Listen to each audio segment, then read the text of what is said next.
FIS 2024 participants.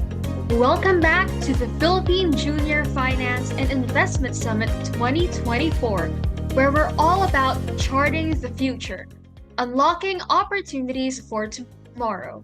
Are you all ready for an incredible closing day? Because today is packed with exciting sessions, insightful discussions, and of course, some big awards to close out the event. But before we dive in, let's officially kick off Day 2 of PJFIS 2024. Let's start with some energy. Get comfortable, but stay sharp. This is going to be a power-packed day. Which of the sessions yesterday is your most favorite? Please share with us through the chat box. For the participants of each of the career tracks, make some noise. Who says their career track was the best? Chat about your favorite career track. Okay, let's keep them coming, guys. Which career track was your favorite from yesterday?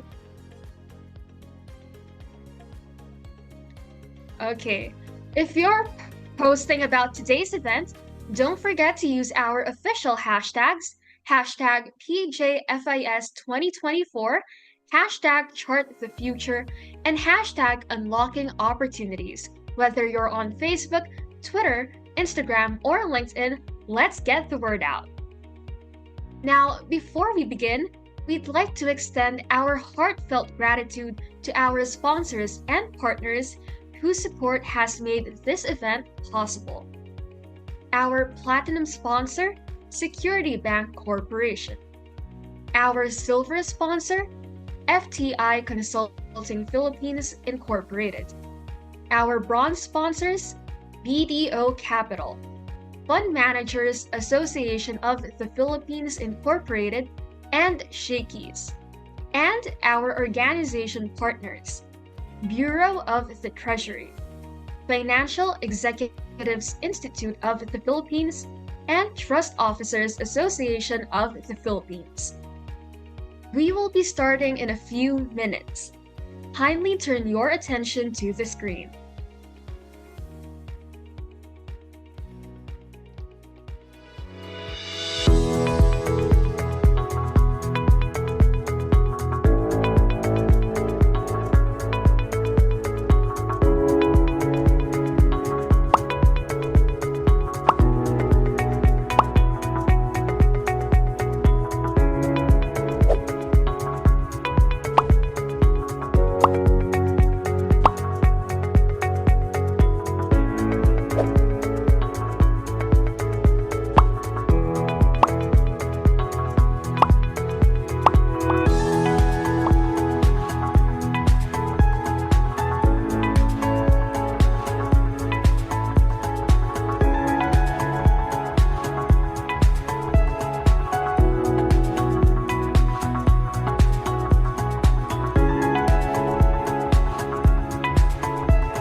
The Chartered Financial Analyst designation, CFA, is one of the world's most recognized and respected qualifications for investment professionals. Earning the CFA charter is a signal you have the knowledge and skills needed to thrive in the investment industry. Completion of the CFA program provides you with a strong foundation in advanced investment and analysis, portfolio management, and real-world skills like financial modeling and artificial intelligence. The program is also designed to ensure you understand the importance of ethics and professionalism in the investment industry, and how that benefits society. So how do you earn the CFA charter? The CFA program consists of 3 exams. Each exam requires about 300 hours of study time. Most candidates complete the entire program within 4 years. You earn the CFA charter by completing the 3 levels and attaining the relevant work experience. It is the highest distinction in the investment industry and means you have earned the right to use the letters CFA after your name. As well as being globally recognized by employers, completing the CFA program gives you a competitive advantage in the job market and increases your earning potential. Whether you are a student, an investment professional, or looking to switch careers, the CFA program can help you build a rewarding and successful career in finance. Want to know more? Check out our other beginner's guide videos or visit the link on the screen.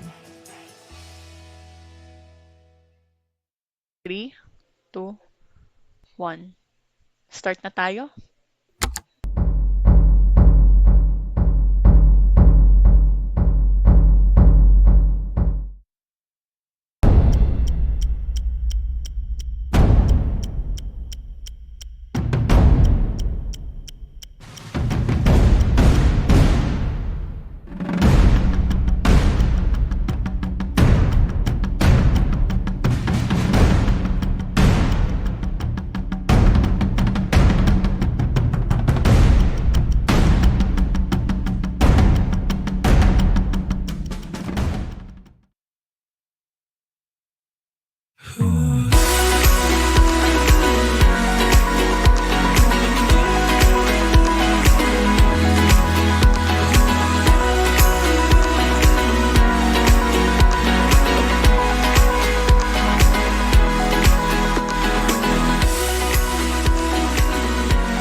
What truly set this competition memorable was the blend of intense moments like pre-trading rituals, laughter-filled nights, and frequent strategy sessions that forged unbreakable bonds among us over the weeks.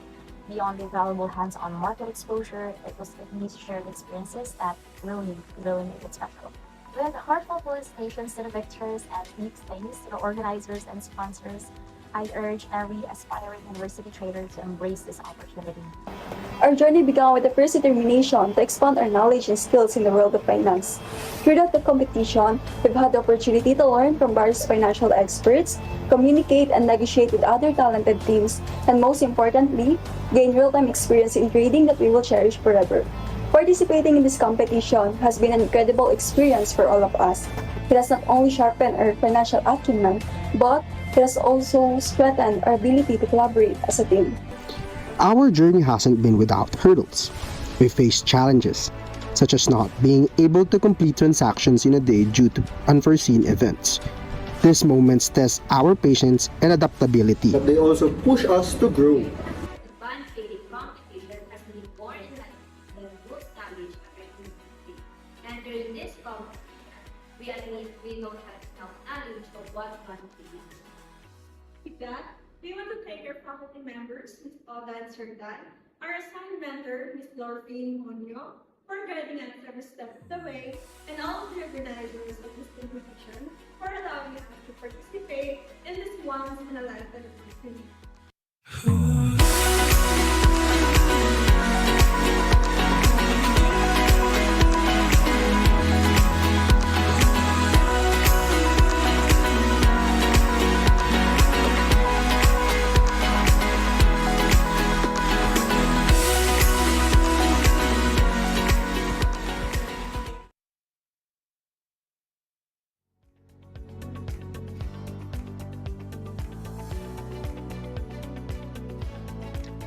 And now, as we gather from across the country, let's all take a moment to center ourselves. Please turn your attention to the screen for the invocation video followed by the singing of the Philippine national anthem.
Mga kababayan, ang pambansang awit ng Pilipinas.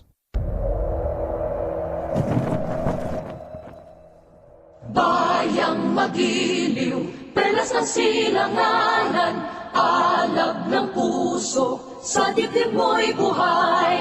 Lupang hinirang, duyan ka ng magiting, sa manlulupig, di ka pasisiin. Sa dagat at bundok, sa simoy at sa langit mong bughaw, may dilag ang tula at awit sa paglayang minamahal. Ang kislap ng watawat mo'y tagumpay na nagniningning, ang bituin at araw niya kailan pa may di magdidilim. Lupa ng araw ng walhatit pagsinta, buhay ay langit sa piling mo.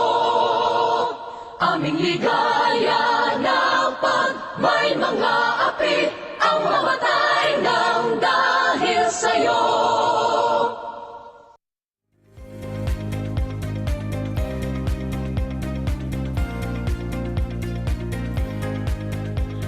Thank you, everyone.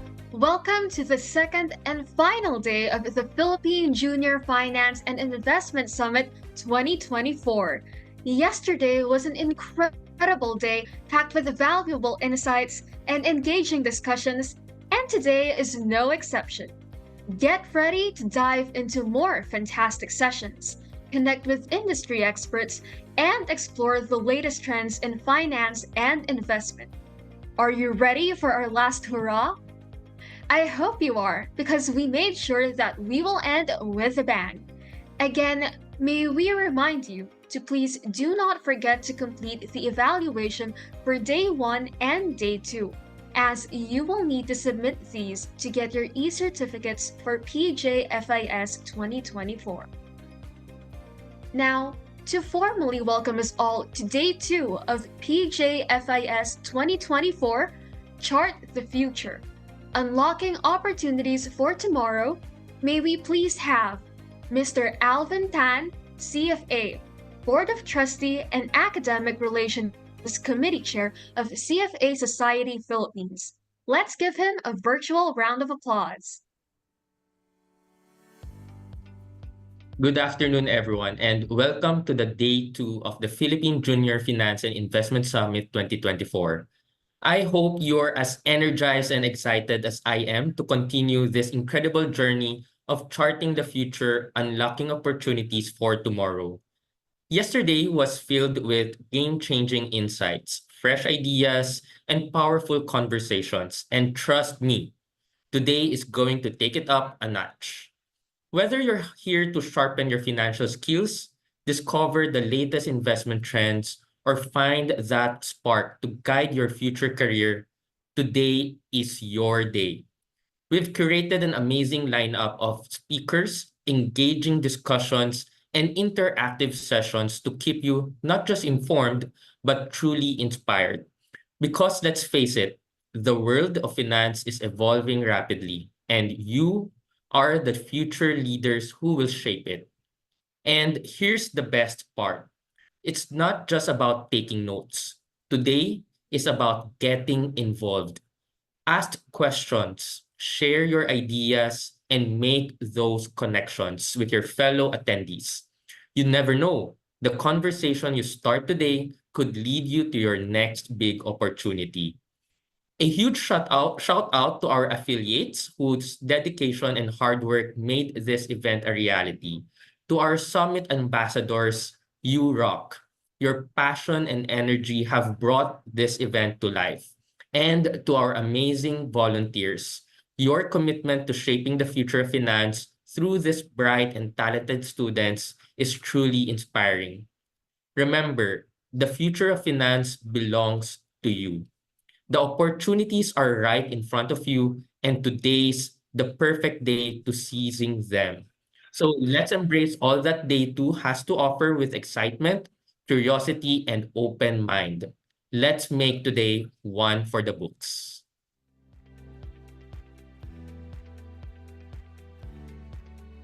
Thank you, Mr. Alvin Tan, for those inspiring words. Now, we are honored to be welcomed by the esteemed leaders of the CFA Society Philippines. They have valuable messages to share that will set the tone for our day. Let's turn our attention to the screen and watch these special video messages from our leaders. Get ready to be inspired. Good day, everyone. I'm Christina Gabaldon, CFA, President of the Fund Managers Association of the Philippines, and it's a privilege to welcome you to the second day of the Philippine Junior Finance and Investment Summit 2024.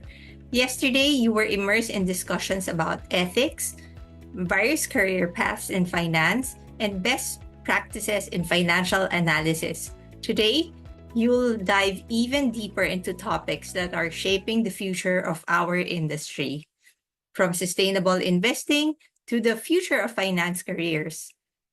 As young professionals and students, you're at the forefront of the next generation of leaders in finance.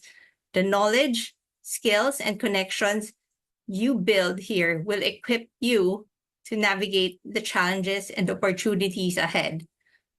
On behalf of FMAP, I encourage you to be open-minded, curious, and engaged throughout today's sessions.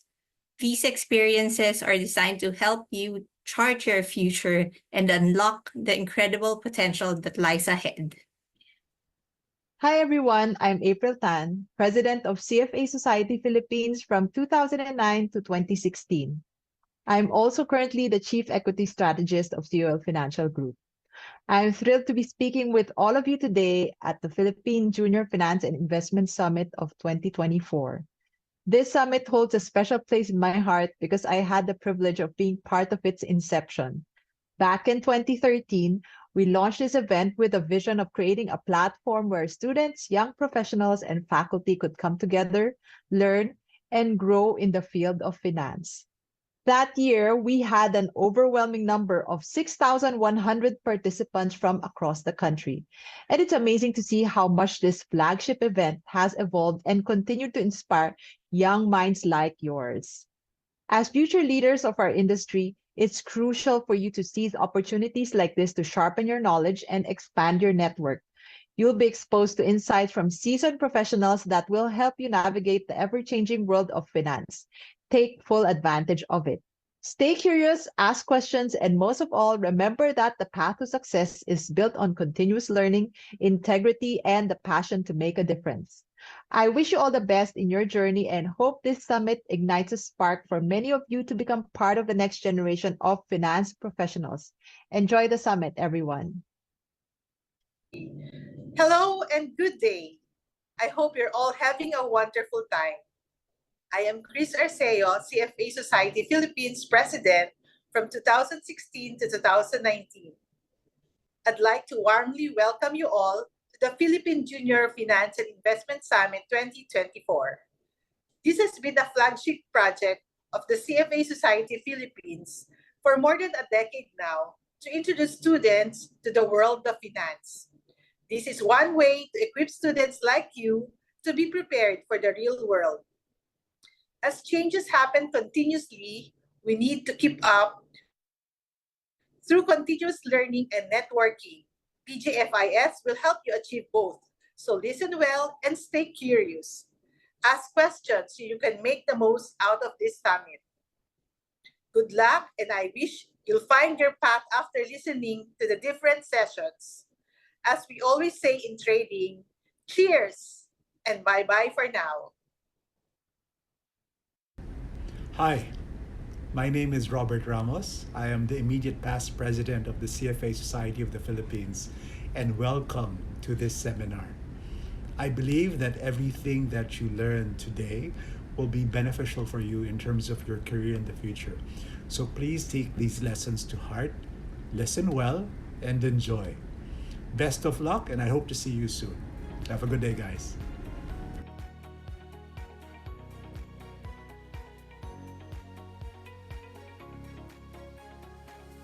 Wow, what an inspiring set of messages from our esteemed leaders. Thank you to each of them for their valuable insights and encouragement.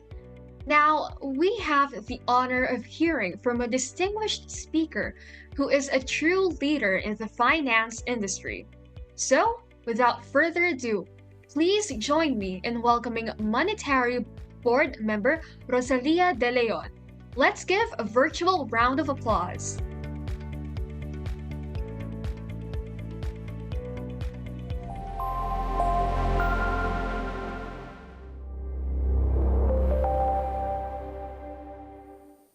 Good afternoon, everyone, and thank you to the CFA Society Philippines for inviting me to deliver the keynote address at this year's Philippine Junior Finance and Investment Summit. I would like to begin by sharing some reflections on my personal journey in public service. Prior to joining the Bangko Sentral ng Pilipinas as a member of the Monetary Board, I spent a significant part of my career at the Department of Finance, most notably as the Treasurer of the Philippines. In that role, my focus was on capital market development, debt management, and other critical fiscal functions. A year ago, I transitioned from the DOF to the BSP, shifting my focus from fiscal management to monetary policy, financial supervision, and payments and settlement system oversight. To say that it has been a significant change is an understatement. But as I embrace my new role, I continue to learn tirelessly while adapting to the evolving landscape of central banking.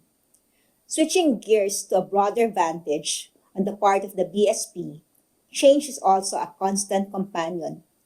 Just last July, we celebrated the 75th anniversary of central banking in the Philippines. In his remarks, Governor Remolona highlighted three key areas that will shape the future of central banking as it cruises onto the next 75 years of its journey: sustainability, capital market deepening, and digitalization. Allow me to delve into each of these areas. The first area is sustainability. As Governor Remolona aptly pointed out, climate change is the ultimate systemic risk. The challenges we face on this front are enormous. To echo the words of United Nations Secretary General Antonio Guterres at the COP28, we are in a race against time. Our planet is minutes to midnight for the 1.5-degree limit, and the clock keeps ticking. In the BSP, we are one with the Secretary General and the rest of the climate warriors around the world in taking urgent, proactive, and conscientious action to combat climate change. Indeed, central banks have the regulatory tools to help manage climate risk. The BSP's climate and nature response is anchored on three strategic themes. First is managing climate and environment-related risks to price and financial stability. At a fundamental level, we maintain open dialogues with our stakeholders to continuously strengthen our understanding of the impacts of climate change and nature loss on our mandates. It is important to acknowledge that financial institutions are at different levels of maturity and preparedness in adopting the sustainability agenda.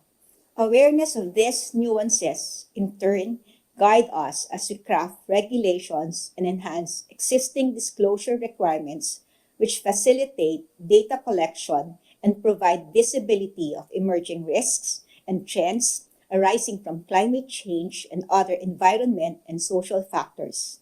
Since April 2020, the BSP has issued a series of sustainability-related regulations. These include the Sustainable Finance Framework, the Environmental and Social Risk Management Framework, the guidelines on the integration of sustainability principles in investment activities of banks, and the Philippine Sustainable Finance Taxonomy Guidelines. Efforts on prudential supervision are complemented by the integration of sustainability factors in macroeconomic surveillance, monetary policy review, and systemic risk assessments. Moreover, we continuously strengthen our understanding of the impacts of climate change and on-the-ground realities through the pursuit of a climate and nature research agenda, capacity building, knowledge sharing, and proactive participation in international network engagements such as the Network for Greening the Financial System, Sustainable Banking and Finance Network, and Alliance for Financial Inclusion, Inclusive Green Finance Working Group. The second strategic theme of the BSP's climate and nature response is mobilizing green finance.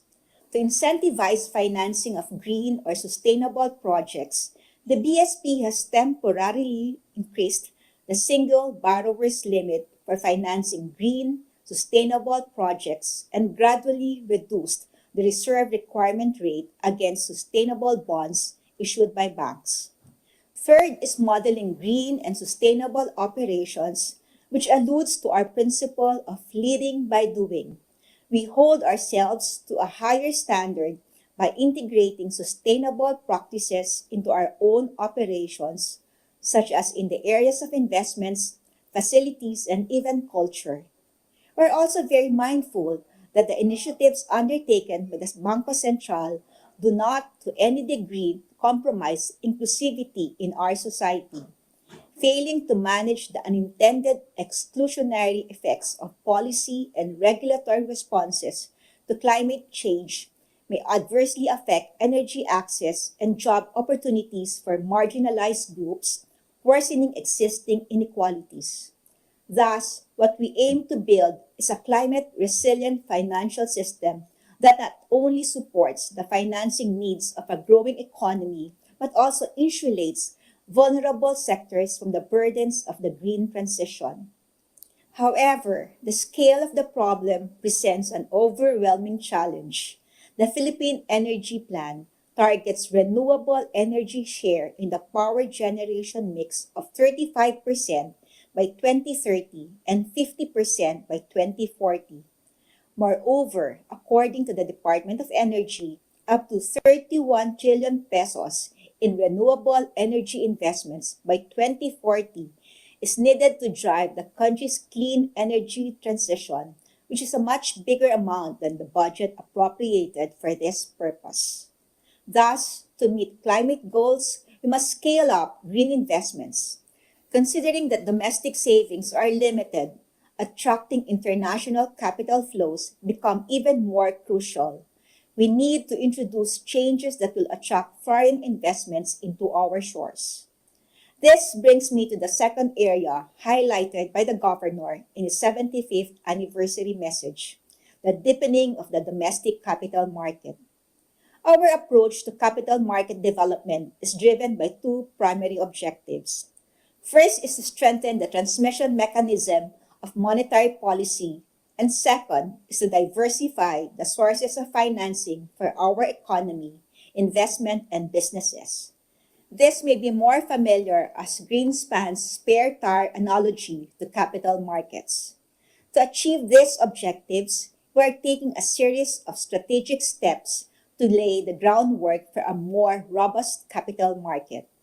First, we have an ongoing dialogue with the market regarding the implementation of a GMRA-based conduct of the BSP's open market operations.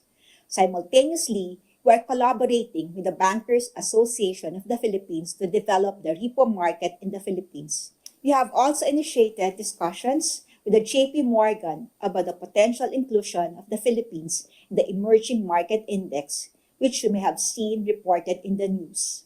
We are also engaging with industry peers regarding the creation of a benchmark yield curve.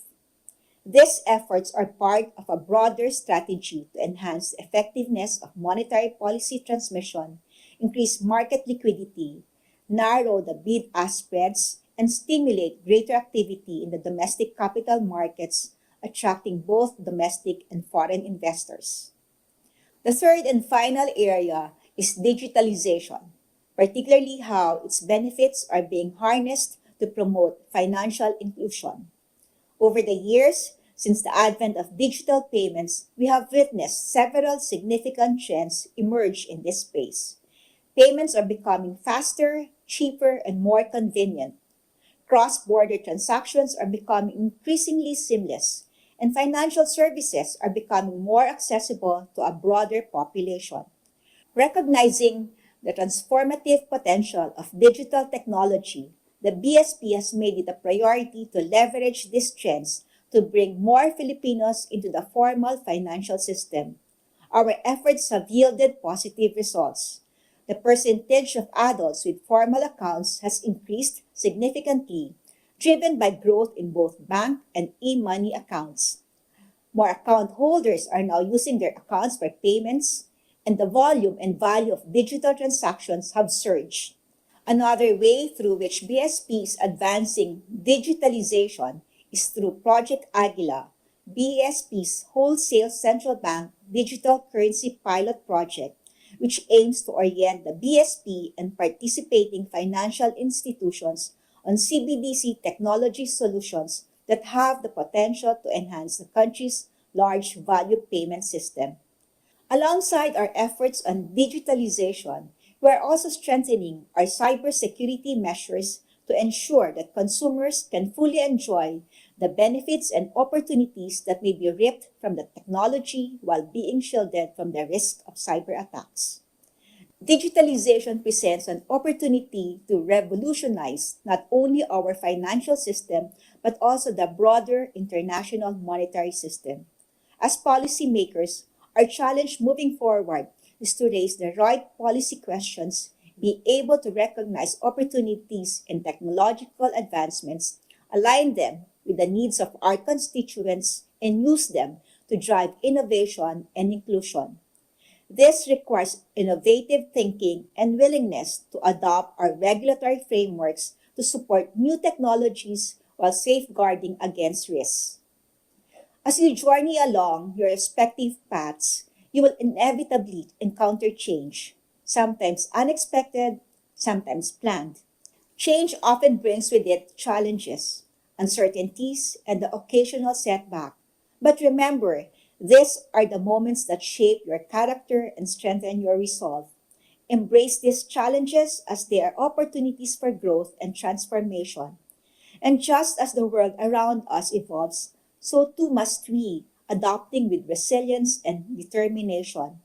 It is through this adaptability that you will find success not only in your careers but also in your contributions to a rapidly changing world. On our part, the BSP will always remain committed to being your steady partner amidst these changes and accompanying challenges, ensuring that our regulatory frameworks evolve to accommodate new developments. At the same time, we will maintain the safeguards needed to protect the public and ensure the stability and soundness of our financial system. To close, let me borrow some words from Mariana Mazzucato and Michael Jacobs.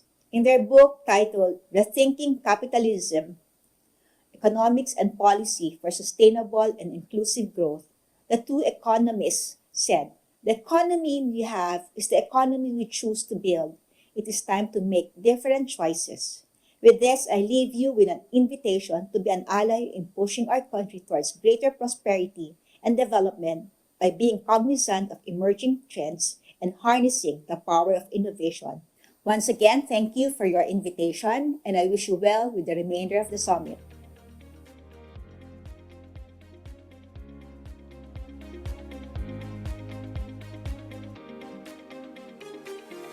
Wow, what an inspiring keynote! Thank you, MBM Rosalia De Leon, for gracing our event today. Now, let's dive deeper into our agenda with an important session on the state of the economy and career prospects in the industry. This is your chance to learn about the landscape you're stepping into. Following this session, we'll open the floor for a Q&A, so jot down your questions. Our speaker is a Senior Assistant Vice President and the Chief Economist at Security Bank Corporation.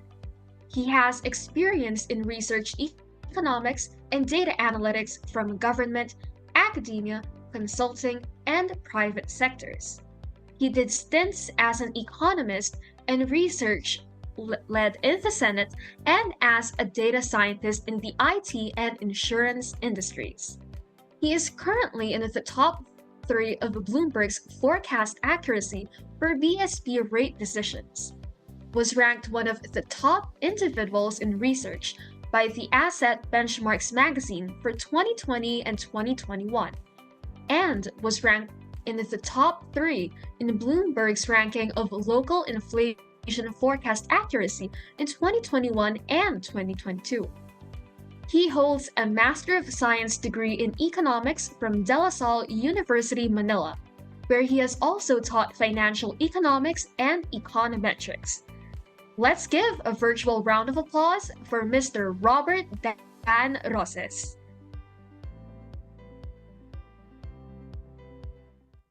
Hello. Hi. Good afternoon, everyone. Welcome to the forum. Um, I'm Dan.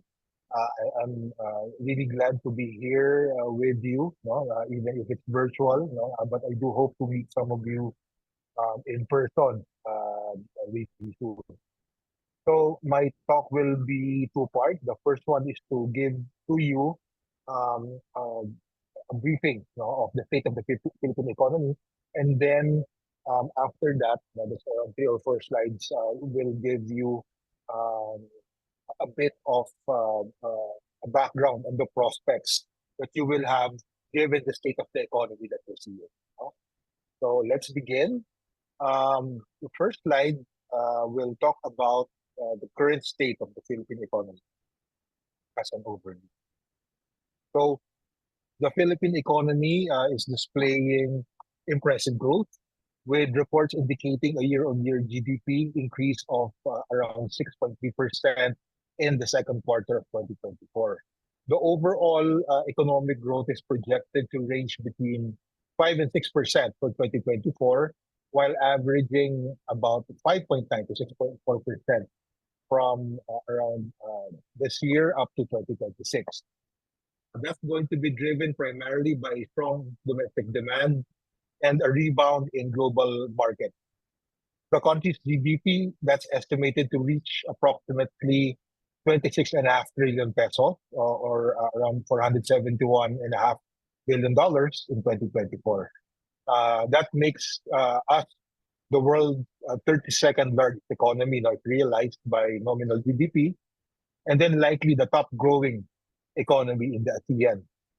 Moreover, inflation rates are anticipated to moderate, with forecasts ranging from 3.2% to 3.6%, falling within the BSP's target range of 2 to 4% for the first time in 2 years.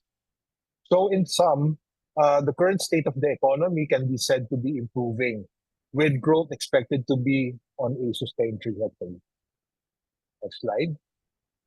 So talking about key economic drivers, several sectors are contributing to the robust growth of the Philippine economy. The industry and services sector recorded significant growth rates of 7.7% and 6.8% respectively in the second quarter of 2024. Among the subsectors, the construction sector also emerged as a crucial growth driver, generating nearly 60% of industrial growth. So although overall industry growth dipped to 3.6% in 2023 from 6.5% in 2020. Dipped to 3.6% in 2024, coming from 6.5% in 2022. Additionally, domestic consumption, and on a side note, on domestic consumption, that's 70% of GDP. So if we calculate GDP, you have C plus I plus G plus net trade. The C component, that's consumption, that's around 70% of our GDP. So that's why we saw a recession in 2020 because people weren't able to go out because of the lockdown. So that actually pulled down GDP by as much because again, domestic consumption is around 70% of GDP. So domestic consumption, that's going to be bolstered by remittances from overseas Filipinos, playing a pivotal role in driving household spending and enhancing economic stability further into the future. Next slide. Okay, so challenges facing the economy. It's not all a green light. No? Despite the positive outlook, the economy faces several challenges. We still have high inflation rates in global commodities, and that's actually not favorable to us because we are a net importing economy, especially in oil and in some food items as well. And then we're also seeing rising or still elevated interest rates. That's going to pose risk to continued growth as these can dampen consumer and business spending. Furthermore, existing issues such as unemployment, import and export bottlenecks, and infrastructure gaps continue to challenge economic resilience. So we have to be optimistic about the economy, but we have to remain cautious. So cautiously optimistic might be the correct term. Okay, so having reported to you the state of the economy, how will these play out in terms of your prospects as finance executives? So we'll take a look at career prospects in the finance sector. So what we are seeing here, sorry, next slide.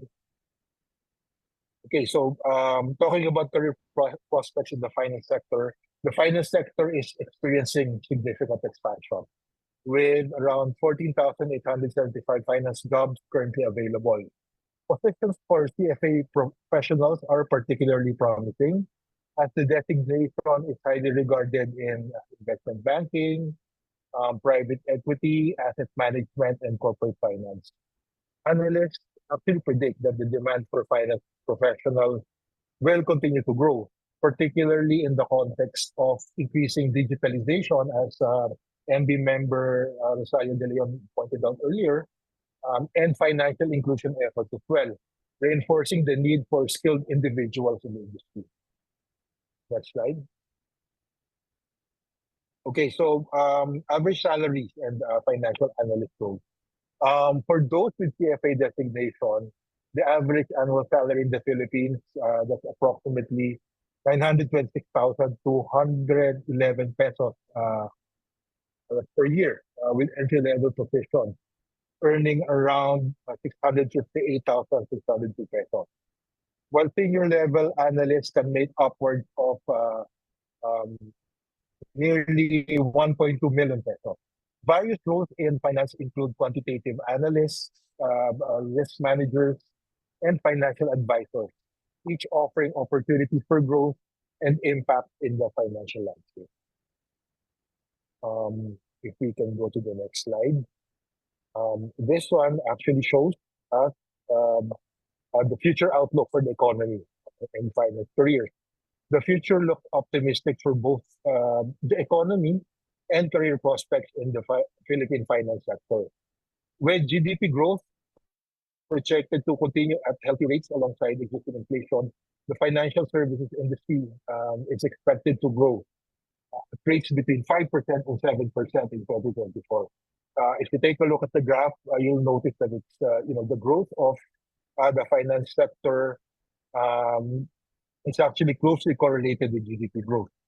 The emergence of digital banking and financial technology will further create roles tailored for data analytics and cybersecurity. That's going to enhance career opportunities for finance professionals as well. So in sum, the robust growth of the Philippine economy and the expanding finance sector present ample opportunities for not only junior CFA members, but fully recognized CFA members as well. Those who are prepared to adapt to the economic shift and pursue further qualifications will likely find themselves well positioned for success, no, in what we can call a vibrant market. Next slide. Okay, so um, also earlier, MB member De Leon stressed fintech. No? So emerging fintech or financial technology trends are significantly influencing career trajectories in the finance sector. It's creating new opportunities. It's redefining existing roles and necessitating the development of advanced skill sets. Junior professionals need to adapt to these changes to thrive in the evolving landscape. No? Where technological advancements such as automation, you have AI, you have blockchain and big data analytics, which are reshaping job functions and expectations, and actually making work more optimized, no, and much easier to do. So creation of new roles. When we mentioned that, we're actually talking about the rise of fintech generating new positions within the finance sector, which requires specialized knowledge in technology applications. So you have roles such as blockchain developer, you have data analysts, compliance officers, and risk managers becoming increasingly important. These positions actually demand a blend of financial knowledge and technological expertise, thereby broadening career prospects for those willing to learn and adapt to these emerging roles. There's also going to be some redefinition of existing positions. Many traditional roles are evolving because of the integration of technology. For instance, financial analysts are now expected to possess strong data analytic skills to interpret vast data sets and provide insights with precision.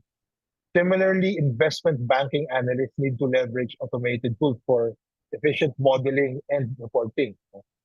If you've used Bloomberg before, there's a suite of new tickers that will allow you to automate using AI.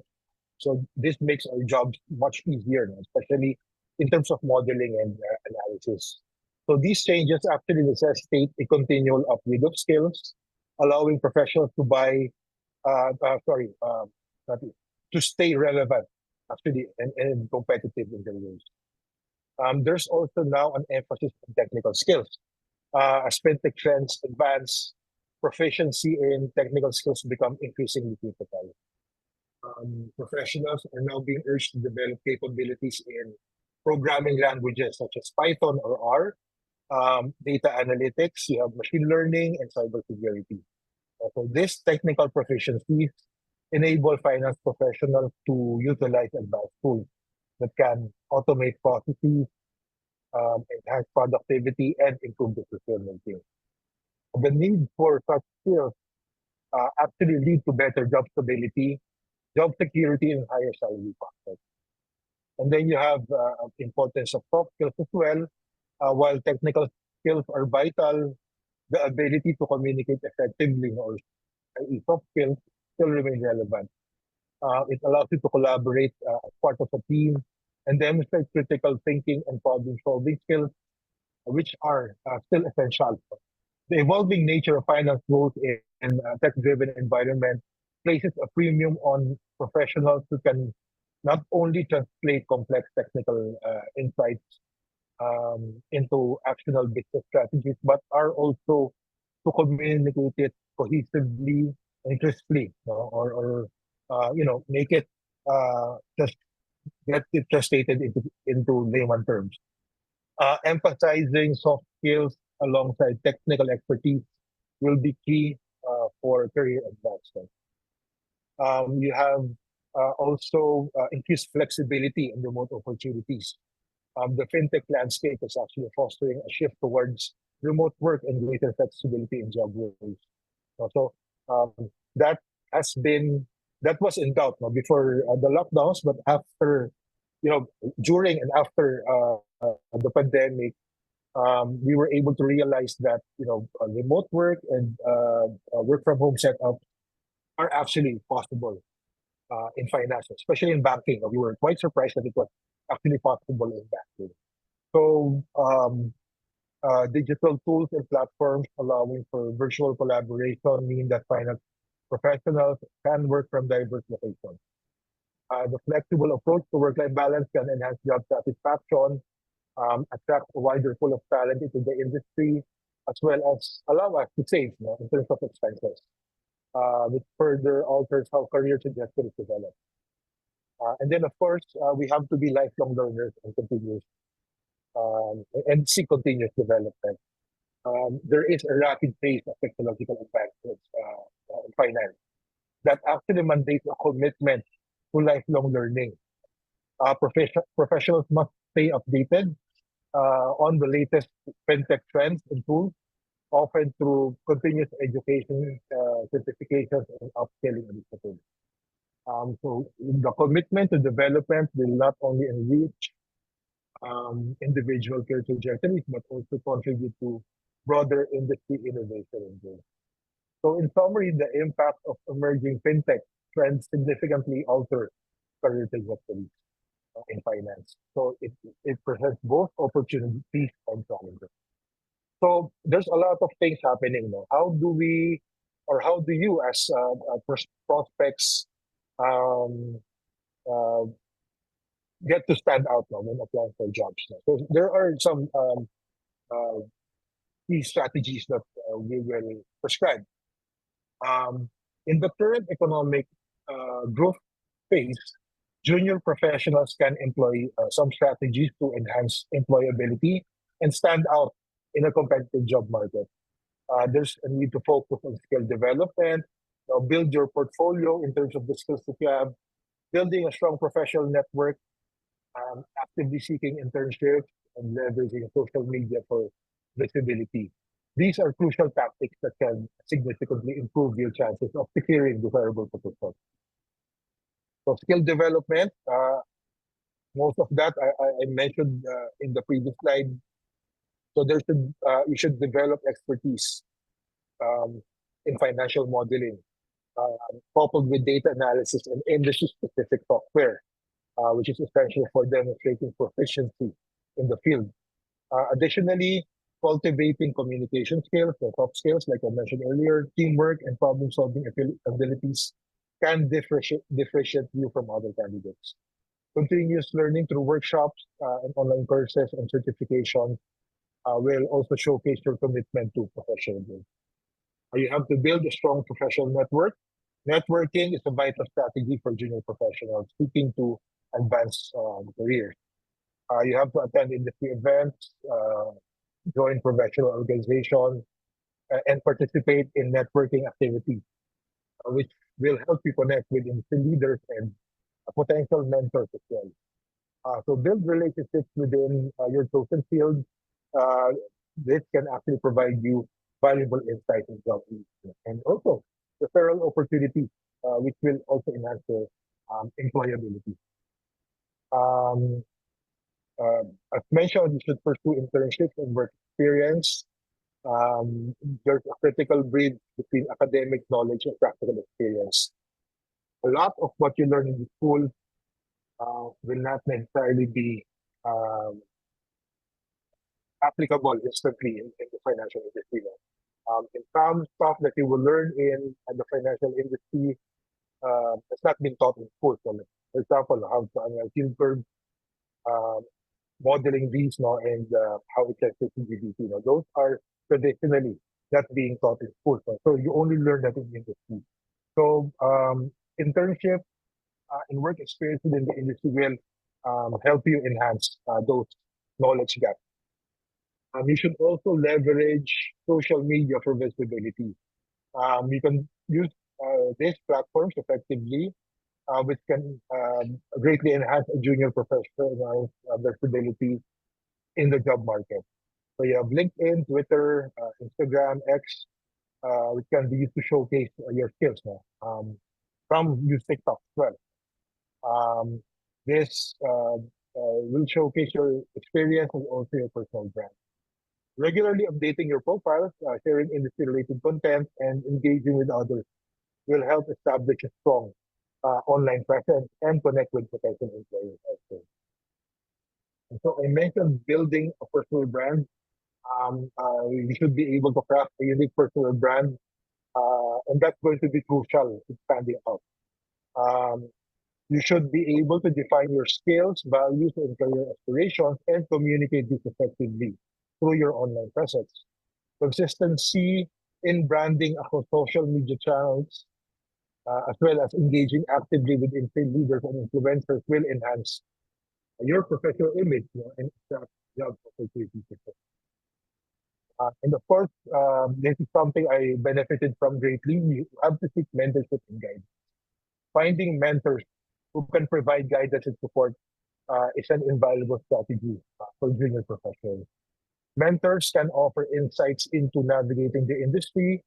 They will share their experiences, provide feedback on career development, as well as you know, impart to you the best practices to stand out.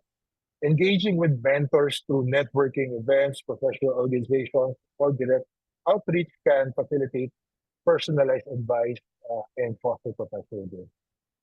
Um, and lastly, we have to emphasize adaptability and continuous learning. You have to demonstrate your ability to adapt and the commitment to continue learning, which uh,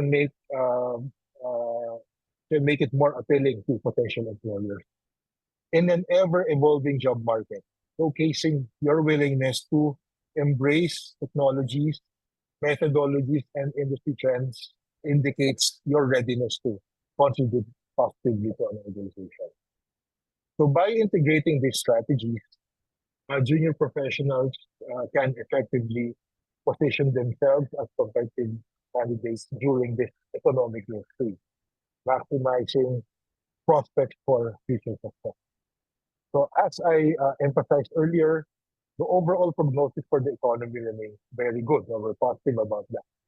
So with that, you saw the correlation between finance growth and GDP as well. It's closely correlated. So with the economy growing, we are expecting um, there will be a lot of uptakes now and employment opportunities for junior professionals such as yourselves. That's it. Thank you very much. That was my presentation.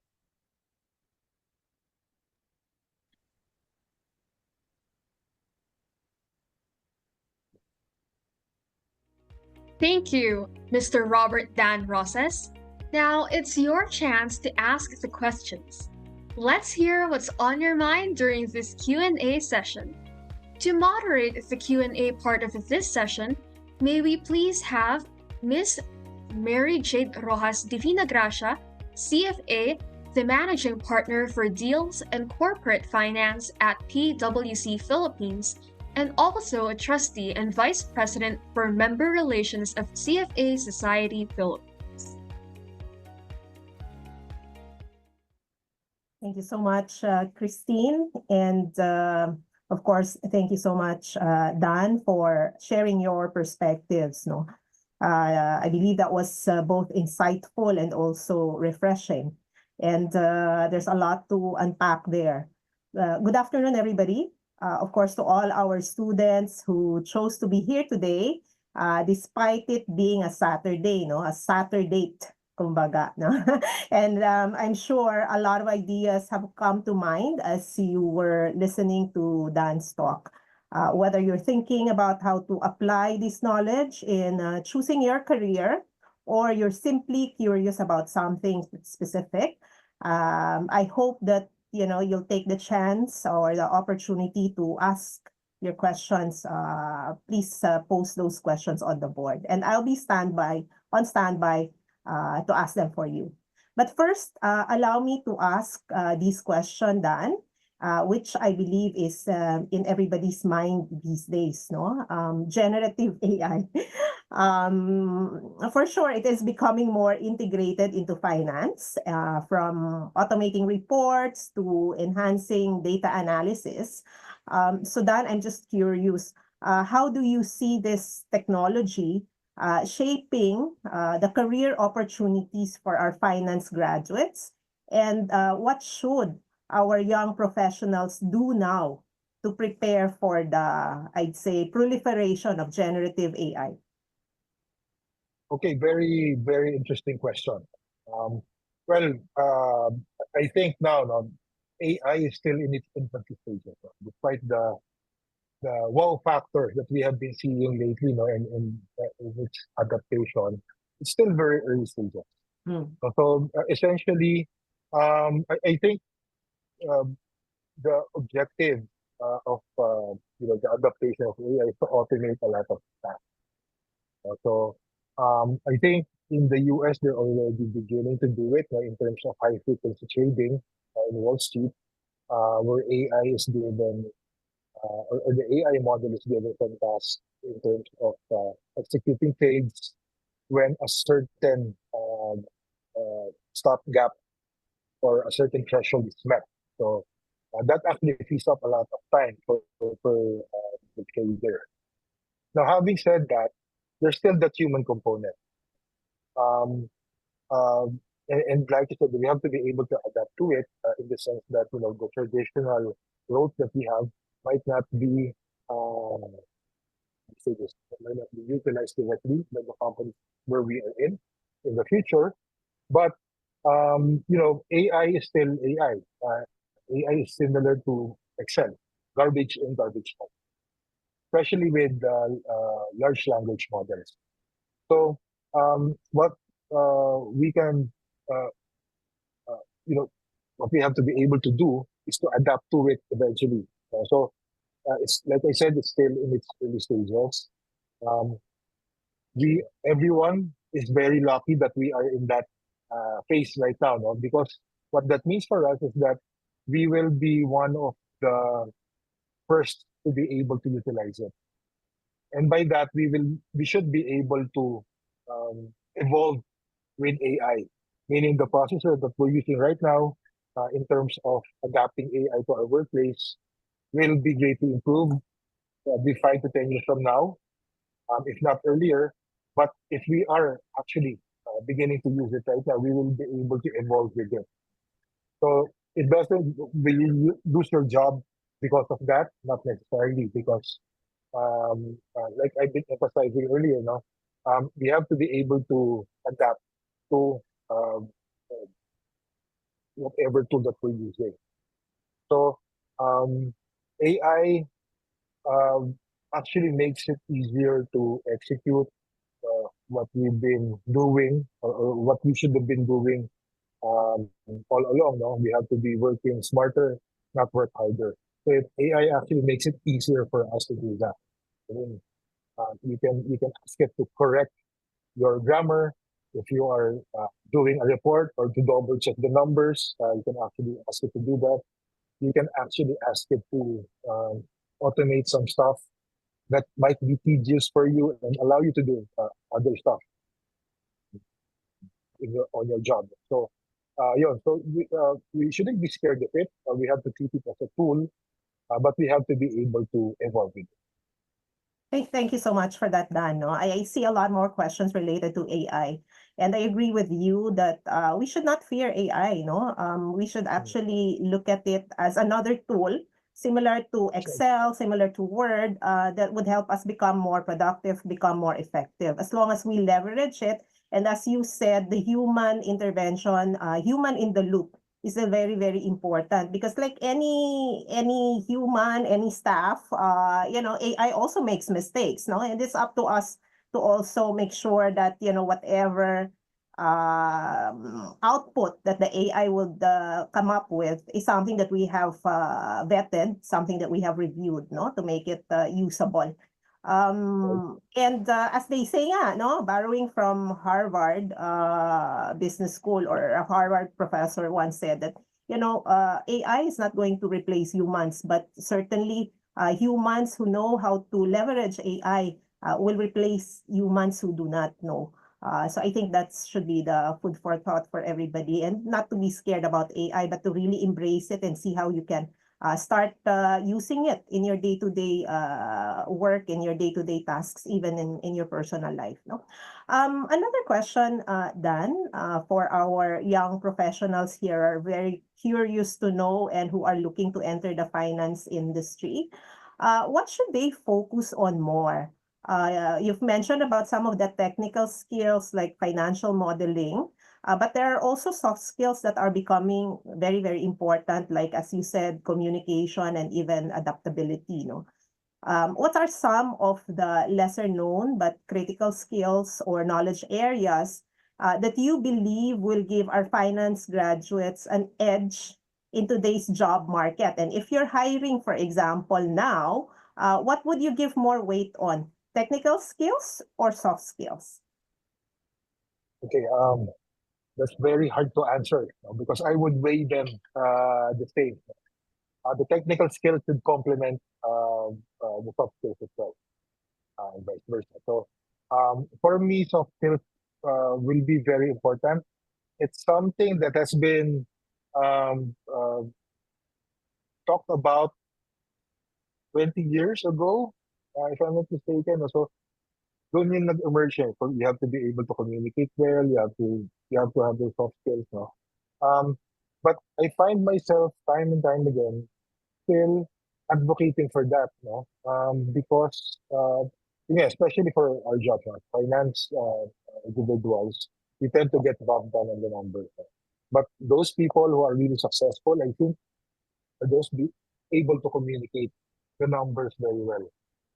So what that actually means is, not a lot of people, even the bosses, the senior management, senior executive, will not have time to read a very, very long report now. Sometimes they mistake it for people showing off. What they want to see, what they want to be able to see is the distillation of the idea, and sometimes the process as well. So if you're able to do that, if you're able to communicate it very clearly, um, you should be you should stand out. But having said that, of course, CFA naman yung CFA, you're all trained to become comfortable with numbers. The key is to be able to distill it and translate it. Minsan sabihin mo, oh, like ako, as an economist, I do a lot of regressions, I do a lot of time series modeling, time series analytics. But at the end of the day, when I present to the committees in the bank, they only want to see GDP going up, is inflation trajectory going to fall within target. After all the number crunching that you did, that's the only way that you can say. Now, I used to get frustrated on that, but a mentor once told me that that's okay. And I asked why, and he said it's because if you get sued, it's defensible. So that's a very good. That's a very good very good insight to have. No? So, pag dinamanda ka, kaya mong depensahan because you have the numbers. And eventually, it will circle back to that as well.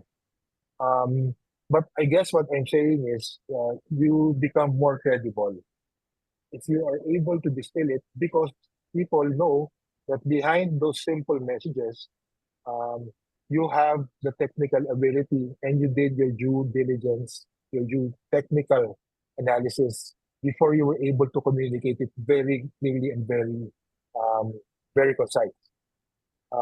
It makes you all the more credible and also all the more thought out, because you're able to give very short answers that people will appreciate, and they know that it's not pulled out of thin air. It's mostly because of the technical skills that you have. So it has to be complementary.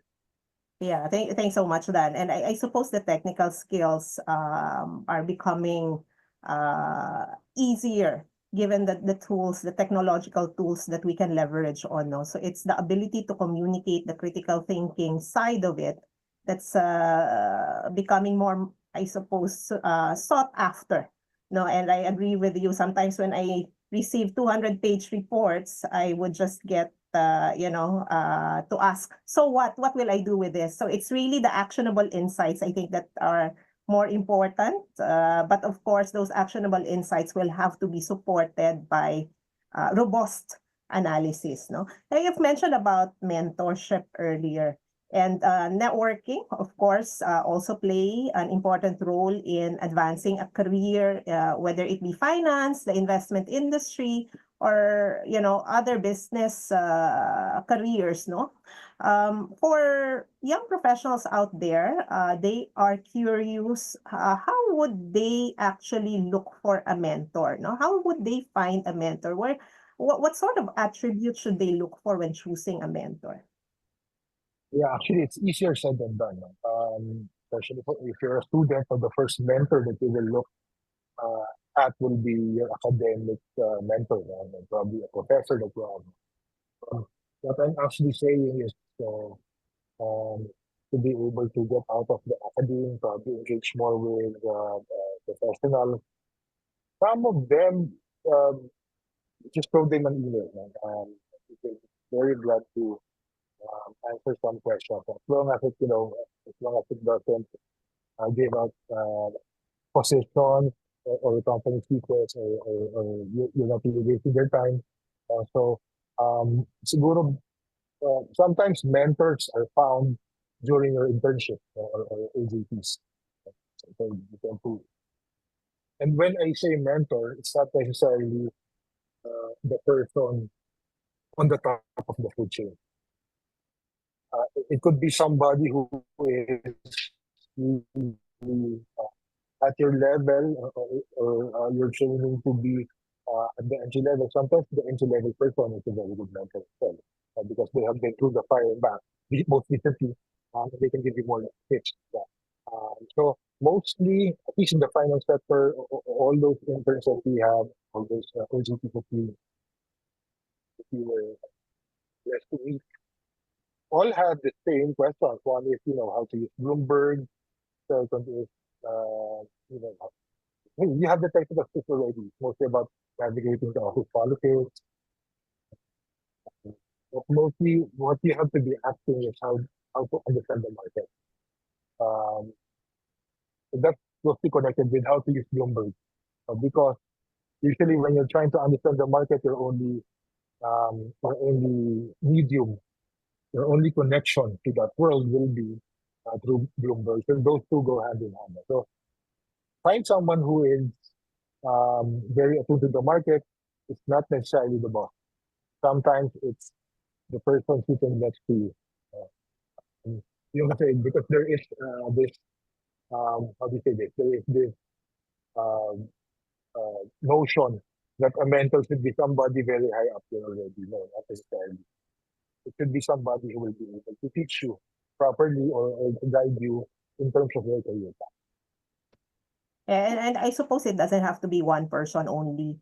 They can have multiple mentors, and as they grow their career, as they move forward in the corporate ladder, they can have other mentors as well, who would guide them in the specific stage of their career. They can have someone as a personal mentor and another one as an executive coach or a career mentor.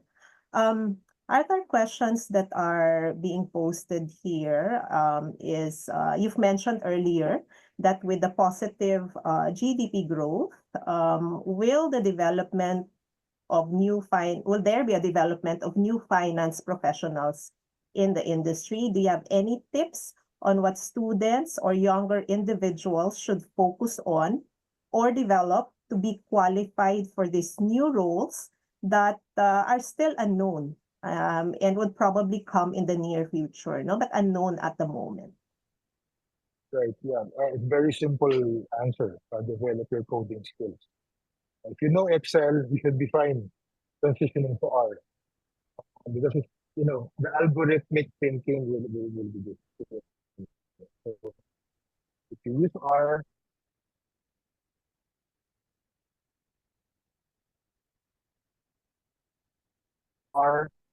learning Python first, and then uh, uh, more suitable for statistical analysis. Always in terms of teaching to you high level language, but being able to understand it in human language. That's why it's called high level programming language, because the syntax is very clear to understand. Now, once you develop that, it's not. It doesn't necessarily mean that you have to use Python all the time. It will help you develop that algorithmic thinking. That's not present right now in terms of high frequency trading, and it helps you structure your brain, structure your thinking in such a way that it could lead to a different approach in terms of when you trade, when you analyze stuff. So actually, that's what happened to me. Before I said about college, and then you have grad school, you have the traditional economic modeling techniques that you have, econometrics, you use Excel, you use data. Once I did data science, I learned all the other fancy stuff, which I just discovered was just, regression. But there is a different approach to it. You can automate it, you can do machine learning to it. It can give you a suite of models that you didn't think were possible. And all that stemmed from me learning how to code in Python and then eventually transitioning it. So in this future world that we are talking about now, I think the ability to code should stand out. And schools, elementary schools are adopting it already. In the States, you can't find a high school graduate who doesn't know how to code. So we have to get ahead of that curve. So, in order to be adaptable to future changes, at least get that algorithmic mindset on hand. And one way to do that is to learn how to code. Yeah, and there are actually quite a number of available free courses in the internet on how to program and code, no? And it's really up to our young professionals here to show also, to demonstrate that they are willing to learn, no? By taking on courses that are just outside of what they are learning in school. So I think it also demonstrates that lifelong learning, that ability to really continue on improving professionally and personally. Couple more questions, Dan. I think one here is quite easy to answer, no? Are the career opportunities that you mentioned earlier only limited to those who are charter holders? And is the CFA certification required in the finance field? So maybe you can clarify that one. Okay, the answer is no and no. Okay, it's not limited to chartered individuals. Better if you are now, because that's extra qualification. In the same way that if you have postgraduate degrees or special like special designation like a CPA or a lawyer, even a lawyer in the financial space, of course you are given a higher level of pay. It's only because the industry will want to leverage on your expertise and extra training as well. So that entails extra work as well. So so very give and take. But no, it's not limited to that. And sorry, I missed the second question. What was that? I think the question is the CFA certification required to work in the finance? Yeah, it's not required, not necessarily. But there is a premium to somebody who has that certification. So you can enter the industry without it. You can pursue other avenues like the CTP, Certified Treasury Professional. But on top of that, now, if you still want to pursue your CFA, that will be very much desired. Of course, the CFA is the gold standard, no? And for me, personally, it has opened doors for me a lot of opportunities. So if you can, I would encourage you to take a look at, taking the CFA program. Of course, it's clear that the finance industry offers a lot of exciting opportunities for everyone who's ready to step up, for high-performing young professionals looking to build their careers in this dynamic space. It is quite important to find a workplace that not only challenges you, but also supports your growth. So there are, of course, organizations out there who would even parang provide a scholarship for you to take these certifications up, no? Similar to what we're doing in PwC. Now, final question, Dan. As a leader in the finance industry, what personal advice would you give to young professionals, to our students here, to not just thrive, but really to make a meaningful impact in their future finance careers? Well, I think you have to be first. You have to have the passion to do finance. Second is to not compromise your values just because you want to earn more money. So the value should be there because eventually, if you don't have the values, that will reflect on your personality as well. So you have to keep that intact.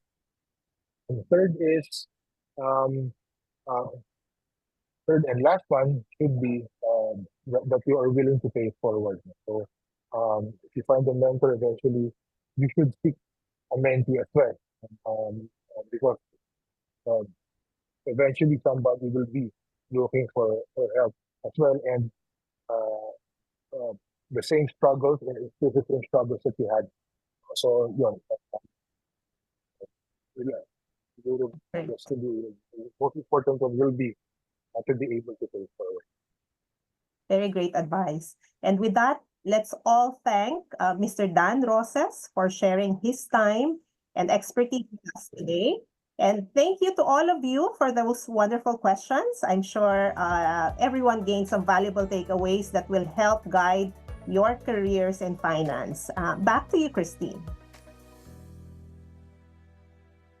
Thank you, Mr. Robert Dan Roses and Ms. Mary Jade Rojas Divina Gracia.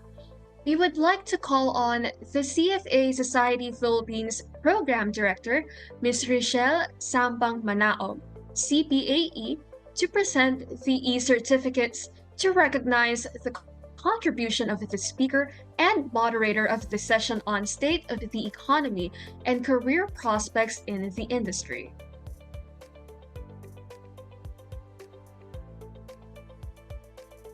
Good afternoon, everyone.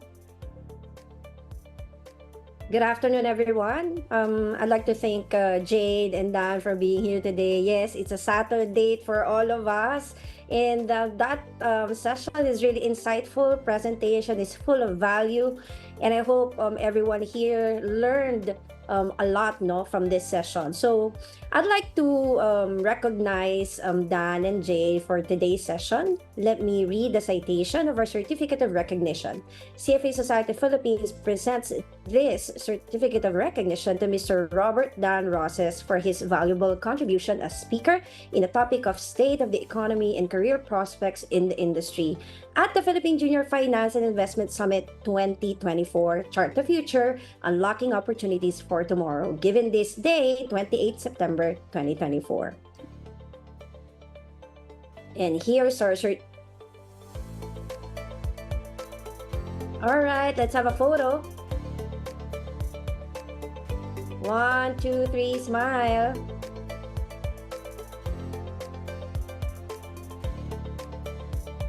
All right, for our next certificate of recognition, this is none other than Miss Mary Jade Rojas Divina Gracia, CFA, one of our board of trustees. And she's here today, Saturday talaga.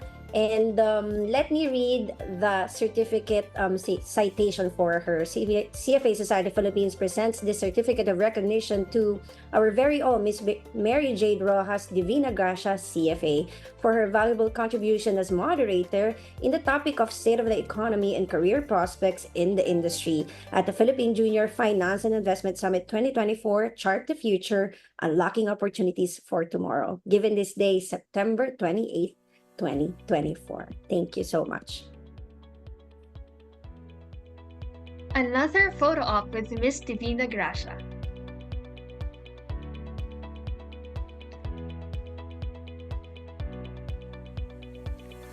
Thank you, Mr. Robert Dan Roses and Miss Mary Jade Rojas Divina Gracia. Okay, let's take a quick 5-minute break to stretch and refresh. We've got more great sessions coming your way. We'll also be announcing more raffle winners right before the 5-minute break ends, so stay tuned because it might just be you.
The Chartered Financial Analyst designation, CFA, is one of the world's most recognized and respected qualifications for investment professionals.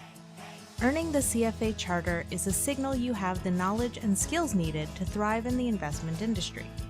Completion of the CFA program provides you with a strong foundation in advanced investment and analysis, portfolio management, and real-world skills like financial modeling and artificial intelligence.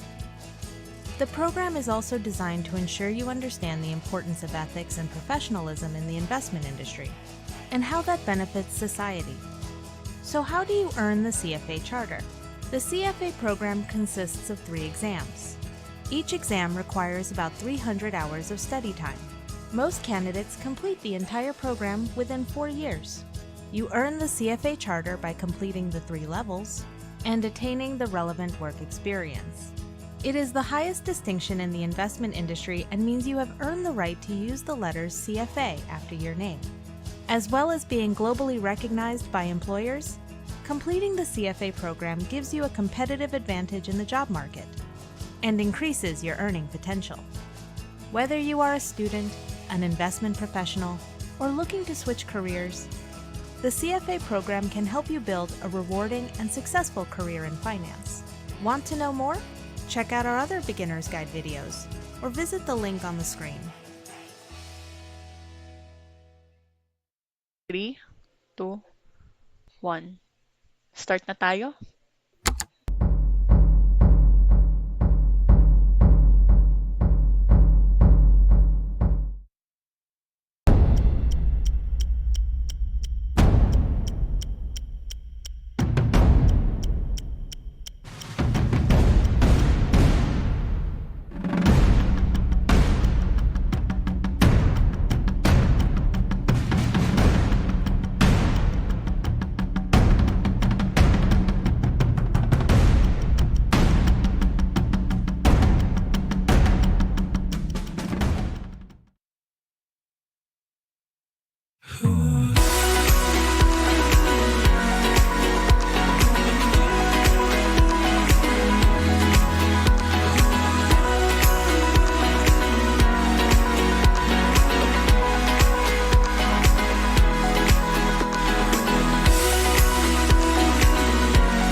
right, everyone, before we wrap up this break, it's time for the moment you've all been waiting for.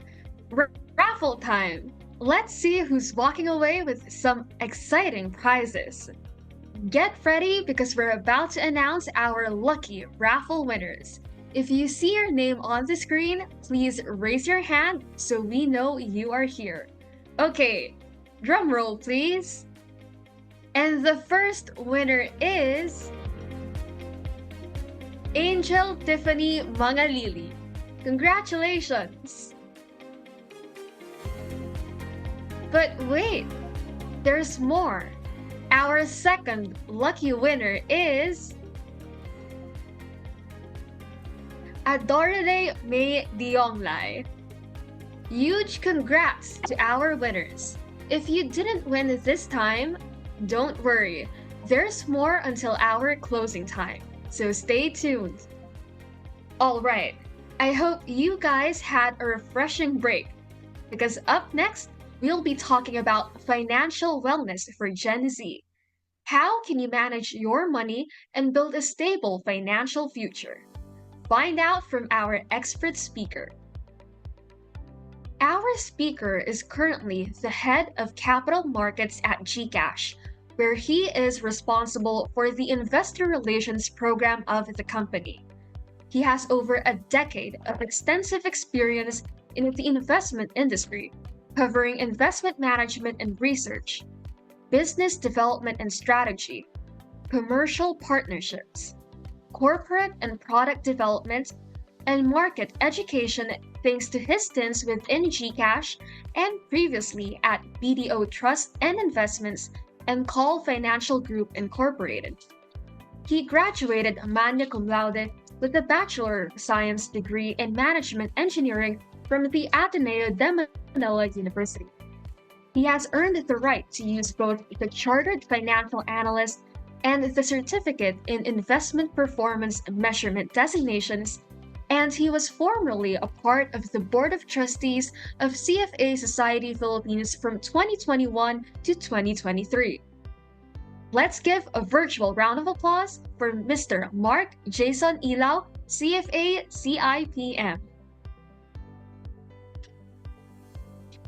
Hi everyone, good afternoon. Thank you for the kind introduction and thank you for having me. You know, I've done a lot of talks in my life and every time I do talks for young students like you, it's always special for me because one, it reminds me of my journey, how I started, and at the same time, I feel like you guys have all the potential in the world, and I owe it also to the mentors that I had, to all the learnings that I had in the past to sort of pay it forward. And I couldn't be more happy to talk about the subject that was given to me this afternoon, which is about financial wellness for the Gen Z. So allow me to pull up my presentation.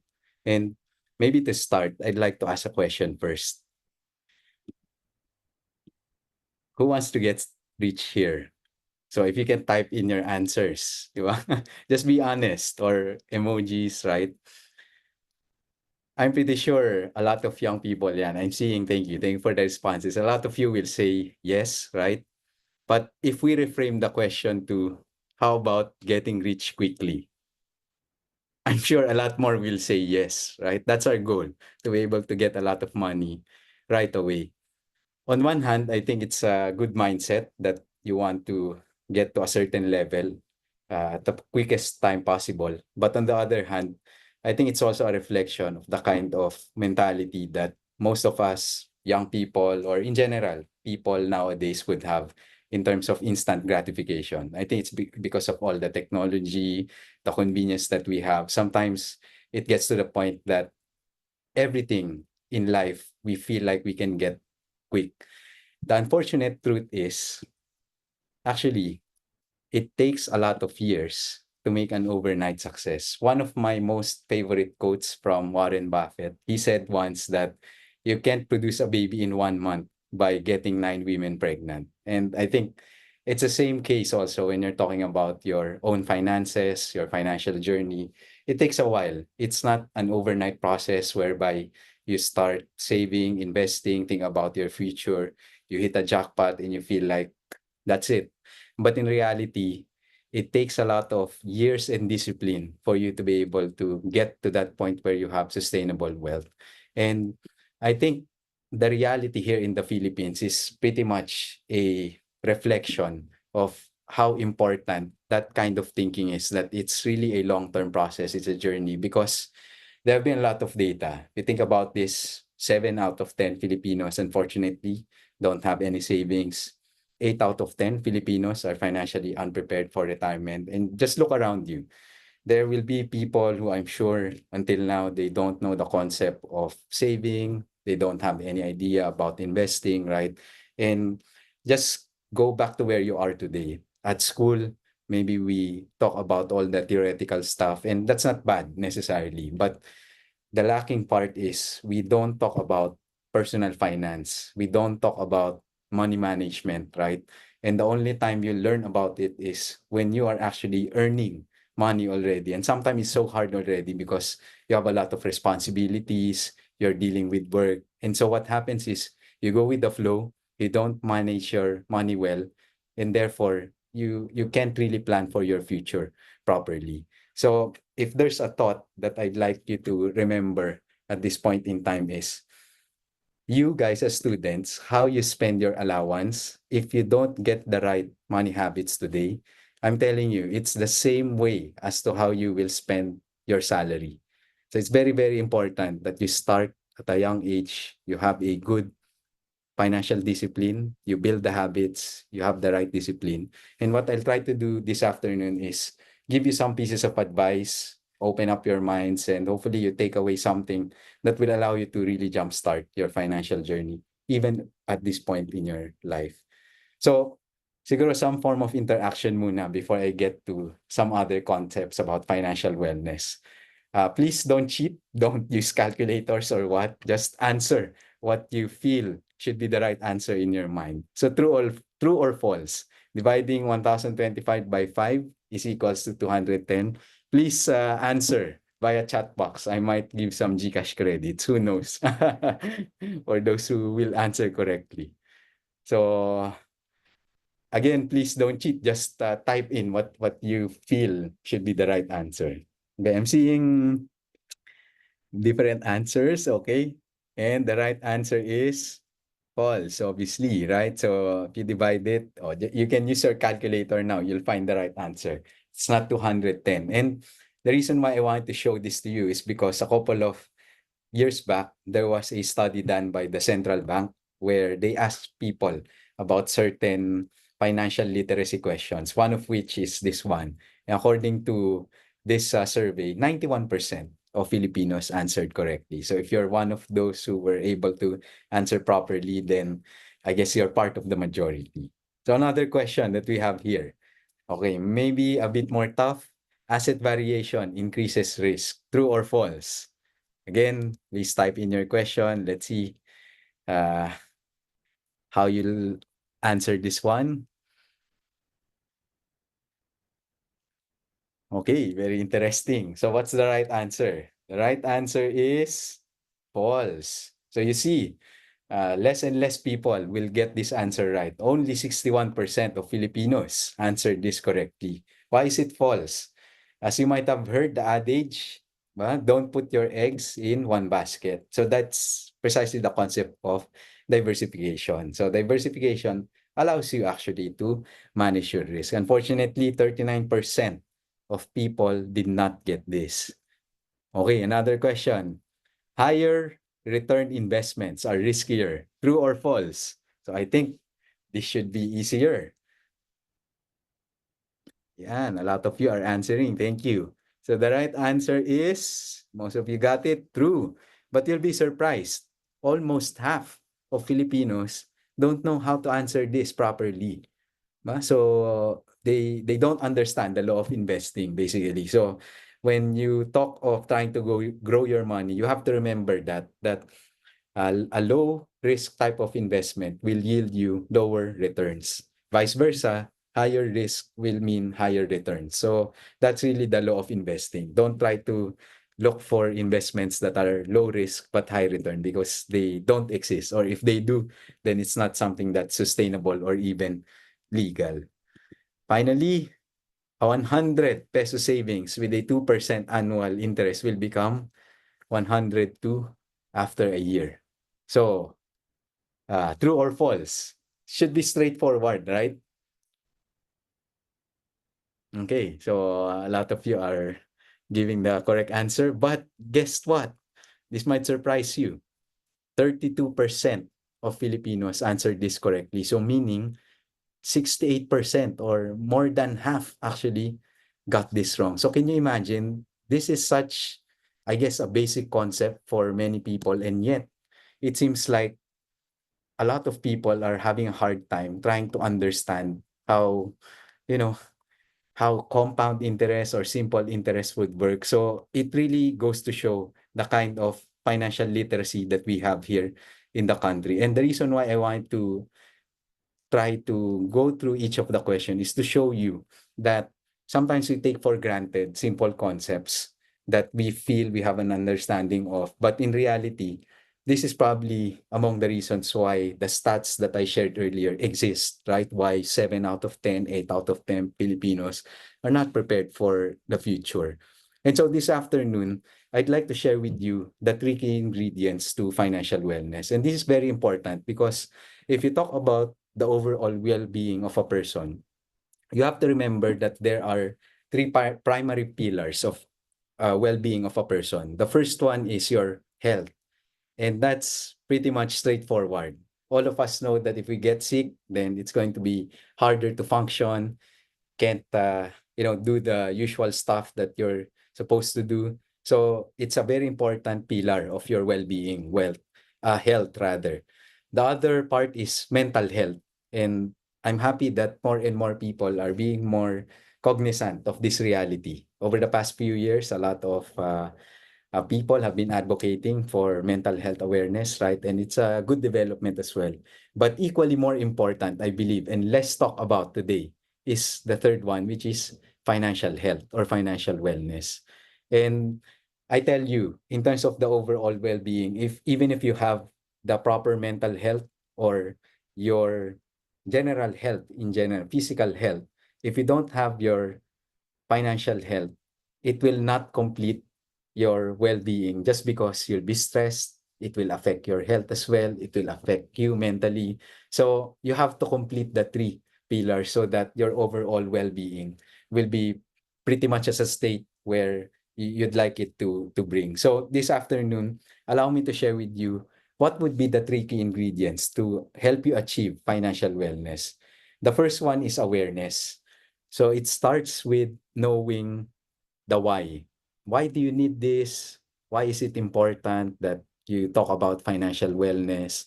Why is it critical that you look at the future? So that's all about awareness.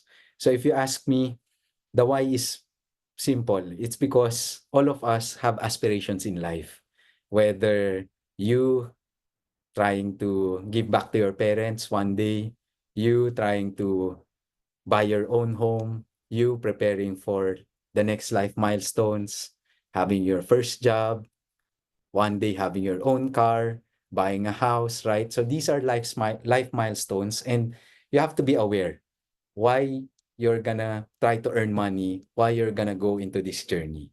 The next part is literacy, understanding the what. What would be the different options that I have? What would be the strategies or methods that will allow me to actually grow my money? And then finally, your financial capability. And that's your how. It's all about the application. So now that I'm aware, now that I know the fundamentals, I know the options, how do I apply it? What would be the tools that I need to utilize so that I can get to the state of financial wellness that I want? So these are the three important elements when you're talking about financial wellness. And unfortunately, the first two ones, the awareness and literacy, like I said, that's something that often we don't talk about at school or everywhere. We take it for granted. So I hope that this afternoon session will allow you to reflect and think about, the importance really of being aware and not taking for granted some of the financial concepts that you guys might encounter or you yourself might be studying at this point. And hopefully you make use of the two so that you get to that point where you're trying to apply everything.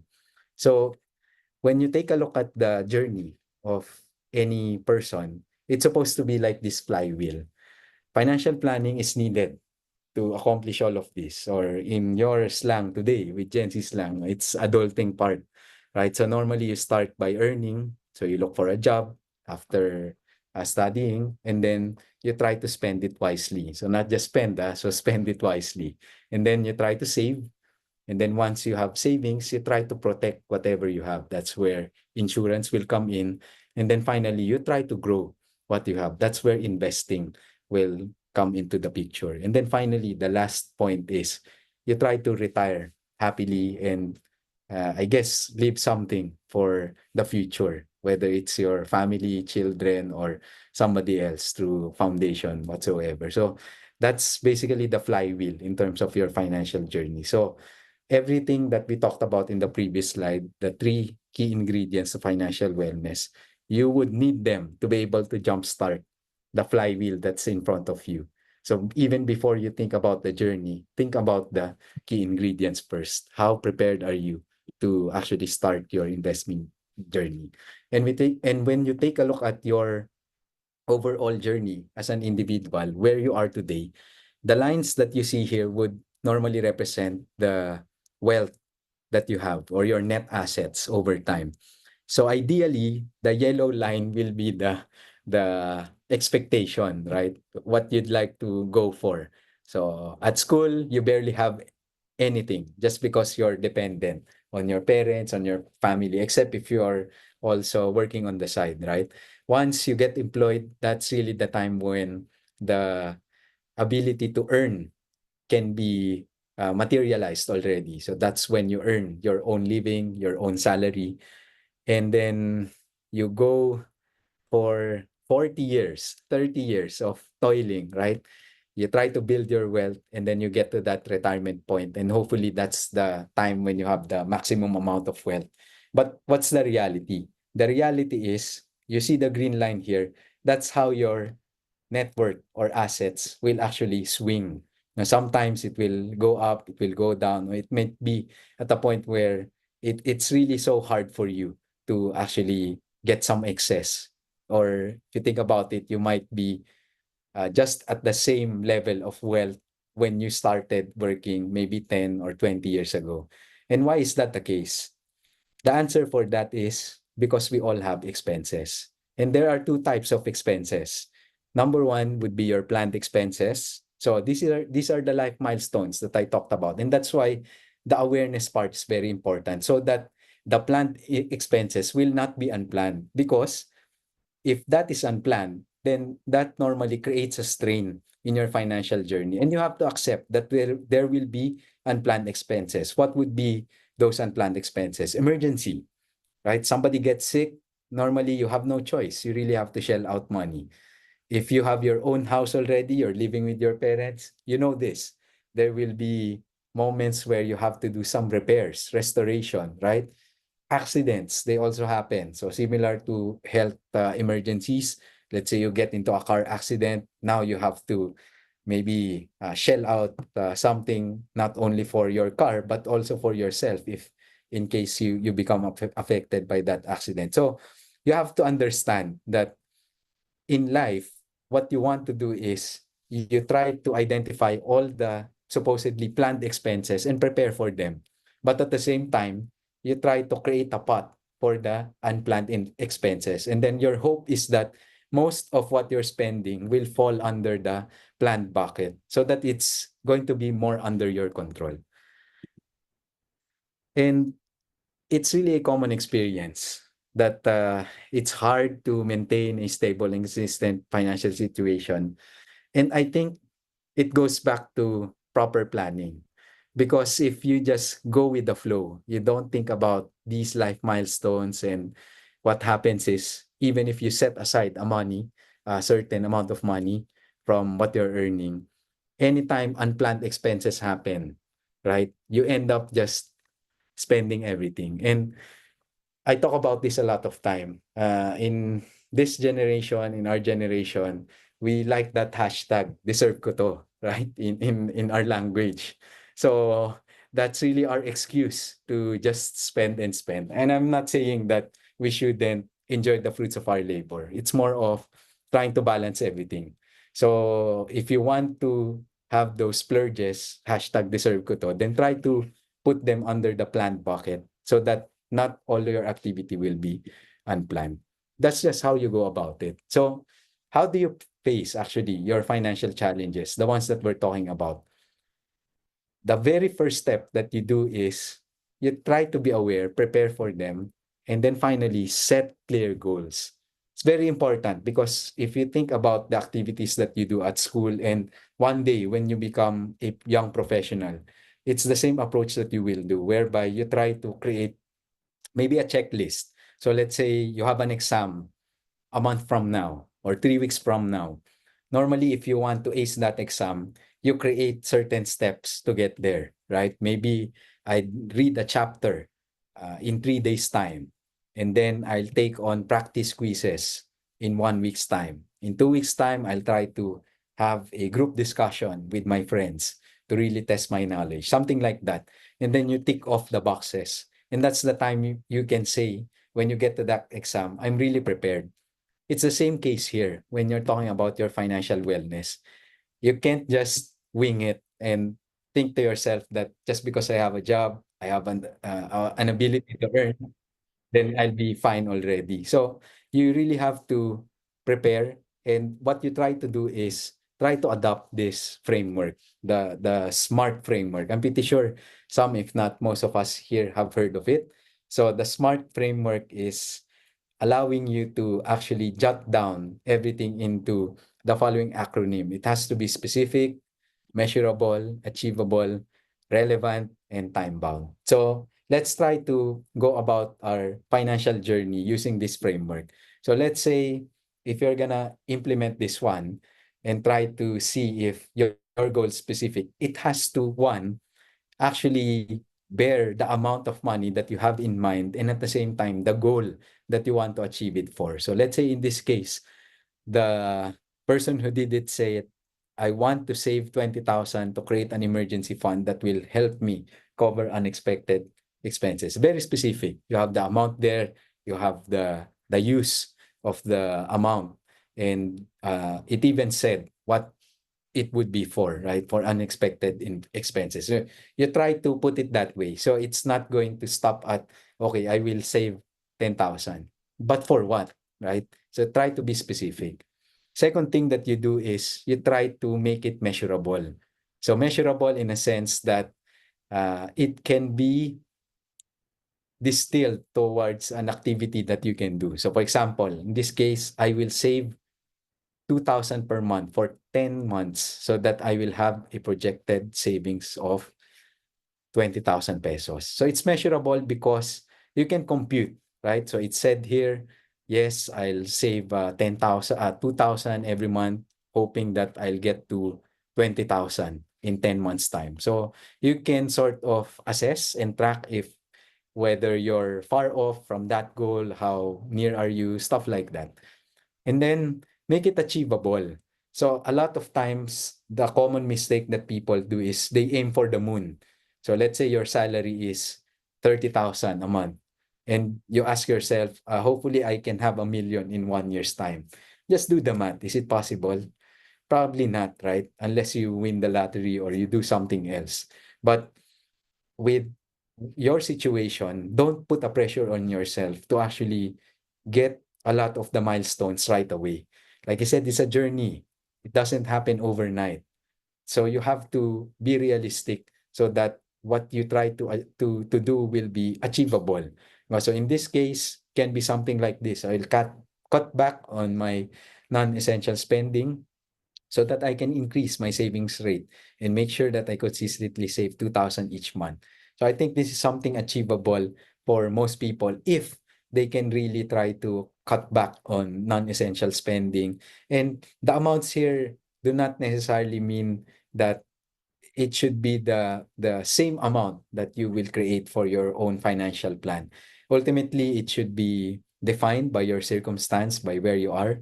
in your life. So you just have to make sure that's something that's going to be achievable. Another thing that you have to do is it has to be relevant. A financial goal of your friend, your family member, your parents, or whoever doesn't necessarily mean that it's going to be your financial goal as well. So it can be for person A, it's having an emergency fund because he or she doesn't have it at this point. But for person B, it can be preparing for marriage because in 2, 3 years' time, he wants to get married. So ultimately, again, it will flow back to your circumstance. So make it relevant so that it's really personal. It's yours. It's not somebody else's. And then finally, make it time bound. So try to assign a specific time period so that when you track everything, you know if you need to adjust on something, whether it's the expectations or the amount of money that you're setting aside, so that you really get to the destination that you want. So in this example, for instance, it said I will reach my goal of 20,000 by the end of 10 months. So going back to our first example about being specific, so that I'll have a fully funded emergency fund. So try to, use the SMART framework to be able to test if the financial plan, financial goals that you're writing for yourself will be something that is going to be specific, measurable, achievable, relevant, and then time bound, so that you can already jumpstart the journey that you need to take on. So that's really the fundamentals of going about your financial planning, trying to implement the conceptual knowledge that you might have gathered.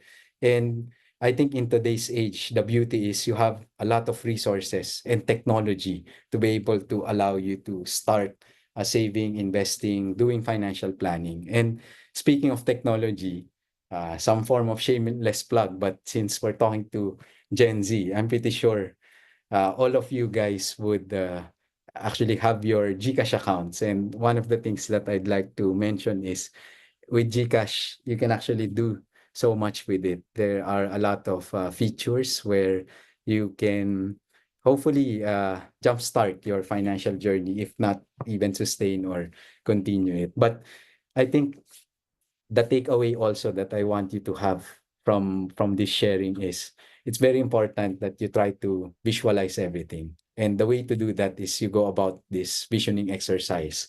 And it's not too early to actually think about this because sometimes you think about your career this way, right? But like I said, your overall well-being depends on three pillars. And don't forget about your financial wellness. So in order to try to achieve a certain level of financial wellness, you try to go about this visualization or visioning exercise. What will you achieve in the next 10 years? Think about it. So try to be specific, make it measurable, achievable, relevant, and time bound. And then I try to estimate the amount of money that you will need to make those dreams a reality. And it's okay to have adjustment changes along the way. Myself, actually, when I started my financial journey, I remember what I did was to ensure that I'll have an emergency fund right away. So I built that over the course of 12 months. And then once I was able to achieve that, I moved on to my other financial goals. So what I had in mind very quickly was retirement. So I felt like even at the age of 22, I already have to set aside something for retirement. And I've been doing it ever since for more than a decade now. So I have a monthly deduction from my salary. I put it in different investments and I make sure that I track it over time so that my goal will really be hit. So you try to think about the things that will happen in the future and assign a specific amount. And then this one is very helpful. Create visual reminders, pictures, mental notes, or whatsoever, things that will help you. And the reason for this is normally when you talk about money, it's all about numbers, right? And that's where I guess the human nature of being greedy will also come in. Sometimes you'd want more. That's why I prefaced this talk with a question first. Who wants to get rich but quickly, right? Because normally that's really the tendency of people to just look at the numbers. But in reality, it's all about the meaning behind the money. It's all about the the motivation that you have for trying to achieve your goals. So try to visualize how it's like to have your own house, how it's like to have your own retirement, because I don't think there's any greater motivating factor than trying to picture what you want to achieve. And don't underestimate the power of visualization and preparation for trying to achieve those. And as I was saying, you guys are spoiled because in in today's world you have all the means and technology. Unlike during the time when I started my journey in terms of saving and investing, it was so hard. You had to fill up a lot of uh, forms. You had to create a lot of accounts. But today, if you have a GCash account, let me just quickly share with you guys that you can start saving, investing with your GCash account. So if you're an 18-year-old legal age student, you have a way to uh, increase your balances in your GCash wallet. You can actually make use of the products that we have at GCash. So we have GSave there. So I don't know if anybody's using it. If you are, please say yes. So I can get a sense of how it's like to actually look at the youth ngayon if they are really using such products. So currently we have 4 different digital banks that you can access here. Digital and online banks, namely BPI, CIMB, Unobank, and Maybank. And actually what's great about this feature is we've onboarded millions of Filipinos already. Today, 25% of Filipinos with a bank account is through GSave. The thing with this is you don't need to deposit right away. As long as you're a fully verified user, can already make use of this, and there's no minimum deposit. How it's like is, I mean, you guys are digital natives. You log into your GCash app, you see the GSave icon there. Just choose the banks that you can see. Again, no need to deposit right away. You can just check it out for your liking. I mean, just to experience what it's like, and then you can deposit if you want. It's real time. If you need to withdraw, it's also real time. So it's very, very convenient nowadays. Once you have savings, you want to start investing. Normally, the first entry point there will be investment funds. That's where this platform will come in, our G Funds platform. So with G Funds, guess what? We've lowered the minimum investment in funds from before. When I started, it was 50,000, was pulled down to 10,000, and then to 5,000, and then to 1,000. Today, you can invest for as low as 50 pesos. So can you imagine if you can buy a cup of Starbucks coffee, you don't have any reason actually not to be able to start investing. So similar with GSave, you can find the investment products by clicking on G Invest, and then you'll see their G Funds. Then you should be able to access all the investment options that you have here. And then if you want to dip your toes into stock market investments, we also have our feature called G Stocks PH. So we launched this just last year. So if you're a fully verified user, 18 years old, you can already start investing in the stock market with your GCash account. So as long as the stock market is open 9 a.m. to 3 plus p.m., you should be good. And then finally, if you're more, I guess, adventurous, and like I said, you guys are more digital natives than I am or the previous generations, you might be more into this. Although personally, I'd still keep a minimum exposure to this unless you really have a high risk appetite. We also offer our G crypto services if you want to buy and sell different cryptocurrencies. It's there, everything in Gcash. So I guess the message here is there's really no excuse for you not to be able to start your investment journey. And what's important would be the things that we talked about earlier. You try to think about your overall well-being, then think about your future. Try to go beyond the theoretical concepts that you learned from school and have a healthy relationship with your money. Like I said, if the way you spend your allowance today, if you don't get it right, that's going to be the same way that you will spend your salary. So with that, I end my talk, and I'd be more than happy to take in any questions. Thank you.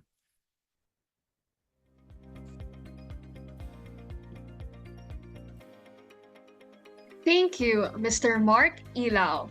Now, Now, to moderate the Q&A part of this session, may we please have Ms. Charlene Ordillo from De La Salle University, Dasmariñas, J. Phoenix. All right. For our PJFIS attendees, kindly send in your questions for our Q&A segment with Mr. Mark Ilaw. And it is time to let your inquisitiveness shine and satisfy your curiosity about our financial wellness, especially I believe that most of us here are part of the Generation Z. All right. Now, for our first question, we know by now that you, Mr. Ilaw, has an extensive experience in the investment industry. The question is, when is the best time for Generation Z to invest, if there's such a thing? And what are some suitable investment options for beginners? Yeah, thank you for the question. To be honest, as early as possible. I remember a part of my first salary, I made sure that I devoted it to savings and investments because, well, I had the advantage there. I was part of an investments team, so I saw firsthand the benefit of actually growing your money. So I'd say as early as possible. Even now, if you have your allowance, you have an excess, and you can make use of the tools that I mentioned earlier. Doesn't need to be with GCash or doesn't need to be real at this point. If you just really want to get a feel of it, there are a lot of available apps, resources there that you can try to explore just to learn. Maybe I think what you should prioritize at this point really is the learning part. You try to understand how investment options work and then try to marry it with the financial journey that I spoke about. Now, in terms of what would be the most relevant investments for young people like you, normally you start with investment funds. That's really your entry point, just because there will be an expert who will handle the investing for you. So it takes a lot of burden right away. So you can focus on trying to learn as much in your job or focus on family responsibilities, stuff like that. But if you're already at that point where you have some form of knowledge about investing, I highly suggest that you look at the stock market as a first step for the high risk, high return type of investments. Just because I think you guys are very young, you have 30, 40 years ahead of you. You have all the time in the world to be able to build your wealth, and getting into higher risk investments will be favorable for you guys, even if it means that you'll have to take on higher risk, because at the end of the day, you have the time horizon. So you try to do it that way and then learn by watching a lot of YouTube videos, reading a lot of books. That's what I did as well. All right. And as part of the Generation Z, I believe some of the beginners might find it overwhelming or scary. So this is the best advice that we could have, is just to learn a lot of things from the internet or YouTube videos, as mentioned by Mr. Mark. And now we have our next question. The question is somehow related to the virtual background of Mr. Ilo right now, which is about GCash. So, which of the GCash features is the best for us to use? G Invest, G Fund, G Crypto, or G Save? Okay. I want to say everything actually, because ultimately they serve a purpose. I think the way you should look at it is investment options or options in general where you can put your money. It's like dipping your hand into a toolbox. One tool will not solve all your problems, right? So you have to understand what this tool is for. So in order to answer that question, you have to answer, what are you trying to save up for or invest for? Because ultimately, the goals that you set for yourself will define the proper investment options or options for you. If we are just going to go by the usual journey of people, then I'd say you always start with GSave. Because normally you have to have savings really for emergency and for practical purposes, right? You might need it on a daily basis for your cash flow, stuff like that. So that's really your baseline. But once you have your savings account, that's the time you try to move on to investment options. And like I said, entry point would normally be your investment funds. So that's where G funds will come in. And then as you get more comfortable, more knowledgeable about what you're doing, that's where you can explore both G stocks and G crypto already. The beauty of experimentation today it doesn't cost you a lot. So like I told you guys, savings account with GSave, no minimum deposit, you can explore. G funds, 50 pesos for local funds, 1,000 for global funds, you can explore. G stocks, there's no minimum to top up, but we have to follow the board lot in the PSE. So maybe 500 bucks will allow you to buy a stock. You can explore. G crypto, 200, 300 pesos, you can buy Bitcoin, Ethereum. So again, you can explore. So it will not cost you as much. So that's really your advantage. Unlike during our time, you couldn't do that. So as much as possible, you try to learn by using these different investment options. And ultimately, like I said, define the right vehicle by the goal that you want to achieve. All right. Now, as mentioned by Mr. Ila, I would like to emphasize this to our Gen Z attendees. I read a comment earlier that they want to heal their inner child, so I guess they spent a lot. So let's like heal our inner child, but at the same time consider using G Save. And then for the also some other investment options, as mentioned by Mr. Mark, it is time for us to explore, and it does not cost that much unlike before. So you have the opportunity. And now for our next question. Since I am already a fourth year student, can you give us a simple advice on how we will plan our financial when we become fresh graduates? That's your Okay.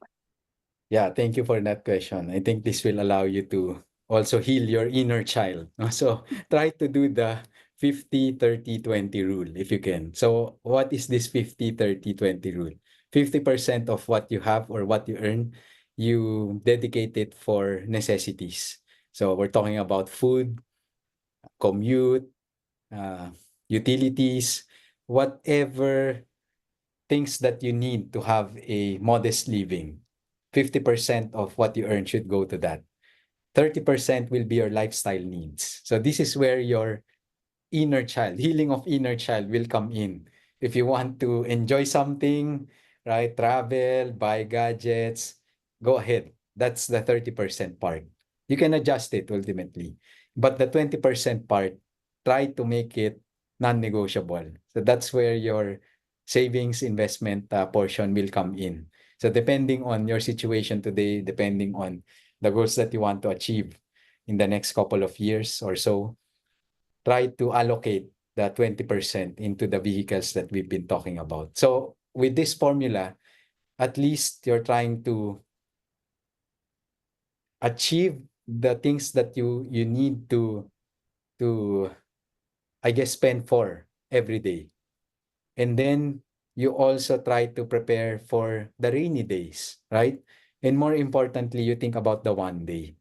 So this is a way for you to balance all your spending activity. So 50, 30, and 20. Hopefully you won't forget that one. That's a great formula. 50, 30, 20. Now we have a lot of questions, so let me proceed with the next one. Do you think a dollar time deposit is a safe investment given our current economic situation?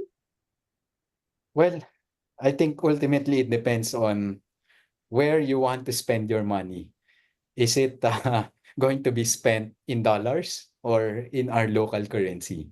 Because ultimately for me, there's no sense to actually, unless you're a professional really, there's no sense to have a different currency exposure than the ones that you're going to spend your money into, just because for me it's an unnecessary risk. If you're looking at yield, then there will be other vehicles that will allow you to achieve that one. Having said that, I understand the appeal of dollars. I mean, US is the US, right? The greenback is the greenback. But I think ultimately, if you want to be very objective about it, what you will have to do is understand what are the yields that will be given to you in pesos and in dollars, and then maybe check the forecasts of economists like Mr. Dan, previous speaker, in terms of the US dollar and peso movement, which one will be stronger, so that you can try to maximize your yield. But just as a Filipino, and if most of your spending will be here in the country anyway, I'd suggest that maybe just keep a dollar deposit for having one, just in case you need to travel to buy something in dollars. But majority of your net worth, I'd suppose, would still be in pesos. All right. Now we have another question. Perhaps this would be like the last one. How should individuals prioritize planned and unplanned expenses and in their financial planning to ensure long-term stableness? Okay. So I think in terms of planned versus unplanned, it should be a Pareto. 80% of what you should spend for will at least be 80% planned, if not more, right? The unplanned portion, like I said, as much as possible, our goal is to minimize it. So at this point, what you really have to do is think about all the things that you want to achieve, even if it's so far ahead in the future. Because I tell you what, if you're aware, you really have a lot of advantage. That's where most Filipinos fall short. They're not aware about the expenses, the goals that they have. That's why instead of it being planned, it becomes unplanned. So it goes back to proper financial planning whereby you use the SMART framework. So try to really jot down all the goals that you have. And then whatever you miss, most likely that will be the unplanned portion.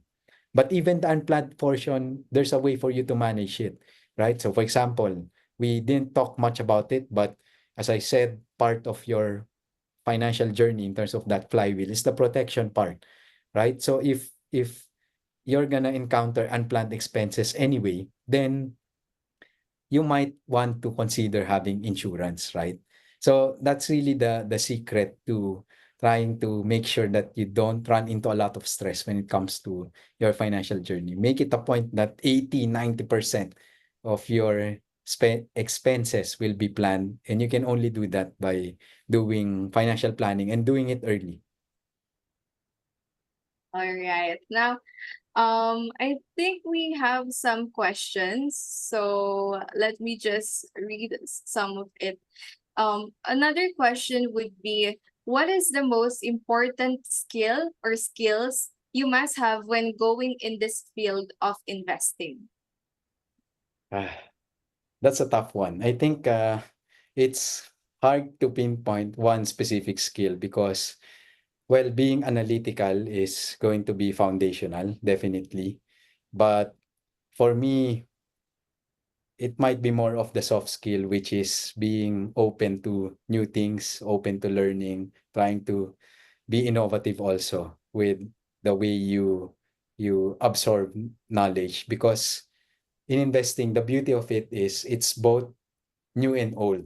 Old in a sense that the concepts that you've learned in the past, the foundational knowledge in terms of appraising value of investments, it won't change, right? Your discounted cash flow model will always be the same, right? But the new part happens because of the news, developments, human interactions, human nature, right? And it's part of the course of corporate development, things around you happening.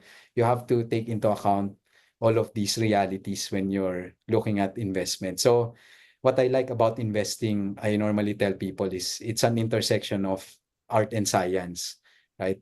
Hard science because you have to learn the numbers, but the science part I think is equally important. And that's where the, I guess, behavioral finance will come in. So if there's something that I can also try to impart this afternoon is try to learn more also about behavioral finance, because it will change the way you have you look at money, your relationship with money, but at the same time might be useful also for the careers that you will craft for yourselves. All right. So investment has its art and science, and we should have like our study as well, the art and then the science part of it. So thank you everyone for those who actively participated in our Q&A segment, and thank you so much, Mr. Ila, for the productive and comprehensive discussion. Stay financially savvy, and I hope we embody the advice of Mr. Ila, especially the 30% for our healing of inner child. Thank you. Thank you, Mr. Mark Ilao, CFA, and Ms. Charlene Ordilio. That was an engaging session, and I am sure a lot of our PJFIS 2024 participants have found the content relevant to them. Now, to award the e-certificates to our guest speaker and moderator as recognition for their valuable contribution, may we please have Ms. Mary Jade Rojas Divina Gracia, CFA, Trustee and VP for Member Relations of CFA Society Philippines. Thank you, Christine, and awesome job, Mark and Charlene.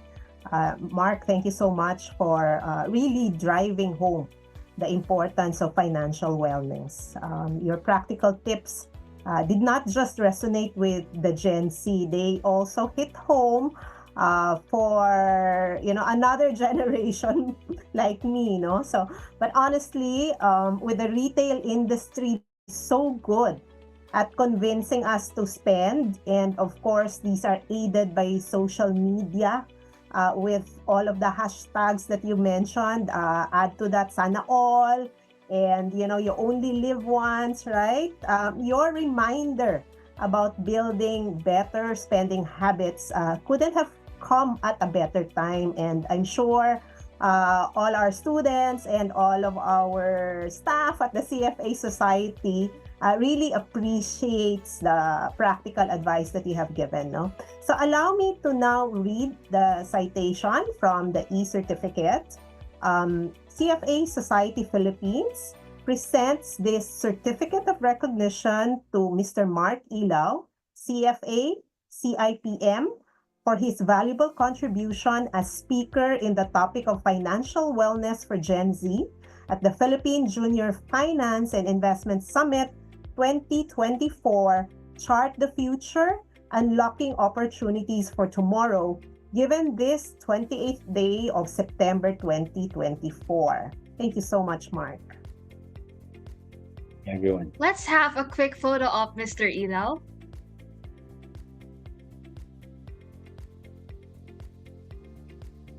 Okay, and now thank you also, Charlene, for moderating wonderfully today's session on financial wellness for Gen Z. So let me now read again the citation of the e-certificate. CFA Society Philippines presents this certificate of recognition to Ms. Charlene Ordilio for her valuable contribution as moderator in the topic of financial wellness for Gen Z at the Philippine Junior Finance and Investment Summit 2024, Chart the Future, Unlocking Opportunities for Tomorrow, given this 28th day of September 2024. Thanks again, Charlene. Another photo op with Miss Ordilio.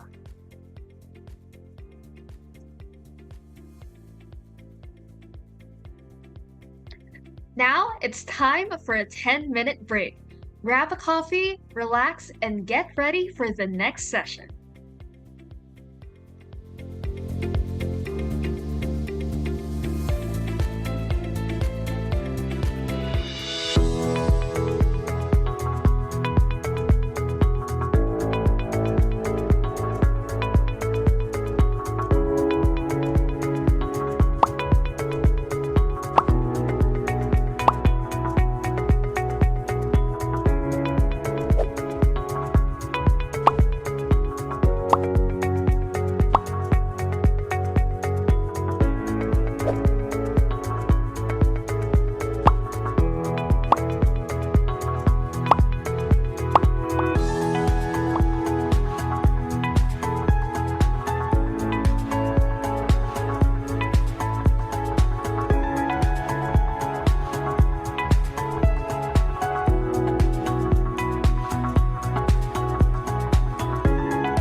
Andrea Nicole E. Gavilia, an ambassador for PJFIS 2024, and we are here at Laguna State Polytechnic University, San Pablo City Campus. We are here to interview some of our kapinans about the upcoming summit this September 27 and 28. Kaya naman, tara na!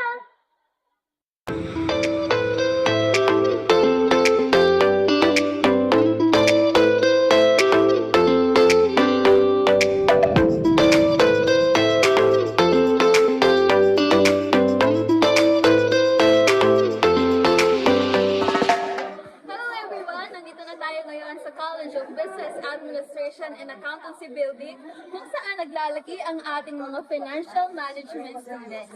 Kaya naman, tanungin na natin sila kung kasama ba sila sa upcoming event na PJFIS 2024. Excuse me, financial management students ba kayo? Yes, yes. That's great. I am Andrea Nicole Gavilia from our local organization, JFinance, and we are interviewing fellow kapinans about our upcoming summit. So registered na ba kayo sa PJFIS 2024? Yes, yes. Why did you join our upcoming event?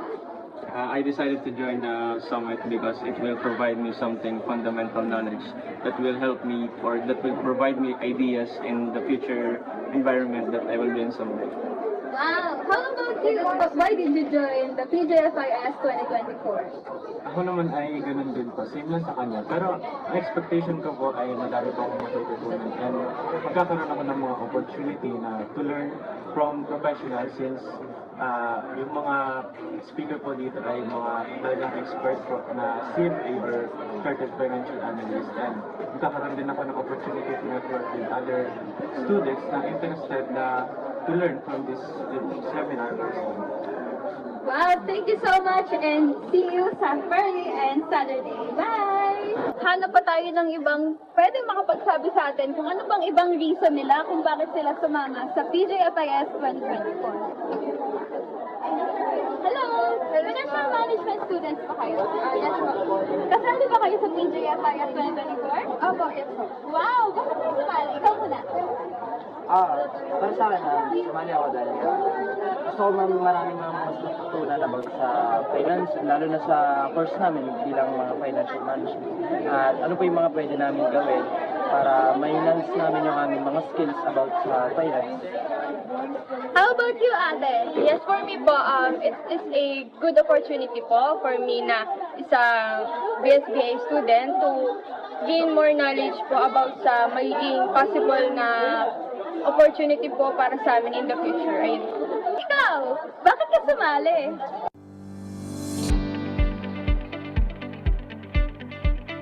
Are you looking to kickstart your career in finance? Want to boost your knowledge of the investment industry? Look no further than the Investment Foundation Certificate. Designed for working professionals and university students alike, the Investment Foundation Certificate provides a comprehensive introduction to the investment industry, equipping you with the knowledge and skills you need to excel.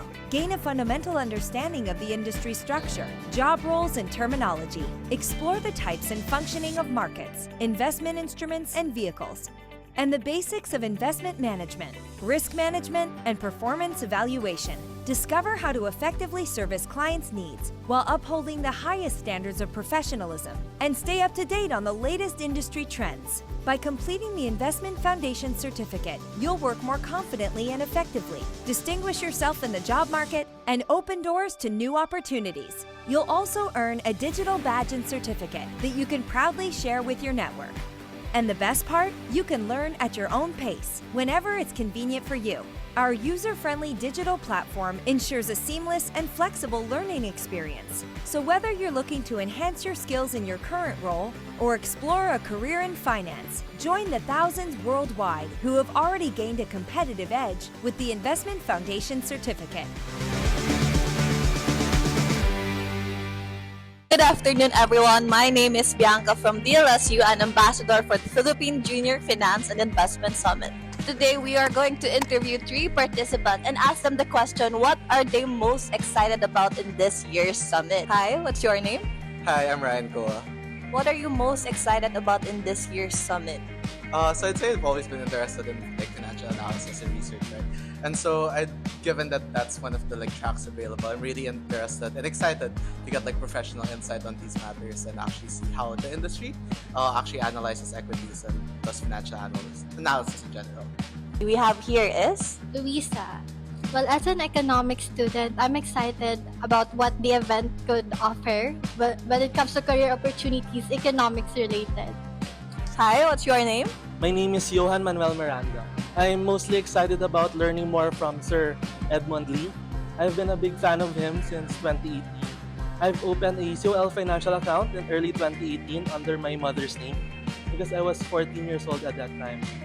Since then, I've been a huge fan of Sir Edmund Lee, Sir Edward Lee, and Sir Lawrence Lee. There we have it. See you at the Philippine Junior Finance and Investment Summit 2024.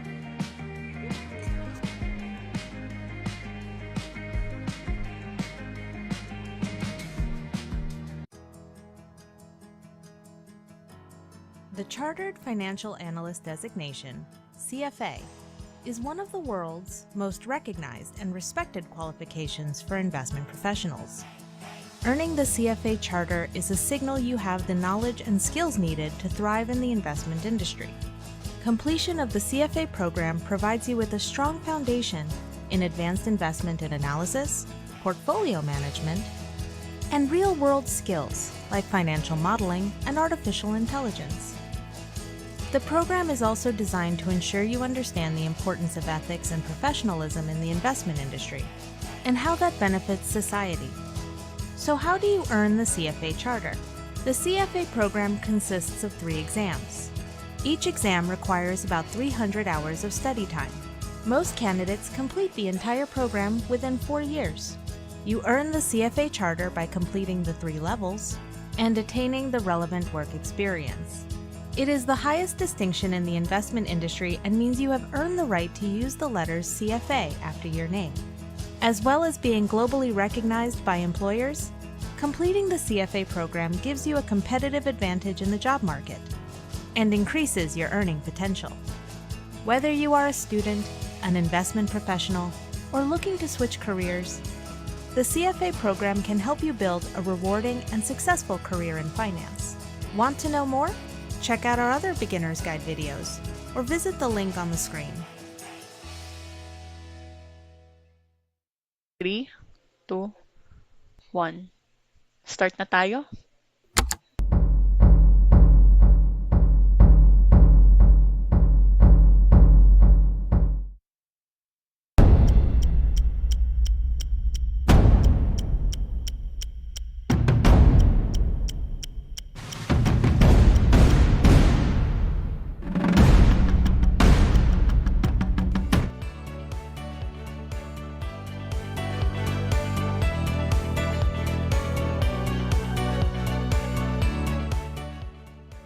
Welcome back, everyone.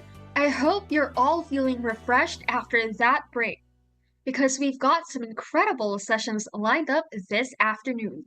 But before we wrap up this break and dive back into our next segment, it's time again for a raffle. We have some fantastic prizes lined up, and I can't wait to see who the lucky winners are. Again, if you see your name on the screen, please raise your hand. And the winners are, drum roll please. Our first winner is Gilbert De Guzman. Congratulations, you've won a CFA Society Philippines jacket. Our second winner is Roman Benjamin Manaloto.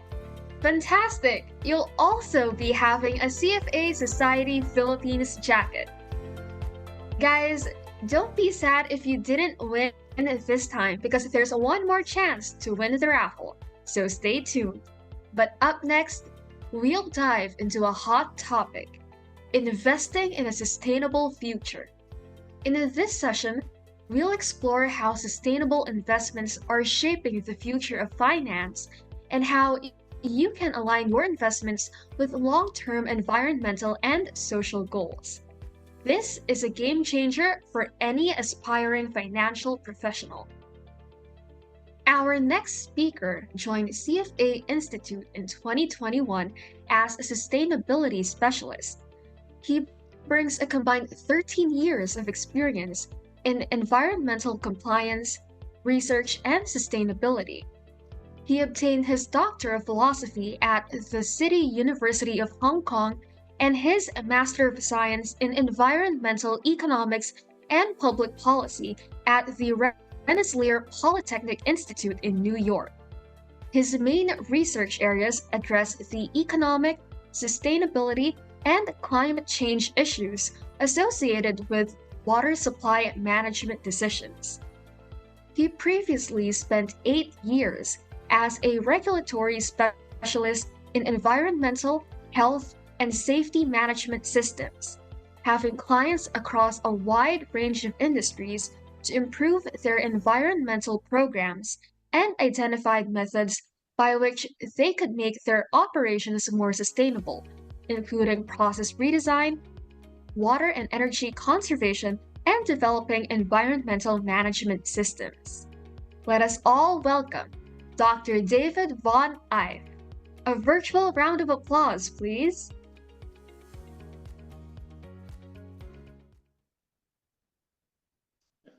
Thank you, Christine, for the kind introduction. So I think I can just jump in. I know I have probably too many slides for my time, so I'll try to get through as quickly as I can. So I think hopefully everyone can see my slides, and I'll get going. So just as a reminder for today, we want to go over kind of a tour of kind of what impact and sustainability and ESG and the impact they have on finance. So I want you to think about kind of developing an understanding of sustainability issues and how they will increasingly impact investment management thinking and why sustainability related skills are necessary, but in a short supply.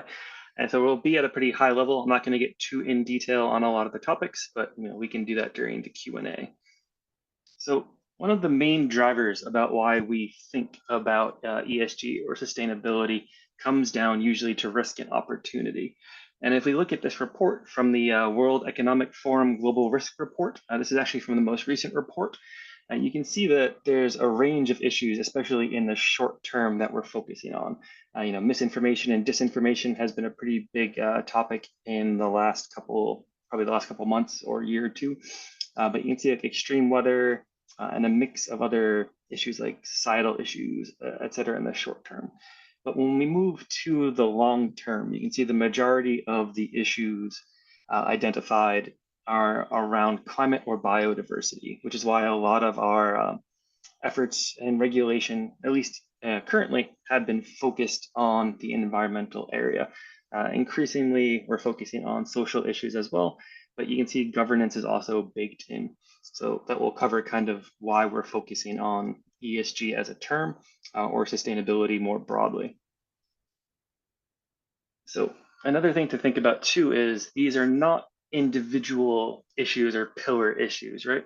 No matter what the issue is, if it's an E, an S, or a G issue, it usually is connected in some way to another one. So there's very few environmental issues that are purely environmental. They will have some social and governance impacts as well. So you can see that impact on, say, like societal polarization or involuntary migration caused by, say, natural resource shortages or increasing extreme weather events. And this has led to kind of a change in thought on what the purpose of a company or business is.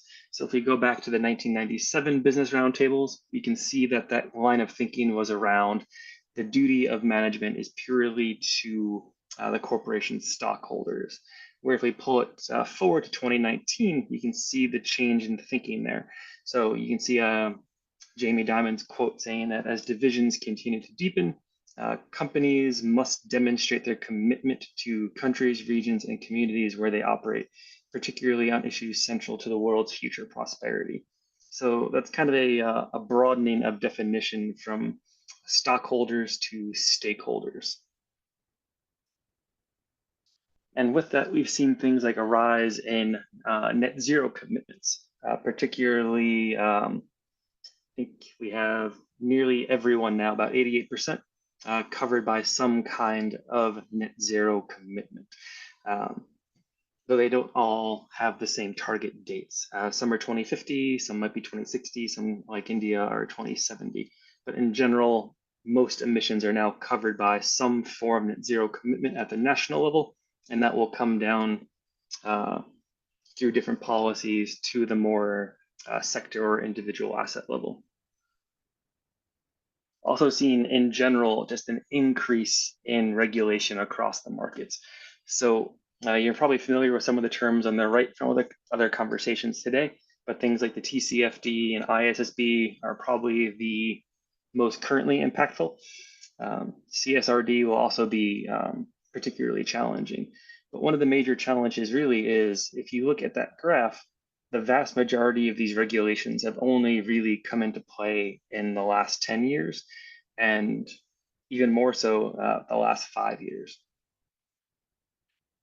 So what do these regulations kind of look like? So if we take a look kind of more broadly across the market, I put a typo there, this should be 2024 update, sorry. But we can see for the EU, like we have the CSDD has entered into force, and the CSRD being fully incorporated into national law back in July. You also have what they call the CBAM, so that's the Carbon Border Adjustment Mechanism that will come into effect, came into effect also back in July. You also saw ESMA release its opinions on sustainable finance regulatory frameworks. In the UK, you've seen the UK SDR, so that's looking at what asset managers can use labels and their disclosure requirements. That came out this year as well. The ISSB has set out their draft changes for the SASB standards. And we've seen more and more ISSB implementations globally as well. In terms of overall financial disclosure frameworks, you can see you have things like the Institutional Investors Group on Climate Change, updating their net zero investment frameworks. I think it's 2.0 now. And you also have Finance for Biodiversity updates setting nature-based targets for investors. In terms of more voluntary frameworks, the SBTI, so Science-Based Targets Initiative, has released 2 main papers as an initial setup for revising their corporate standards. Some of this will be deferred until 2025. The VCMI is also seeking inputs for guidelines on Scope 3 targets. So VCMI would be the Voluntary Carbon Market Initiative, and both the TNFD, so the Task Force on Nature-Related Financial Disclosures, and GFANS intend to launch individual consultations on nature and transition plans this year. So there's a bit more expanding from pure kind of emissions-based disclosure to now looking at biodiversity and social impacts as well.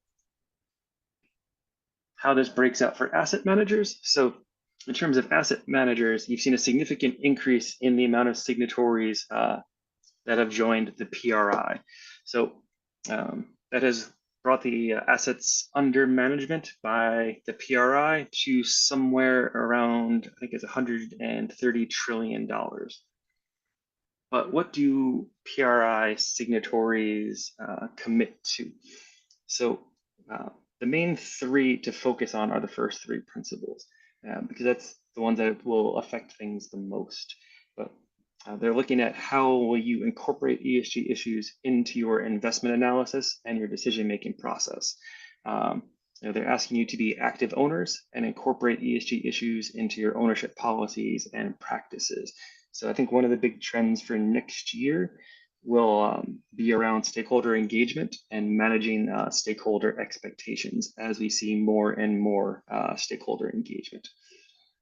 They'll also seek appropriate disclosure on ESG issues by the entities in which they invest. So that's kind of driven this drive for more voluntary and mandatory disclosure standards. So when we think about what is ESG investing, I think the easiest way to think of it is it's a shift from kind of short-termism to long-termism. So if you think about our current financial reporting frameworks, they're very focused on short-term targets and goals.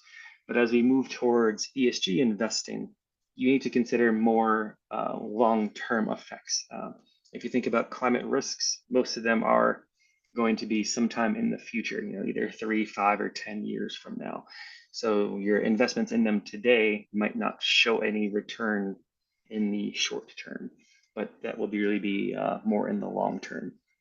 And in terms of what do these factors mean, so you have the environmental or social or governance factors, which then bring rise to kind of topics or issues. So we know ESG issues for the E. The E breaks down for environmental and natural world. So issues would be things like climate change, resource depletion, waste, pollution, deforestation, or forest die-off. For social, that's going to be things that affect the lives of humans or human capital. So that's going to be things focused on human rights, modern slavery, health and safety, working conditions. Yeah, you see that a lot with the current EU regulations as well, focusing on those particular aspects. For governance, those are, I think, the more traditional ones that we're used to seeing with traditional financial analysis. So that's going to get into executive pay, board diversity and structure, et cetera. But you might see more issues around, say, tying executive remuneration to, say, a sustainability target. So how do we typically do this? So depending on the systems, you'll see usually one or more of these approaches used.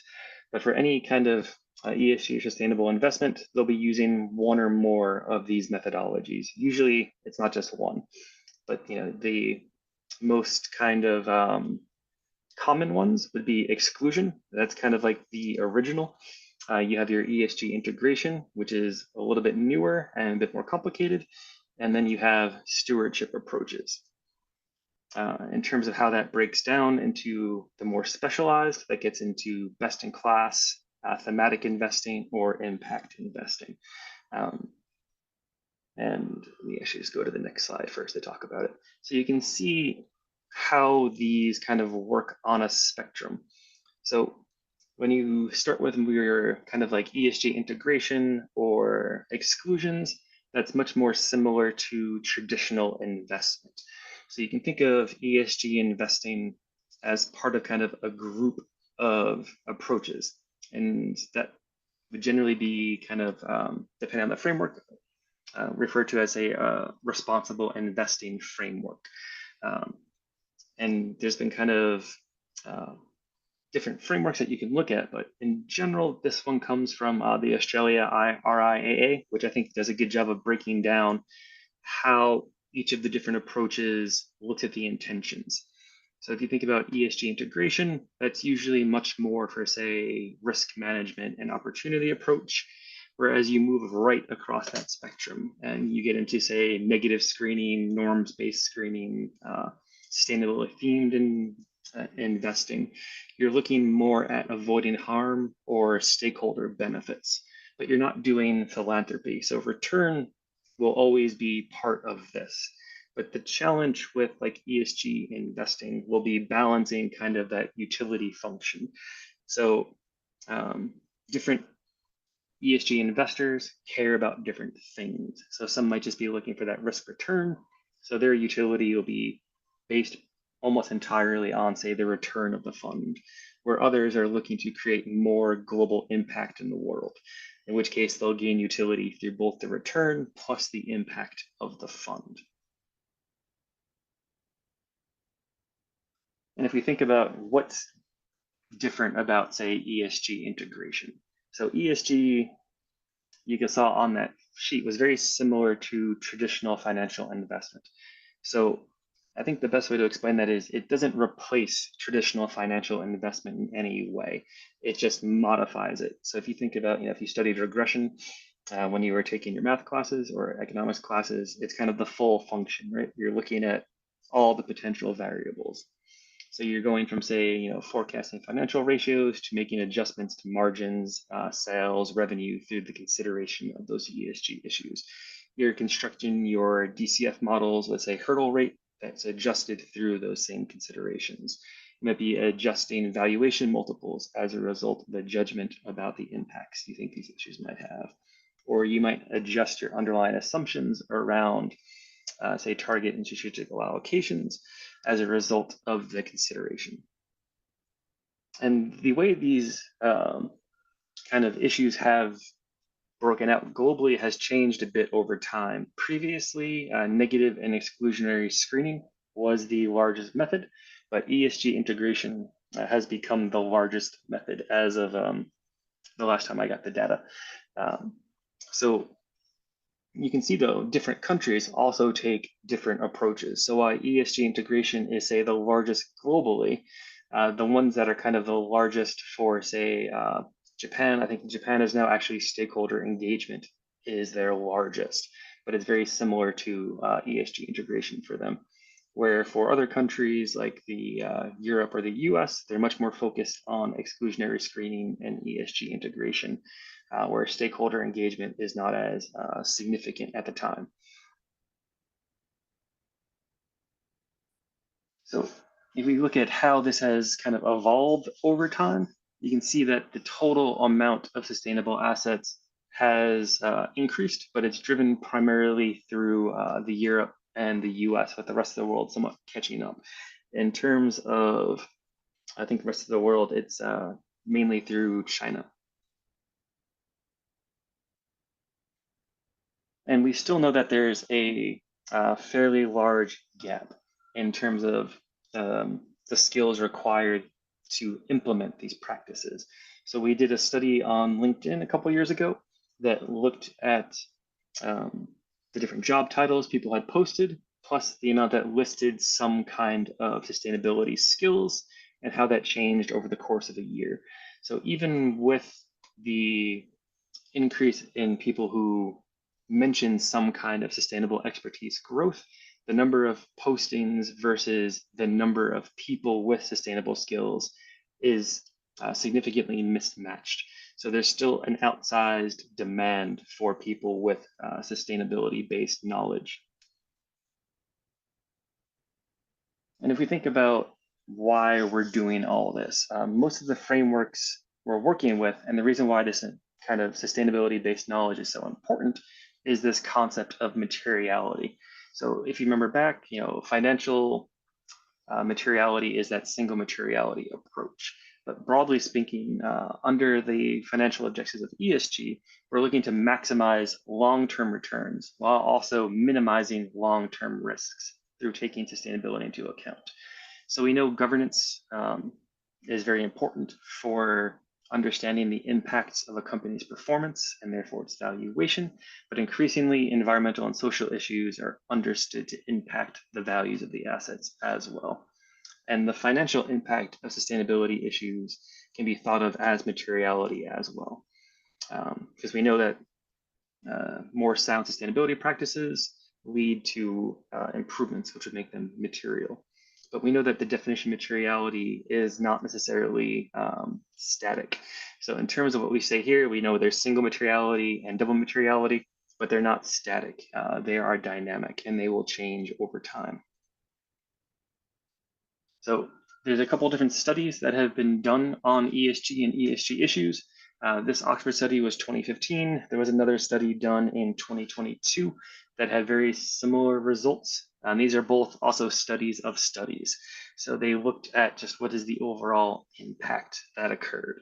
And you can see that according to these studies, sound sustainability practices led to lower cost of capital in about 90% of cases, where solid ESG practices resulted in better operational performance in about 88% of cases. And in 80% of cases, stock prices and the performance of the companies is positively influenced through these good practices. And in terms of how we're looking at like what is sustainable or what is defined as sustainable, you'll see this concept of taxonomies. So here, like we have the example of the Common Ground taxonomy, which is the taxonomy that's being developed in China, which looks to take aspects of the EU taxonomy and create kind of a local context in China. So it's trying to be as similar as it can to the EU's taxonomy to allow for smoother kind of investment flows between the two markets. But it's also trying to take into account kind of local context at the same time. So there are differences in things like the sectors that are covered by the taxonomies. Since one is an emerging market and one is a developing market, they care about different sectors. You'll also see significant differences around some of the principles in the taxonomy, such as the do no harm criteria. So the do no harm criteria that's present in the EU taxonomy is not present in China's taxonomy. As an emerging market, it's quite difficult to balance a growth or poverty alleviation with some of the other concepts. And then others, I mentioned materiality before, but how do you decide what is material? So one of the tools that's commonly used in the US market and is less so used in Asian markets, but is being built into the ISSB. So it should be something that Asian markets in particular start to get more familiar with, would be like the SASB framework, which looks at creating high level sector materiality maps. So you can see kind of different colors there representing different kinds of issues, like climate change being green, environmental, versus the purple, which is more the governance, and the blue, which is more of your kind of S issues. And for different industries, they do point out, say, things like climate change is much more important for, say, an airline than it would be for, say, a bank, based on the SASB framework and the SASB definition of materiality. So, but this is kind of to be used as a starting point. You know, depending on your individual company, you know, you can think about like say Swire in Hong Kong, which is a food and beverage company, but also is a owner of an airline. Their materiality map won't really map very well to the food and beverage sector. So if we think about how this has changed, you know, historically, I think as I mentioned, we have taken that single materiality view, which can be considered an outside-in view. Now, how do issues in the environment impact how my company operates and its value? But we're starting to see an increase in that bidirectionality or double materiality style, and especially in European frameworks. So that's going to look at how a company impacts the environment operates in the environment. So kind of looking in both directions. I think graphically is a little bit easier to see. So for that financial materiality perspective, you know, you're asking, how does the climate impact my company? So, you know, do I have enough water to run my production process? Where under bi-directional materiality or that double materiality framework, you have to kind of look at, you know, what's my impact? So if I'm using that water resource, how much water am I leaving for, say, local farmers to use? So it's kind of going to say you have to expand who your audience is. And depending on your regulation, you have to consider different levels of that materiality. So under, like, say, the TCFD, you're going to be looking at that single materiality. And in a lot of ways, the primary audience of that is purely investment managers or investors or regulators, where under like the CSRD, you need to kind of look in that bidirectional side, and that kind of increases your stakeholders to include your consumers, civil society, employees, etc. So like as mentioned, the CSRD is one of those ones that's really pushing that. So that's going to include things like double materiality, that's going to have sustainability targets and your performance against those targets. It's going to require some level of third-party assurance on this information. And your reporting has to be aligned with the SFDR and the taxonomy, which can be a challenge for companies that aren't used to it. And even companies in the EU can have a challenge, say, reporting against the taxonomy because their accounting systems weren't necessarily set up for it. So knowing how much of your income comes from taxonomy aligned activities can be quite challenging if you're not prepared for it. So if we think about why this then becomes financially material, so even though these might be environmental or social issues, they can become financially material even under a single materiality framework because they can they can result in impacts in your valuation, right? So reduce costs and increased efficiency, reduce risks of fine or state intervention, reduce negative externalities, or the ability to benefit. So the ability to take not just the risks, but the opportunities into account and plan for them accordingly could all be positive impacts on your valuation. And we know that different industries are thought to have a different amount of their kind of value or earnings at risk from not taking ESG into account or taking sustainability into account. So for banks, especially, like 50 to 60% of their value could be at risk if they don't handle these considerations well. And the same is true for, say, automotive industry, transport, energy and materials. So there's quite a lot that can be at risk if you don't take things into account properly, and you end up facing, say, a carbon tax that you don't have the ability to pass on. But there is quite a challenge, especially related to data. So in terms of, say, ESG ratings are very different than credit ratings. So different ESG rating data providers will have different scores. So there's a very low correlation between the providers. And that's could be a good thing or a bad thing, depending on who you ask. You know, from a company perspective, it can make it difficult to say, you know, what do I need to focus on to improve my score? But the challenge is different types of investors want different kinds of ESG information. So there needs to be an understanding of what goes into these scores and what do I care about in order to say which score should I be paying attention to. So that also makes it so that ESG performance can be kind of inconsistently reflected by the stock prices, since we don't know which rating to pay attention to. But in general, I think it's going to be much harder to consolidate ESG scores, and it might not be practical or proper to do it. It might be just the transparency needs to be focused on. So we've also seen kind of the anti-ESG push publicly in the US, which I think is more of a public policy push than really something companies are getting into. So if we really look into the data, we don't really see it at the company level. We still see investors and companies seeing ESG as part of their fiduciary duty. So JP Morgan Chase and others have looked into this. Bloomberg has conducted surveys, and 86% of respondents said ESG is part of their fiduciary duty, and 90% expect ESG investments to deliver better returns over longer term periods. And 88% of senior investors surveyed said they would expand their assets under management towards climate-friendly strategies over the next 2 years. So while there's kind of a pushback on the term ESG, there's less of a pushback on kind of the principles of ESG. So I think I'm close on time, so I'll skip ahead a little bit. And it's also a kind of a mix between states. So some states have been very pro ESG, and some states have been a bit more, I guess, negative towards ESG. But usually that depends on their economic breakdown. So states that are more fossil fuel dependent have pushed back more against it, since they see it as kind of, I guess, a threat to their economic model. But at the same time, if you think about, like, say, Texas, Texas has done more renewable installations than California this year. So in terms of like what they're saying publicly versus, I'd say, what they're doing, there's still a bit of a mismatch.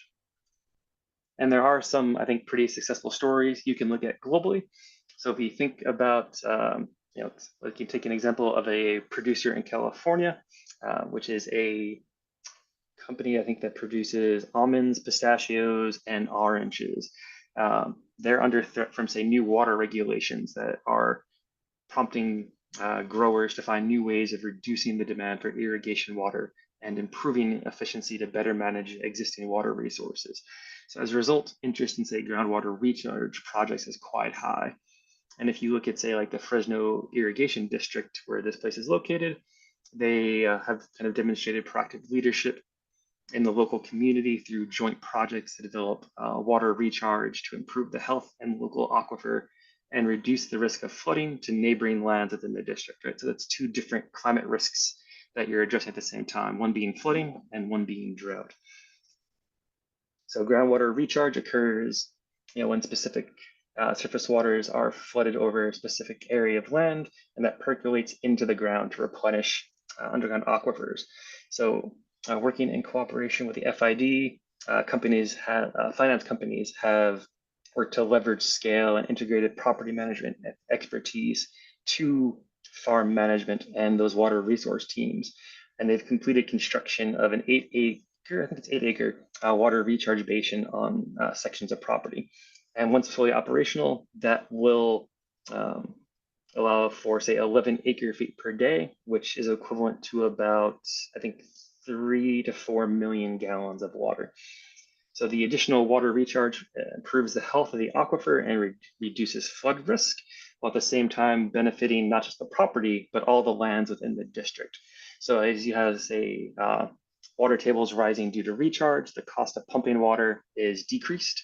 So that makes it cheaper for the farms to get this water, while at the same time cheaper for the municipality as well. So by combining with, say, green finance to fund these projects, local municipalities can kind of deal with physical risk and, in a way, transition risks at the same time.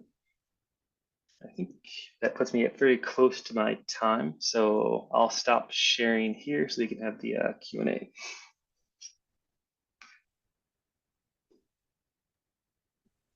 Thank you, Dr. David Von Eyck, for that insightful presentation. Got questions about sustainable investing?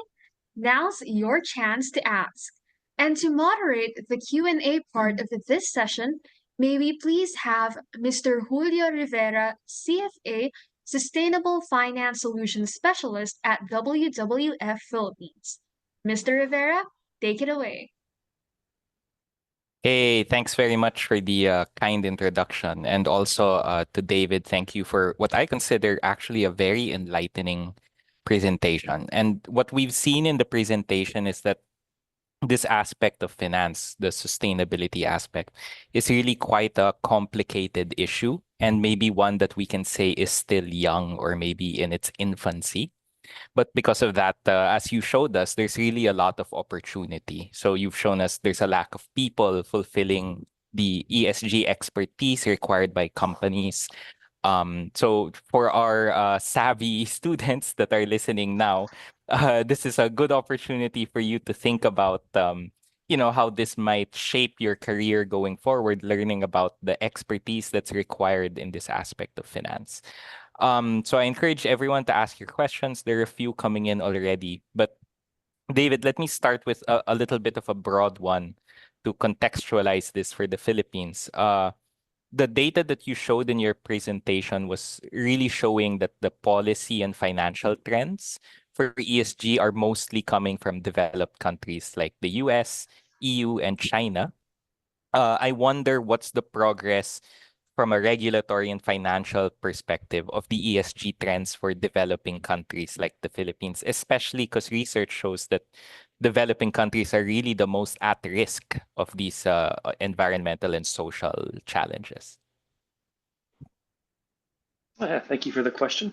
So yeah, I think that is true. So if you think about kind of some of the regulations I talked about, a lot of them are launched really by, say, the EU in particular.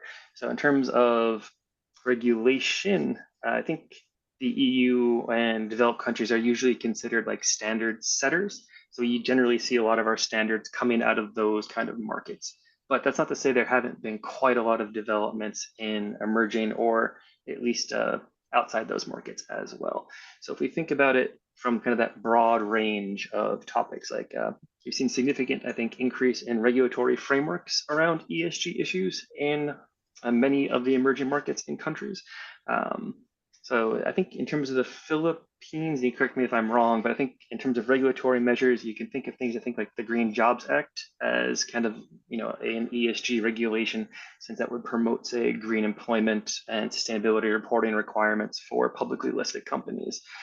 In terms of sustainable finance, I think it's in terms of the Philippines, I think it's the central bank, which I'll probably get the name wrong, but I'll just use BSP, has released guidelines for sustainable financing, urging banks to adopt environmental and social risk management practices in their operations and lending. We've seen increasing ISSB adoption across emerging markets such as India and a few other locations. I think in terms of the Philippines, there's been a good amount of private sector leadership. So I think, MPIC and Abuts Equity Ventures, I think, are two that are usually cited as having quite high ESG scores. But it is definitely a challenge for emerging markets because ESG requires a significant amount of data and resources. And for a lot of the emerging markets, most of the entities would be SMEs. And that can be quite challenging for them. So in some of the markets I've seen, they're starting to do like pilots around the creation of like more digital infrastructure to minimize the costs associated with a lot of this reporting. Okay, really interesting to hear that, and I think the lower cost especially will be a big incentive for companies to really start to adopt these practices and policies more.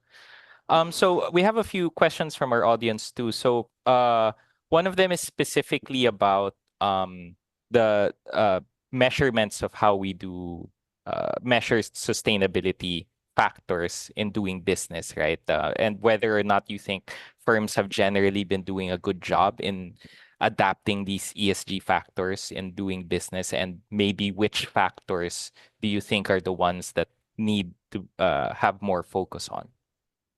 Okay, not entirely sure what you mean by ESG factors in that regard, but I'll try to answer it best I can. So I think in terms of what we normally look at as success at the moment, a lot of people are focused on, say, emissions, I guess would be the major thing that people are focused on. And it's not necessarily the best focus. Like it's definitely important that we lower our emissions, but there's a lot of issues with how we calculate both how we report it and how we calculate it. So right now we tend to focus on scope 1 and scope 2, which is fine since that's the inventory metrics, we'll say. And when we think about though calculating, say, like the carbon efficiency of a company, it can be quite difficult, especially for emerging markets. So a lot of it is on that weighted average carbon intensity, and that has significant issues in terms of things like the value of currency, changing, which can affect that, the level of inflation in the country, et cetera, that can affect how that number looks.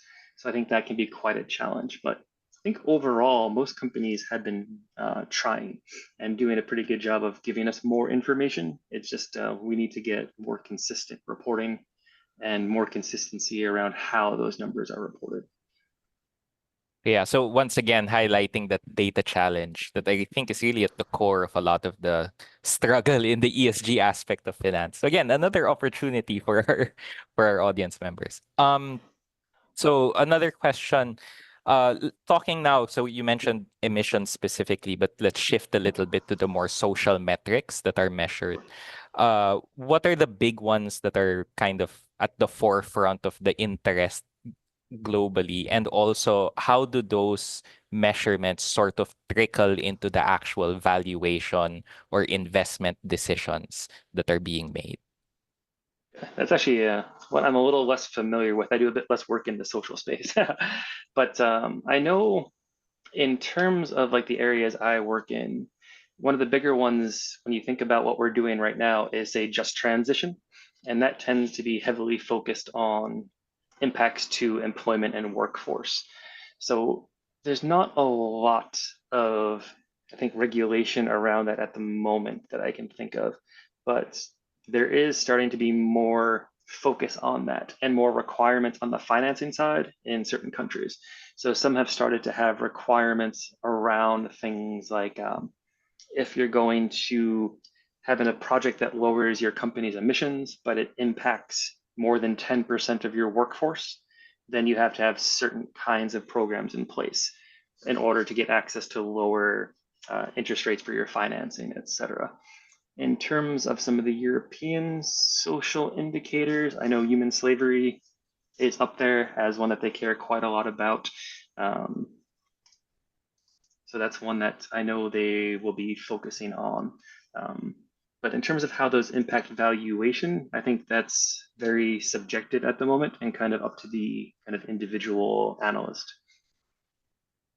Yeah, I see. So again, that leads into that discussion you had where the different sort of ratings agencies for ESG will come out with different results for the exact same issues and policies. So definitely a lot of maturity that's still possible there. Yep. So here's a, I guess, practical question for our young investors. Do you find, or have there been studies about the actual impact of investments into specific stocks that are more ESG aligned, right? Meaning to say, like, does it actually result in those companies performing better, or those shareholders like pushing more towards those policies? Sure. So I think I showed like one study, but yeah, there's been quite a lot of studies on this topic, but you tend to get mixed results. It's not all of them look at the same universe of things. So some of it might be sector specific or company specific. But one of the challenge is if you say, does ESG investment lead to a particular outcome? It's difficult to say sometimes because I think, as you saw, you can be doing ESG investing for different reasons. So there's different types of ESG funds. So how you break apart that bucket of ESG funds when you do your research will affect your results. Since you have like ESG for risk return funds, you have ESG for impact funds, and then you kind of have funds that are in the middle and are a bit of a blend of that. But in general, I think if you look into the ones that are more impact focused, and I have to go to more like specific regional studies that I can think of off the top of my head, but I know for like some studies we looked at in China, they did find a correlation between like reduction in carbon emissions intensity and the amount of green finance. So there is a positive correlation there showing that these investments are having an impact in that region. All right, that's good to hear that even if our professionals aren't directly involved in the whole ESG aspect, that we can still have an influence on that to some degree through our, I guess, responsible investing. David, thanks very much for those really insightful answers, and again, a very enlightening presentation about this complicated topic. I think that's all the time we have for questions, but thank you. Thank you. Thank you, Dr. David Von Ive and Mr. Julio Rivera. May we please call on CFA Society Philippines Trustee and VP for Member Relations, Ms. Mary Jade Rojas Divina Gracia, CFA, to present the e-certificates to recognize the contribution of the speaker and moderator as a token of appreciation for their contribution in today's session. Thanks so much, Christine. And of course, thank you, David, for giving us a meaningful perspective on investing in a sustainable future. I'm sure that your points on ESG-related career paths and how financial choices can shape a more responsible and resilient future really gave the students something to think about. And so I'm pleased to present this e-certificate as a small gesture of our appreciation for your thoughtful insights today, and of course, for spending your Saturday afternoon with us. Now, allow me to read the citation. CFA Society Philippines presents this certificate of recognition to Dr. David Von Ive for his valuable contribution as speaker in the topic of investing in a sustainable future at the Philippine Junior Finance and Investment Summit 2024, Chart the Future, Unlocking Opportunities for Tomorrow, given this the 28th day of September 2024. Let's have a quick photo of Dr. Von Ive.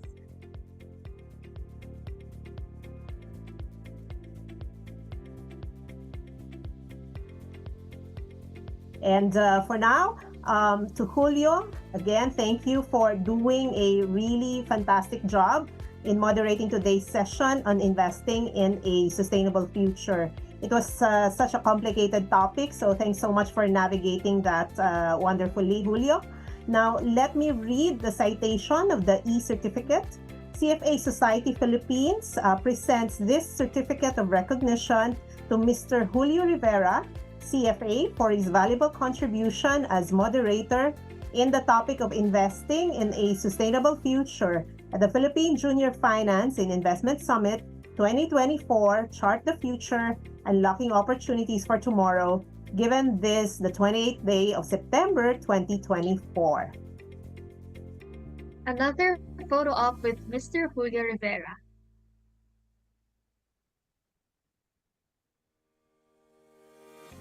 Once again, thank you Dr. David Bon-Ive and Mr. Julio Rivera.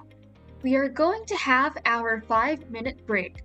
Make sure to recharge because the last 2 sessions will be packed with inspiration and career insights.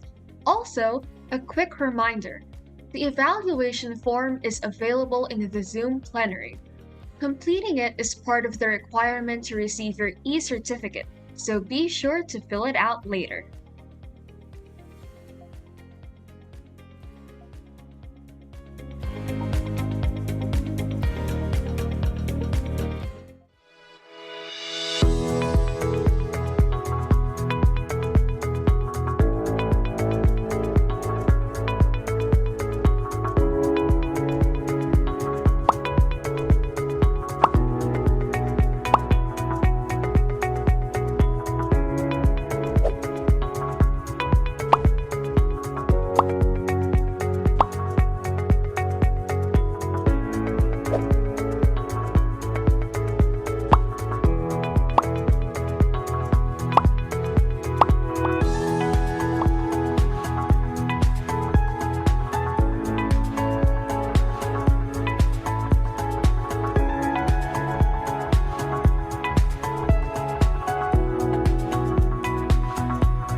Good day, everyone. I am Bianca, an ambassador from DLSU for the Philippine Junior Finance and Investment Summit 2024.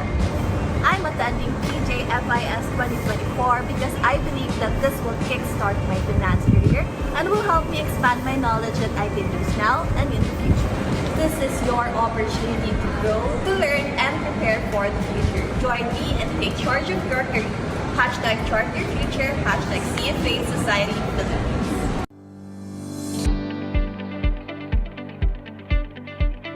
Are you looking to kickstart your career in finance? Want to boost your knowledge of the investment industry? Look no further than the Investment Foundation Certificate. Designed for working professionals and university students alike, the Investment Foundation Certificate provides a comprehensive introduction to the investment industry, equipping you with the knowledge and skills you need to excel. Gain a fundamental understanding of the industry structure, job roles and terminology. Explore the types and functioning of markets, investment instruments and vehicles, and the basics of investment management, risk management, and performance evaluation. Discover how to effectively service clients' needs while upholding the highest standards of professionalism, and stay up to date on the latest industry trends. By completing the Investment Foundation Certificate, you'll work more confidently and effectively, distinguish yourself in the job market, and open doors to new opportunities. You'll also earn a digital badge and certificate that you can proudly share with your network. And the best part? You can learn at your own pace, whenever it's convenient for you. Our user-friendly digital platform ensures a seamless and flexible learning experience. So whether you're looking to enhance your skills in your current role or explore a career in finance, join the thousands worldwide who have already gained a competitive edge with the Investment Foundation Certificate.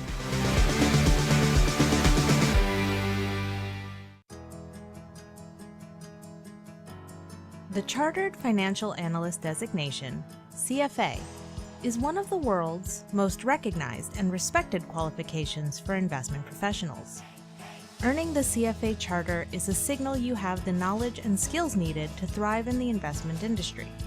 Completion of the CFA program provides you with a strong foundation in advanced investment and analysis, portfolio management, and real-world skills like financial modeling and artificial intelligence.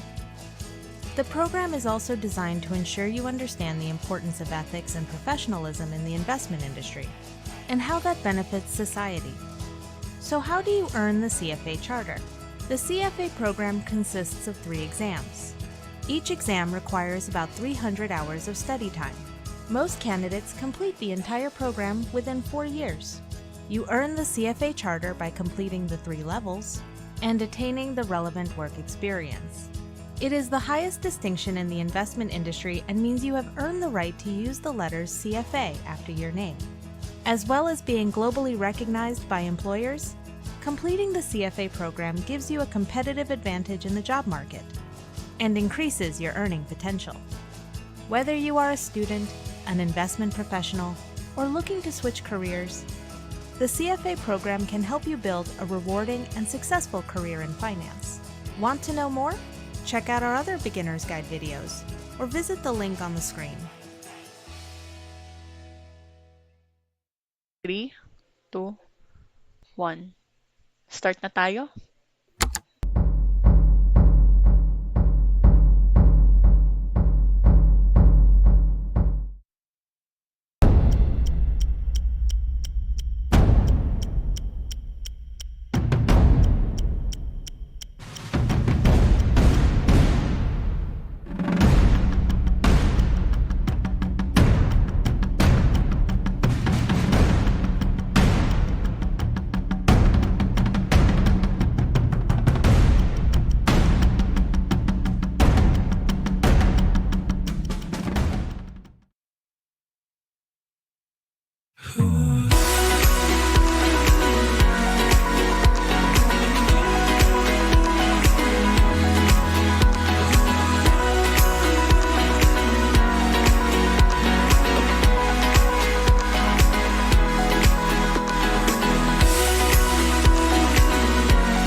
What truly set this competition memorable was the blend of intense moments.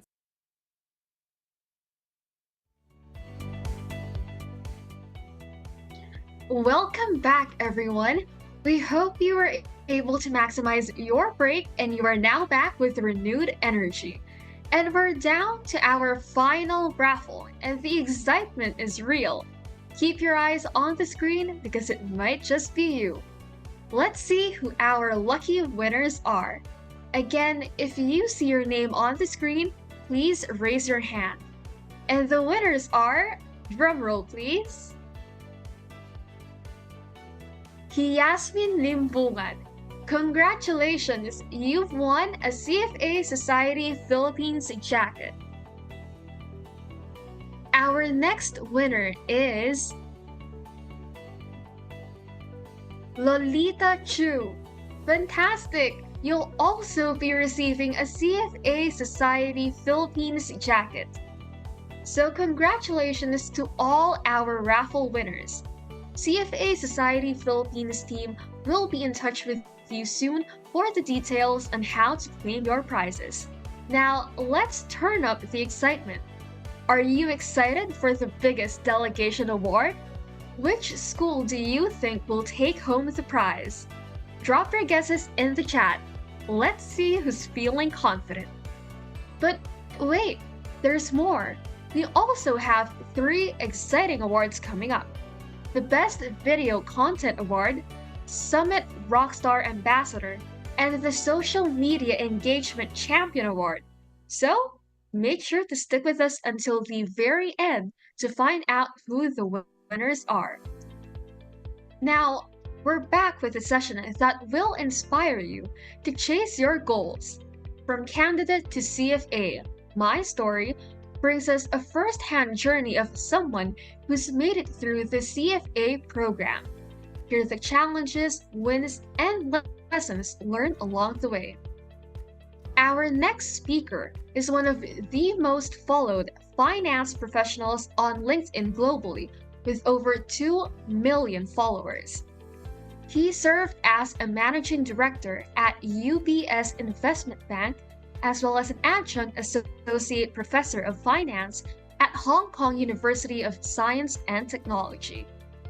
He founded the Institute of Life with the mission to help professionals achieve success at work and in life. Based in Singapore currently, he is the author of Small Actions, Leading Your Career to Big Success. Let us all welcome Mr. Eric Sim, CFA. A virtual round of applause, please. Hi, everyone. Hi, it's very exciting to be here.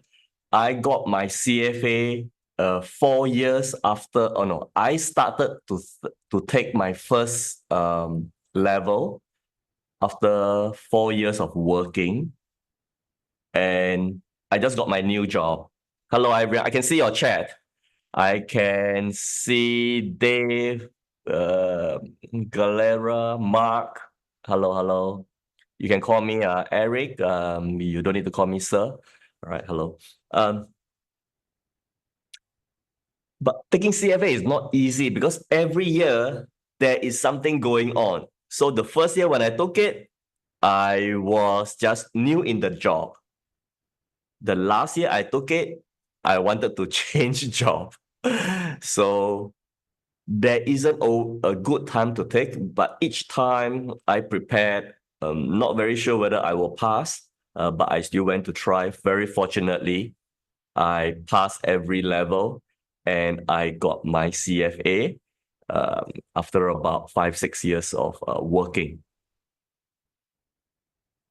And at that time, in 2001, they even advertised my name in the newspaper. Let me show you how it looks like. It looks like that. Can you see? Can you see down here? Yeah, very small. Let me enlarge it a little bit for you to make it bigger. Yeah. So you can see my name, Eric Sim. Bunchai is my Chinese name.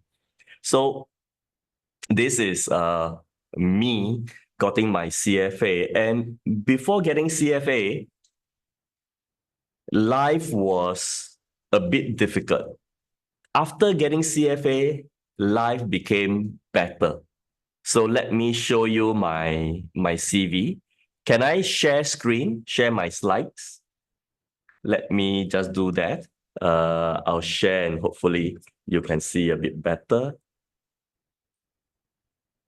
Okay, let me share on Zoom, share screen, start broadcasting. Okay, now, thank you very much. Yes. So now you can see, this is how my CV looks like. Quite smooth. You know, I did engineering in National University of Singapore. Let me use another color. Let me use green, maybe easier. So this is NUS, National University of Singapore. After that, I went to DBS Bank to do FX sales. And I went on to Stanchart to do risk management. I went to Citi to do corporate sales. And my last banking job in UBS Investment Bank. Looks very nice. Looks very smooth. But this is not my real CV. My real CV looks like this. Let me show you what I have been through. When I started, when I was young, I was selling prawn noodle together with my father in Singapore Hawker Center. If you have been to Singapore, you know. And we use this bowl. Can you see this? The bowl down here. So this is what I used. So I was washing bowls, I was taking orders, cooking. Then one of the holiday job, I did bartending. Then finally, I got my Bachelor of Engineering. I wanted to travel, so I applied to one airline for a cabin crew job. I cannot tell you the airline, except that it is the biggest airline in Singapore. But anyway, I failed, so I joined DBS Bank. I got rejected. But I didn't do well in DBS Bank because I lacked social skills. I was an engineer by training. I didn't know how to talk. I didn't know how to sell. So I went back to school after 2 years in Lancaster in the UK, thinking I can work in London, but no hope of working in London. I came back to Singapore only to meet with the Asian financial crisis. So many jobs disappeared. Then I decided to do risk management. And finally, I got a job in Standard Chartered Bank. After working for a few years, I said, hey, maybe I should try to pursue a teaching job in the university, but I need a PhD. So I went to apply for Princeton. No luck. Got rejected. Then I said, how about taking CFA? Very fortunately, I passed all 3 levels. And after taking CFA, my career took off. After taking CFA, once I got CFA, I changed job to Citi. I went to Citi Singapore, Citi Shanghai, Citi Hong Kong. And after that, I went to UBS Hong Kong, and now I founded my own company called Institute of Life. I was also made an adjunct associate professor of finance at Hong Kong University of Science and Technology.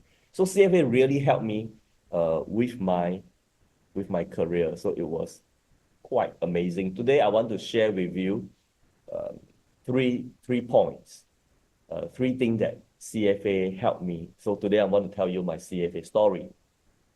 Number 1 is I leveraged the brand of CFA. So after quitting,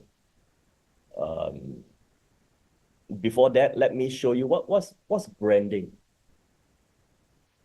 What is a personal brand? How come I leverage CFA on this branding? If you say I'm a great worker, that is marketing. If you say I'm a great worker, I'm a great worker, I'm a great worker, that is advertising. If you say, or if somebody says to your boss, trust me, he's a great worker, then you got public relations. If somebody comes to you and say, I understand you are a great worker, then you have a brand. It's very difficult. And how can we say we are a great worker without saying we are a great worker? Because you can't go around and telling people that you are a great worker. But you can say, I'm a CFA, right? I'm a CFA candidate or I'm a CFA charter holder. So that's what I did. The brand is so powerful. And I realized the brand. How did I realize? Because after UBS, I decided to start my own company. I rented an office space like that. Eric Sim, Chief Trainer, Institute of Life.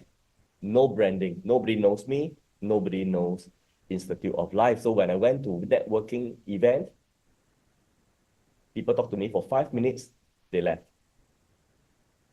Then I say that there must be something that I can use. I cannot use UBS because I'm no longer there, but I'm still a CFA charter holder. So I put CFA on my business card. And I keep telling people that I'm CFA.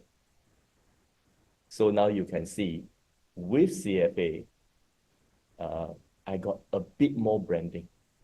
And CFA is so powerful, the brand, it's even a transport card.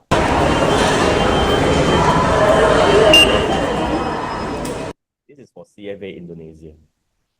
It is so powerful. It is also a credit card, co-branding with Master and Samsung for CFA Korea.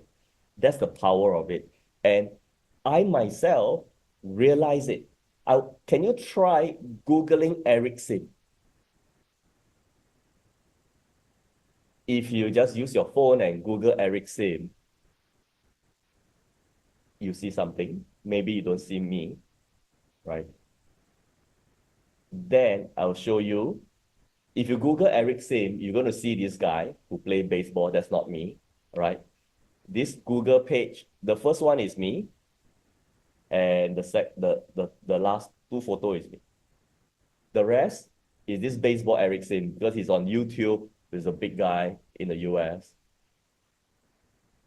So if I want to be known, I say that how about I put CFA behind my name in my bio. So every time my name appears, it's always with CFA. So now if you search Eric Sim CFA, everything is about me. My LinkedIn, my CFA article, the CFA video, and all the photo, all these CFA events. And even if it's not CFA event, as long my name is Eric Sim CFA, it appears. That's the power of that name.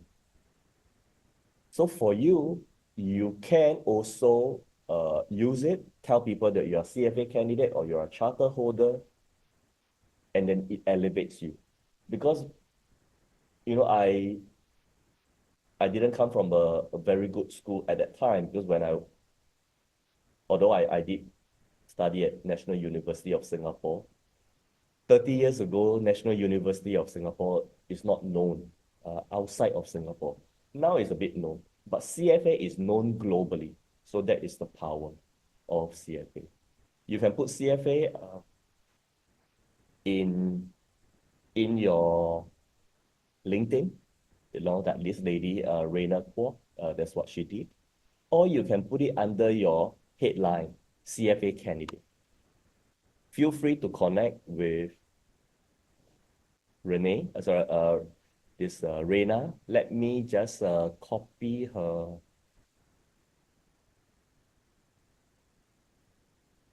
link so that I want to introduce you to her. So now you can expand your network with a CFA charter holder who works for Bloomberg. She is a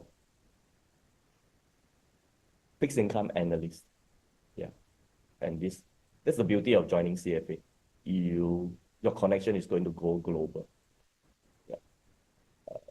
Tricia, can you copy this link onto the chat so everyone can see it and they can also connect with Reina if they want to. So that's the power of CFA. So my story is I leverage CFA brand to build my own personal brand.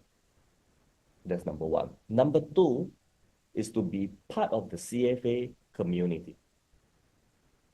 Before I go on to that, I want to share with you the power of weak link. So is the link shared to the chat already? I didn't see the live chat showing that link. Yeah, I can. Is it now? Yeah, I think I can see it. Okay, great. Thank you. Now, so for how to be part of the CFA community and why, is because the weak link is very powerful. Let me show you one example, the power of weak link or the weak ties.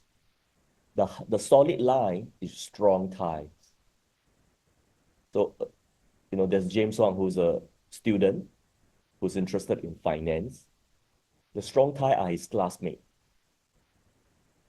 right? And he studied in IE University in Spain. As for me, I'm Eric Sim, I'm ex-banker, I'm based in Singapore and Hong Kong. We don't have much in common because, you know, he's not even from Southeast Asia. And we have an age gap as well. But he reached out. He reached out via LinkedIn and he wanted me to give a talk to his university finance club, maybe for like 12 people. And I get a lot of such invitation. So I will try to reject him, but very nicely. So I give him very difficult criteria.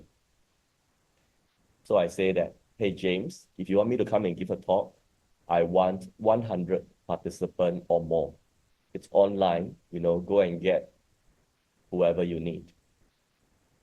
to be a, I want it to be a school official event. I don't want it to be just a student event.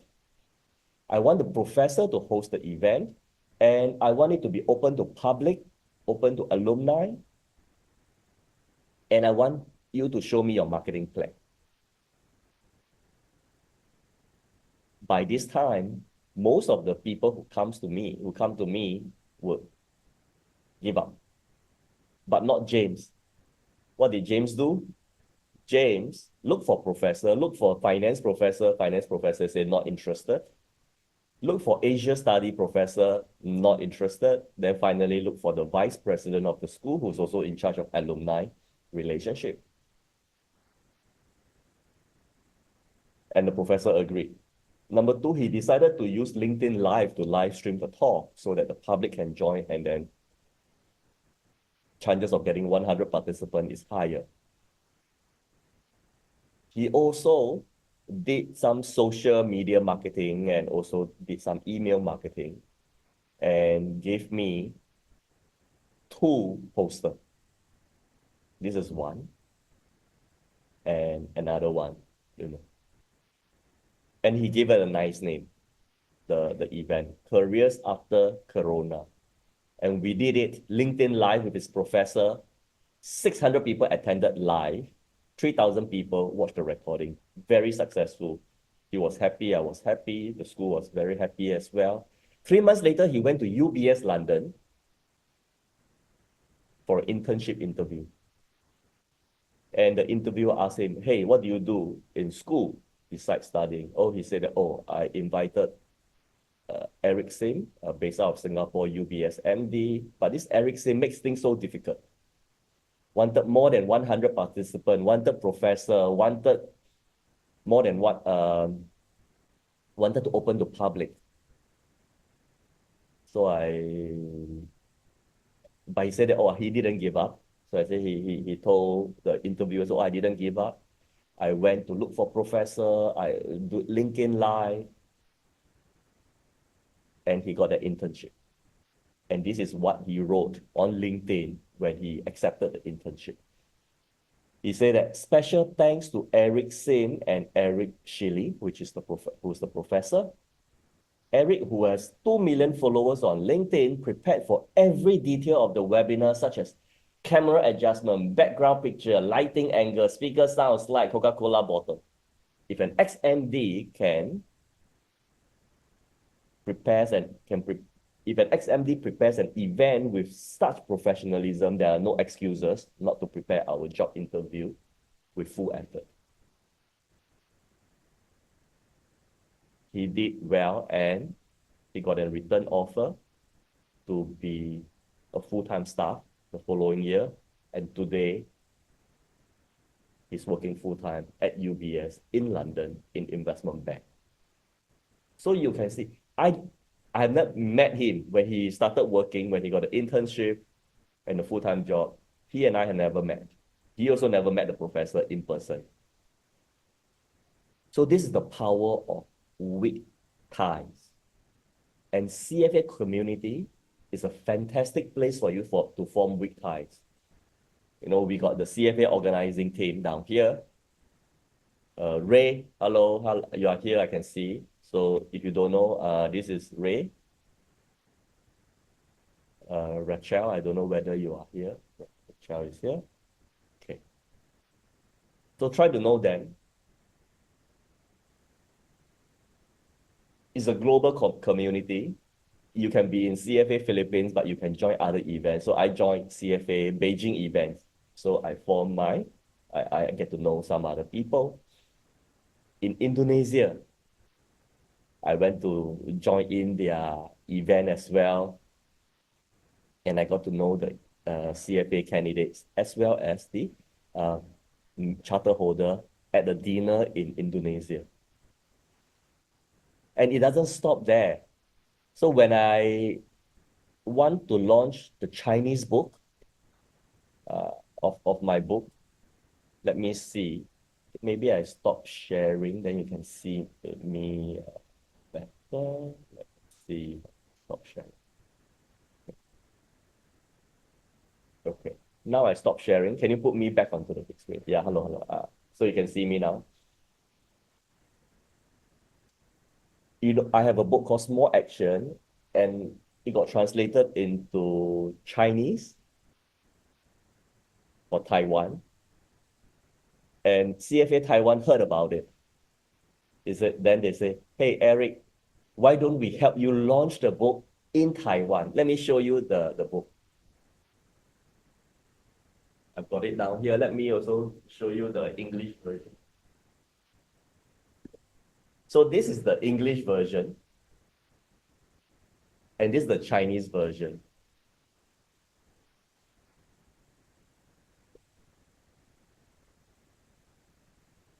So CFA Taiwan say, hey, come, we will get the members to come, and we also will invite you to give a little talk.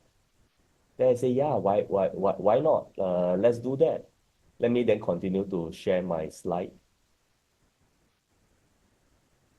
I'll show you the picture of what we did. So you can see this is CFA Taiwan here, and this is CFA for the ESG part. This is one of the members, and this is one of the guests. And at the end, quite a few people came, bought the book, and I want to show you this really CFA. Can you see the CFA? So CFA is such a supportive community, not just for the exam, not just for not just for technical knowledge, but it is also trying to support you for what you do. Number 3, which is the last point, is you can develop your skills through CFA activities. You can volunteer so that you can improve your organizational skills. You can improve your skills speaking to senior. You can also improve your skills of storytelling, because you may have a chance to talk to some people. You see, this is the CFA Philippines competition, and young finance professional. Of course, then you can get to know some friends. So for me, I wanted to improve my public speaking skills because I have stage fright. And stage fright is the #1 fear in America. This is public speaking. It's so scary that it even has a name. It's called glossophobia. It is a worse fear than drowning. Drowning, you die. Yet people are more afraid of public speaking. Same for me. I'm so afraid of public speaking. So what did I do? When I was in school, I know public speaking is very key. And I can't speak in front of even 10 people. I just can't. I will freeze. So I decided to talk to my senior. He's an architect studying architecture, and he's the choreographer of a dance group. So I asked him, I say, hey, Peter, can I join your dance group? And Peter said, Eric, you're an engineer, right? You know how to dance? He looked down on me, of course. Engineer, we got 2 left feet. So I said, Peter, I don't know how to dance, but I don't need to dance. I just want to stand behind your dancer because, I got stage fright. I want to be on stage, let the bright light shine into my eyes, look at the crowd.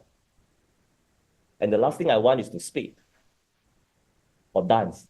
Just let me stand behind. Eric, will you carry an umbrella? Peter, I'll carry anything you want me to carry. Okay. Come in 2 weeks' time. So 2 weeks later, I brought my umbrella and I went on stage. And this is how I looked.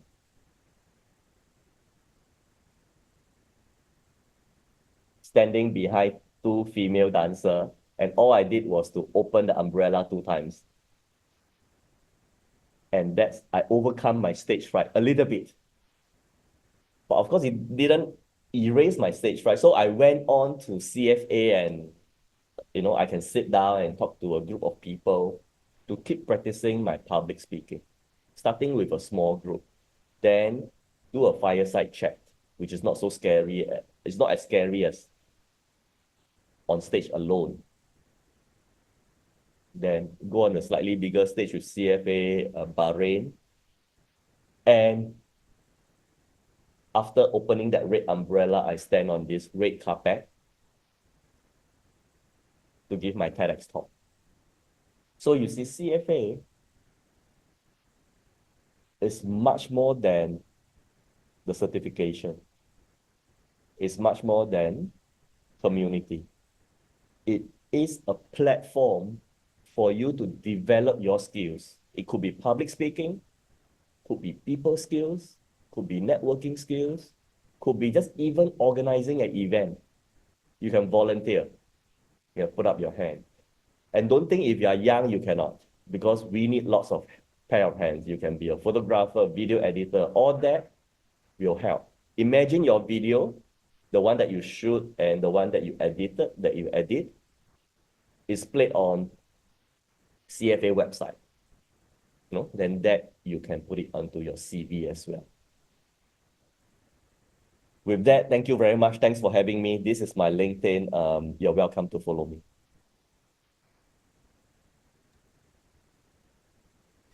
Thank you, Mr. Erickson, for that inspiring session. Get your questions ready for another Q&A session with our speaker. This is your chance to learn about the CFA journey from someone who's been there. And to moderate the Q&A part of this session, may we please have Ms. Precious Mendizabal from University of Santo Tomas. Hello, Precious. Hello, good afternoon, everyone. First of all, I'd like to commend Mr. Erickson for that wonderful talk. I'm sure your story has sparked a lot of inspiration and, of course, curiosity from our young professionals here in the Summit. So, everyone, you may now send your questions for Mr. Sim here in the chat box. So, While you are thinking of your question, can I ask you to type PPP in the chat? PPP represent the sound of clapping. And I want you to give a clap to the organizer, the committee, especially Richelle. Richelle is the one who invited me, hosted me back in April. And really always thinking about getting the best speakers for the CFA candidates and charter holder, having the best event. So a round of PPP for that. I cannot type, I don't know why. I can type in the Zoom. If somebody can just help me type PPP in the live chat, that would be great.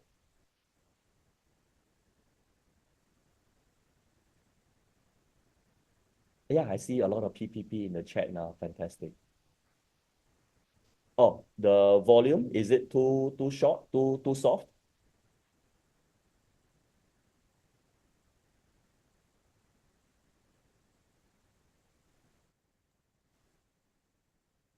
Let me just adjust the gain.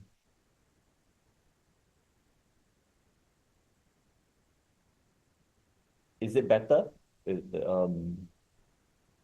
Is it better? The tech preview.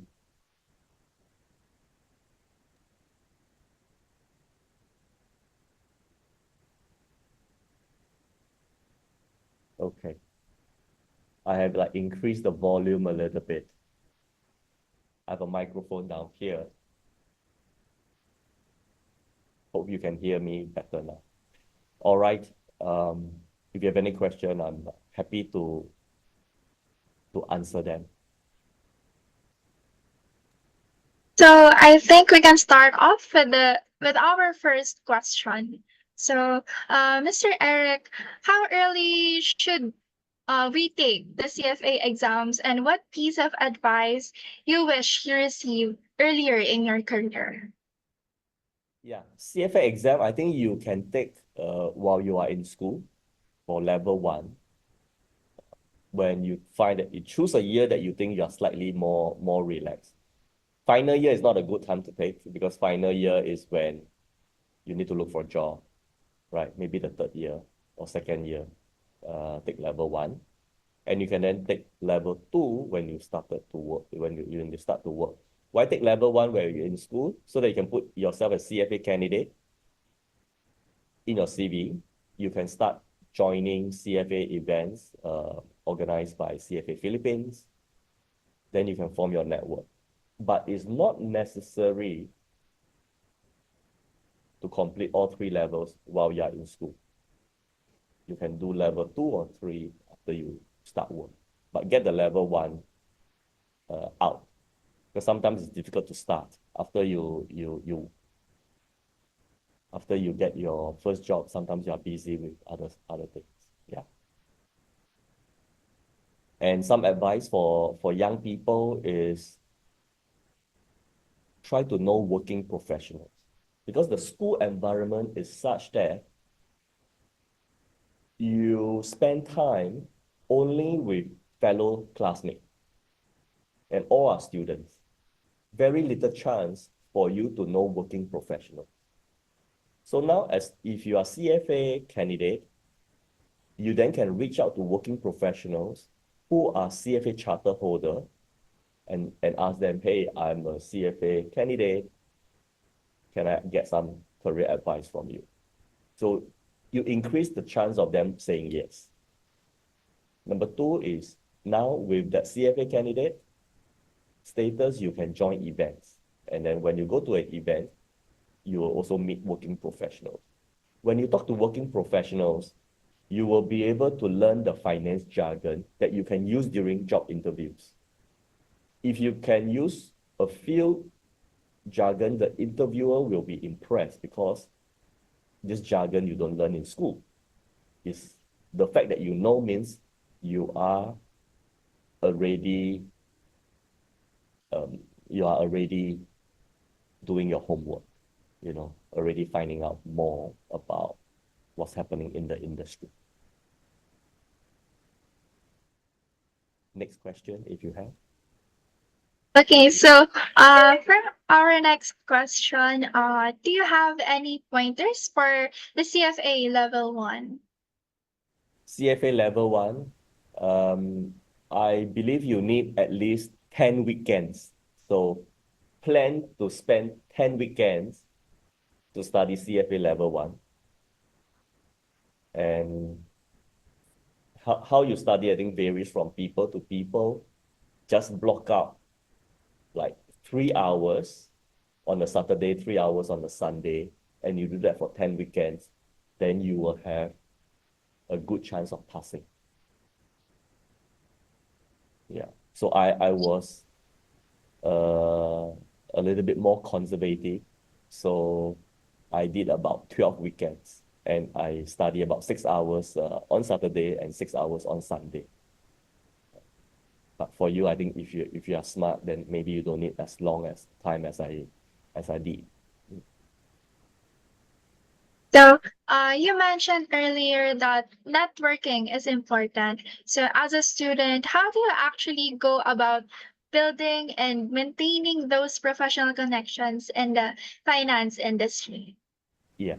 So reach out to them on LinkedIn, write a nice message that is personalized. Say that you have read their LinkedIn post, you you Google them and did some research and say, oh, I like your interview, I like your article. Can I seek some advice? I'm a student. And how do you maintain relationship once you get to know them?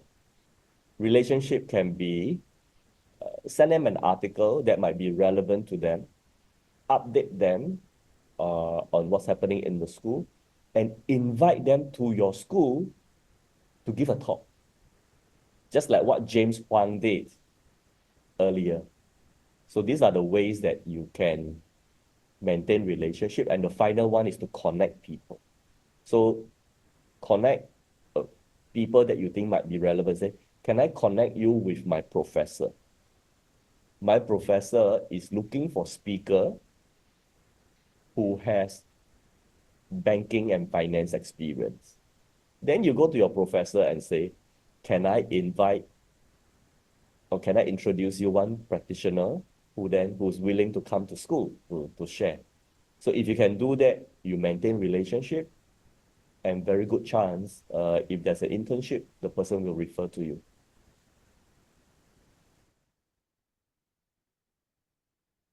Okay, so I was very inspired by your journey and how you became what you are today. So, what advice can you give to people who are shy about public speaking, especially to introverted people? And how did you overcome it? Thank you. Yeah. So public speaking is really, really scary. So I suggest trying to come up with a story. Think of a story about yourself. Share that story with few friends. Then try to get some chance to go on stage. Share that story, maybe in a class. Sit in the front row in class. Ask the first question. If you do that for a few times, you will begin to overcome your stage fright. And for me, what I did was, whenever I attend a big event, I wait for the event to be over. Everybody is leaving. I quickly go run up to the stage, pretend that I'm speaking, visualizing that if I'm speaking, how it will be like, because the lights are there, the people are still there, just that they're not facing me, their back is facing me, so they are already leaving. And after you visualize how you will be, how it is like on stage, your stage fright will get smaller and smaller. Okay, so for our next question for Mr. Eric, what tips would you recommend for students preparing for the CFA exams, especially in balancing study time with other commitments? Yeah, so this boils down to time management. So for me, time management means cutting down choices. I wear the same thing every day, white shirt, blue suit. So all the photos that you see on social media is the same because I wear the same thing. So in that way, I don't need to think.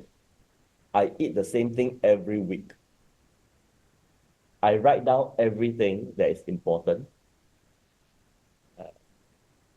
So sometimes I think, oh, I need to pay tax. I write it down, but not in the to-do list. I don't have a to-do list. I put everything into my calendar. Because when you put on the to-do list, you will get bogged down because the to-do list only gets longer and longer. If you put it into the calendar, if I want to pay tax, if I want to do my tax, I put it on the Saturday morning because I know that that's the time that I can do it. If I want to contact somebody and now I'm too busy, I'll put it at a time maybe in the evening or first thing in the morning. So I just put it accordingly. So even the smallest things, say for example, if you want to prepare for CFA, so you say, I want to read 3 pages. When is the good time to read 3 pages? Is it first thing in the morning? When you wake up, read 3 pages first? Because sometimes if you put it, okay, when I have time, I read, you never have a chance. In the night, you're too tired. So find a good time that you are productive and energetic to do that. Okay, so now down to our last question for today. How would affect the language barriers if we learn other language? Since when you are CSA, you tend to go around to other country. Does language barrier affect your public speaking?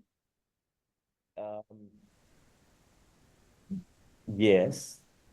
Fortunately, CFA candidates, they all understand English very well.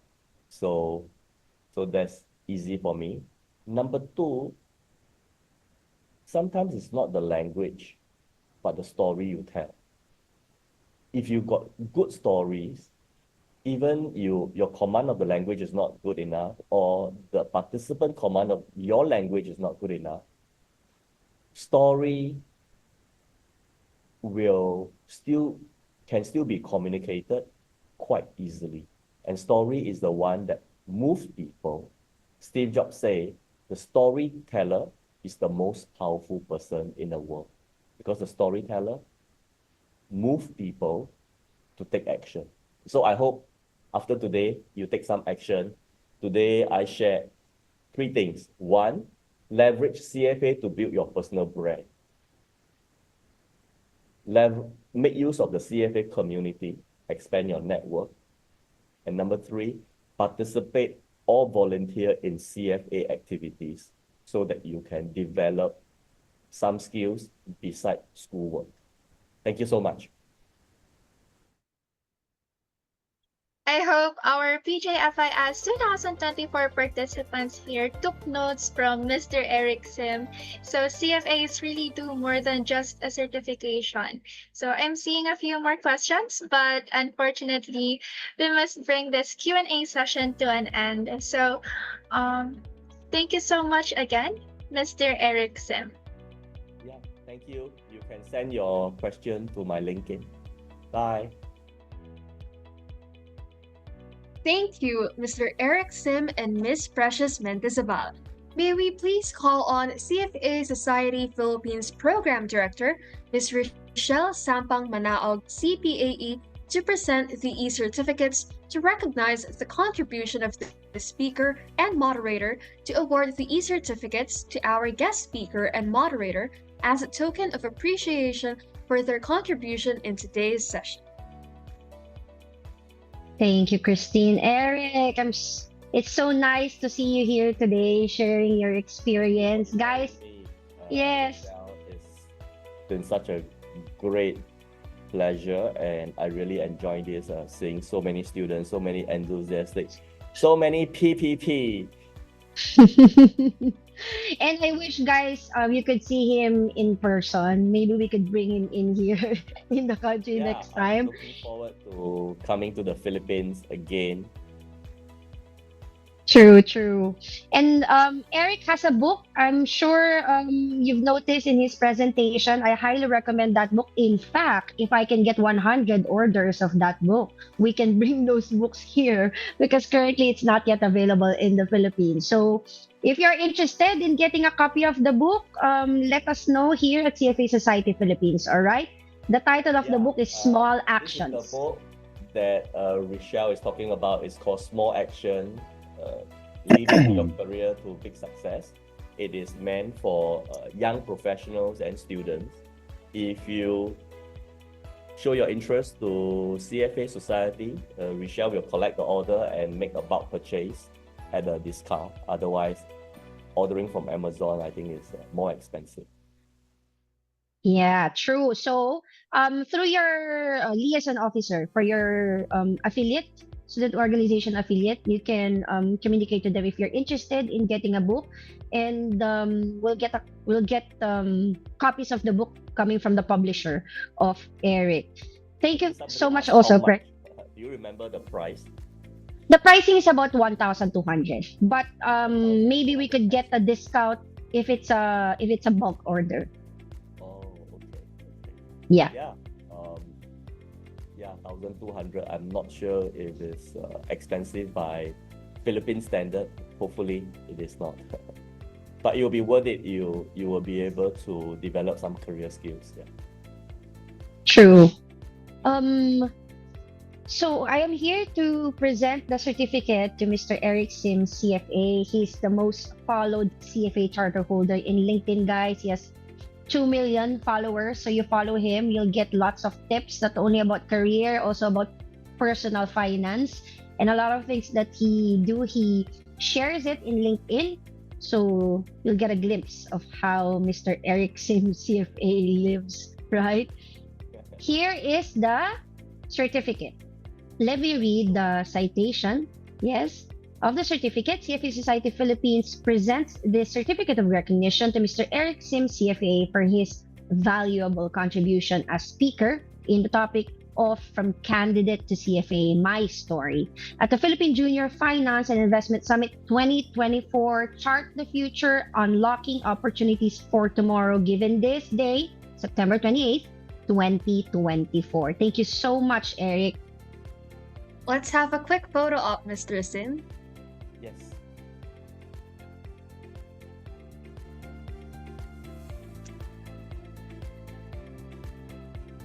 All right. All right. Okay, now let me present the certificate to our student moderator. CFA Society Philippines presents this certificate of recognition to Ms. Precious Mendizabal for her valuable contribution as moderator in the topic of From Candidate to CFA, My Story, at the Philippine Junior Finance and Investment Summit 2024. Chart the future, unlocking opportunities for tomorrow, given this day, September 28th, 2024. Thank you so much, Precious. Thank you, Precious. Another photo op with Ms. Mentizabal. People, please.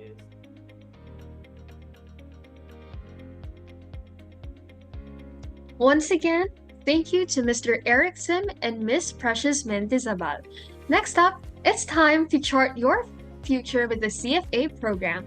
This session will explore how the CFA designation can open doors to global career opportunities. If you're serious about taking your career to the next level, this session is for you. Our last, but certainly not the least speaker, is a member of the Global Partnerships and Client Solutions team, helping to develop CFA Institute's institutional relationships across the APAC region. He has experience in consultancy and M&A, and most recently worked on developing strategic partnerships at Hong Kong's preeminent English language news organization. Please join me in welcoming Mr. Alan Lau. Hi, everybody.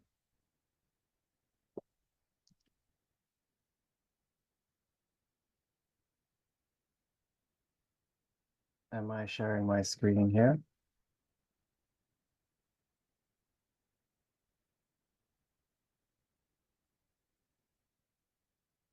Can you see my screen, guys? Yep, great. It's pretty great to be here with you guys today. As Christine mentioned, I'm Alan. I'm based in Hong Kong, and I'm at CFA Institute. And I'm here to talk to you about the CFA program, which actually Eric already covered a lot of interesting points on.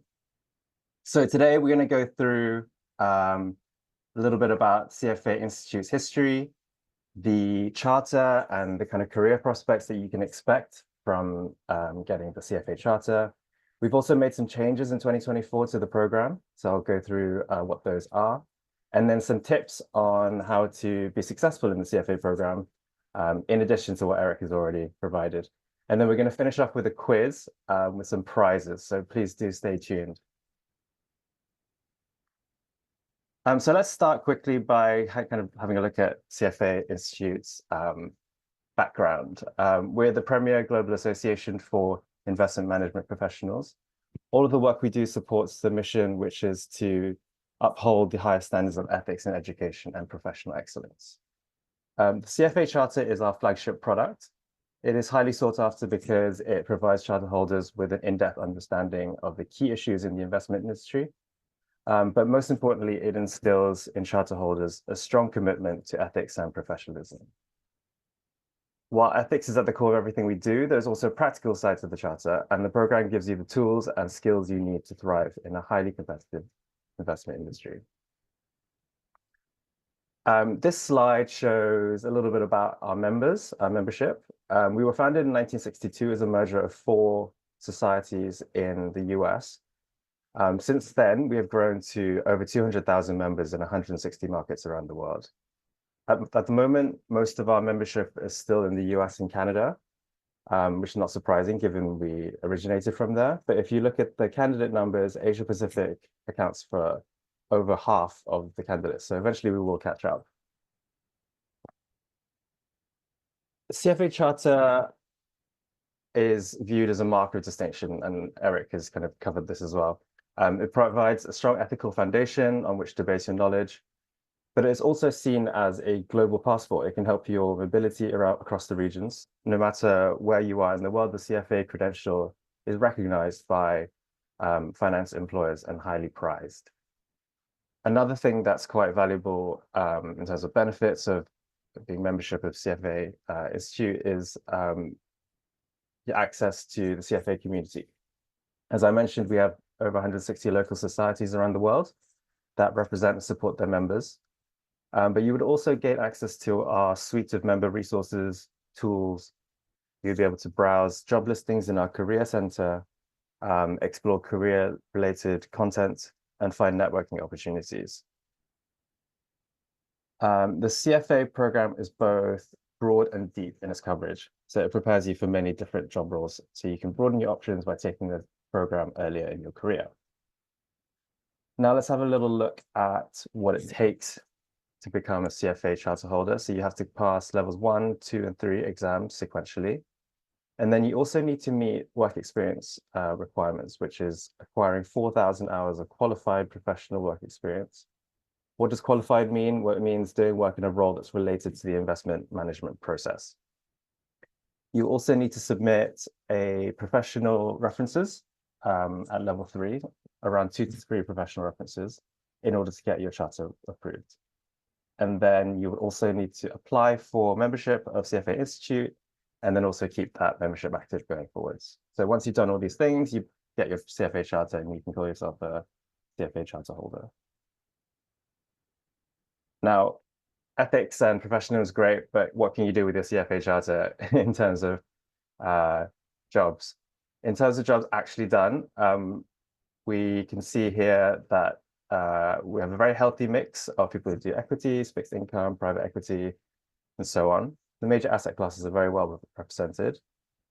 Our CFA charter holders occupy a range of investment decision-making roles, typically as research analysts, portfolio managers, but they go on to enjoy careers in asset management, wealth management, investment banking, consulting, and so on. So it's quite a broad range of career paths. And here, a little quick snapshot of some of the top global employers for CFA charter holders. These include almost all of the world's leading financial institutions, including big investment banks, as well as asset management, insurance companies, and accounting firms. So understanding what's in store for you as a student is no doubt probably one of the most stressful things to work out. So we prepared a career pack for students, student resource pack, which has a raft of information to help you make sense of the industry and chart your future. Some of the resources include a career path guide, some real life stories from people who have completed the CFA program, like Eric before me, and then some educational and research content to also help you develop your knowledge. So feel free to scan the QR code now, enter your details, and download the pack.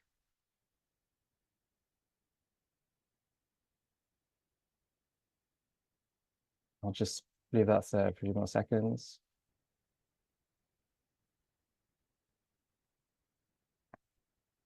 Okay, on to the actual program. So we're going to go a little bit into detail about the program. These are the 3 levels of the CFA program. Each of the 3 exams covers a full range of topics, but with a different focus. So at level 1, the focus is more on investment skills and emphasizes your knowledge and comprehension. At level 2, the focus is on valuation and requires you to apply skills that you've learned to analyze investment opportunities. At level 3, it's all about portfolio analysis. How do you put together and manage a portfolio in order to meet a client's goals and within the risk constraints? And at level 3, the focus in the exam is about your ability to synthesize and evaluate. Trust, transparency, and investor protection are critical for a well-functioning investment industry. So at the core of the curriculum and across all 3 levels is the ethics and professional standards modules, which you can see here in green. So in these modules, you will learn best practices for ethical and professional behavior. and specifically apply to situations that you will no doubt encounter when you're in action as an investment professional. In terms of study time, typically we would say at each level, the amount of studying is approximately 300 hours, which I don't know if that equates to the 10 weekends that Eric mentioned, but roughly. So by the time you've done with level 3, you're probably pushing 1,000 hours of study. And then here's the overview of the exam structure.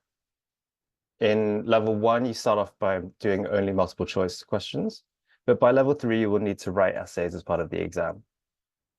The CFA exams can only be taken in English. And one thing I would want to kind of call out here is the time constraints. So for instance, doing 180 multiple choice questions in 2 hours and 15 minutes times 2 sessions, that's a lot. So you need to plan adequately and plan breaks around it. In terms of the materials that you would get for the program once you register, as soon as you become a candidate and register, you will receive the online program study materials. And this is all you need to pass the exam. Okay, the CFA program curriculum is the only source material for the exam writers. The Institute has developed a comprehensive learning ecosystem, which you can see on the screen now. It's available to all registered candidates. It includes an official program curriculum, study session, custom study plan, and so on. Since this year, February this year, we've also prepared a optional additional practice pack add-on. It gives you additional practice questions, and I'll talk a little bit more about that in a minute. This is another view of the candidate resource page while you're studying. It's a single dashboard that consolidates all of your learning tools and materials. It can be used on browser, so on your laptop, or you can do it on your app. I personally use the app version because it's quite handy and user-friendly. Now, I saw a question to Eric in the session before about program costs. So here we have the updated costs for 2025. We've made a few changes in the last year, which we have reflected into the prices. The program has evolved a little bit. So at the moment, you will have to pay a one-time enrollment fee of $350. And then depending on when you register for an exam, you can also take advantage of early bird registration, or if you miss that, you can pay standard registration.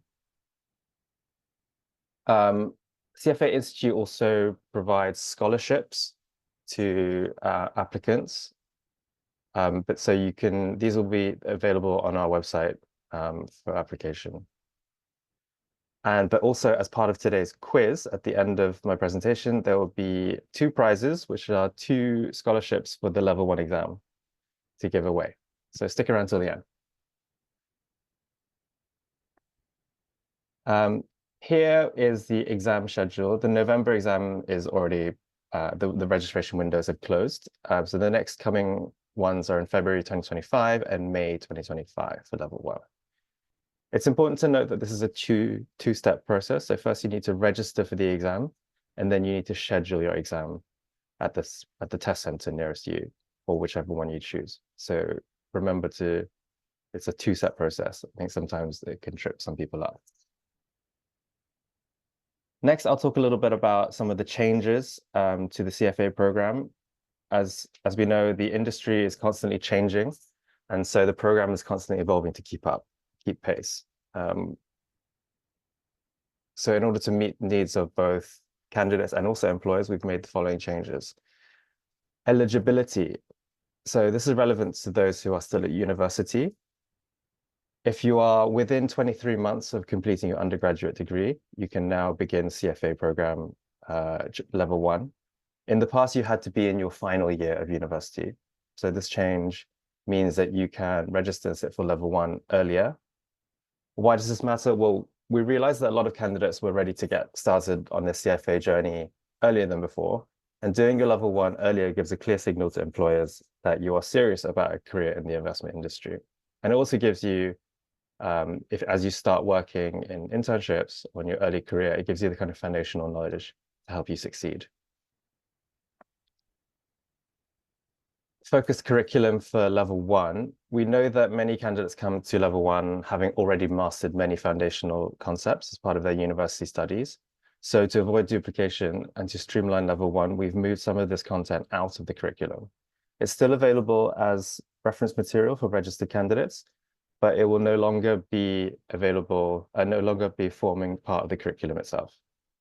This includes topics such as the time value of money, basic statistics, microeconomics, and introduction to company accounts. If you haven't had exposure to this kind of content or you want to review the material during a study for level 1, it's still available as companion pre-read, but it won't be part of the curriculum itself.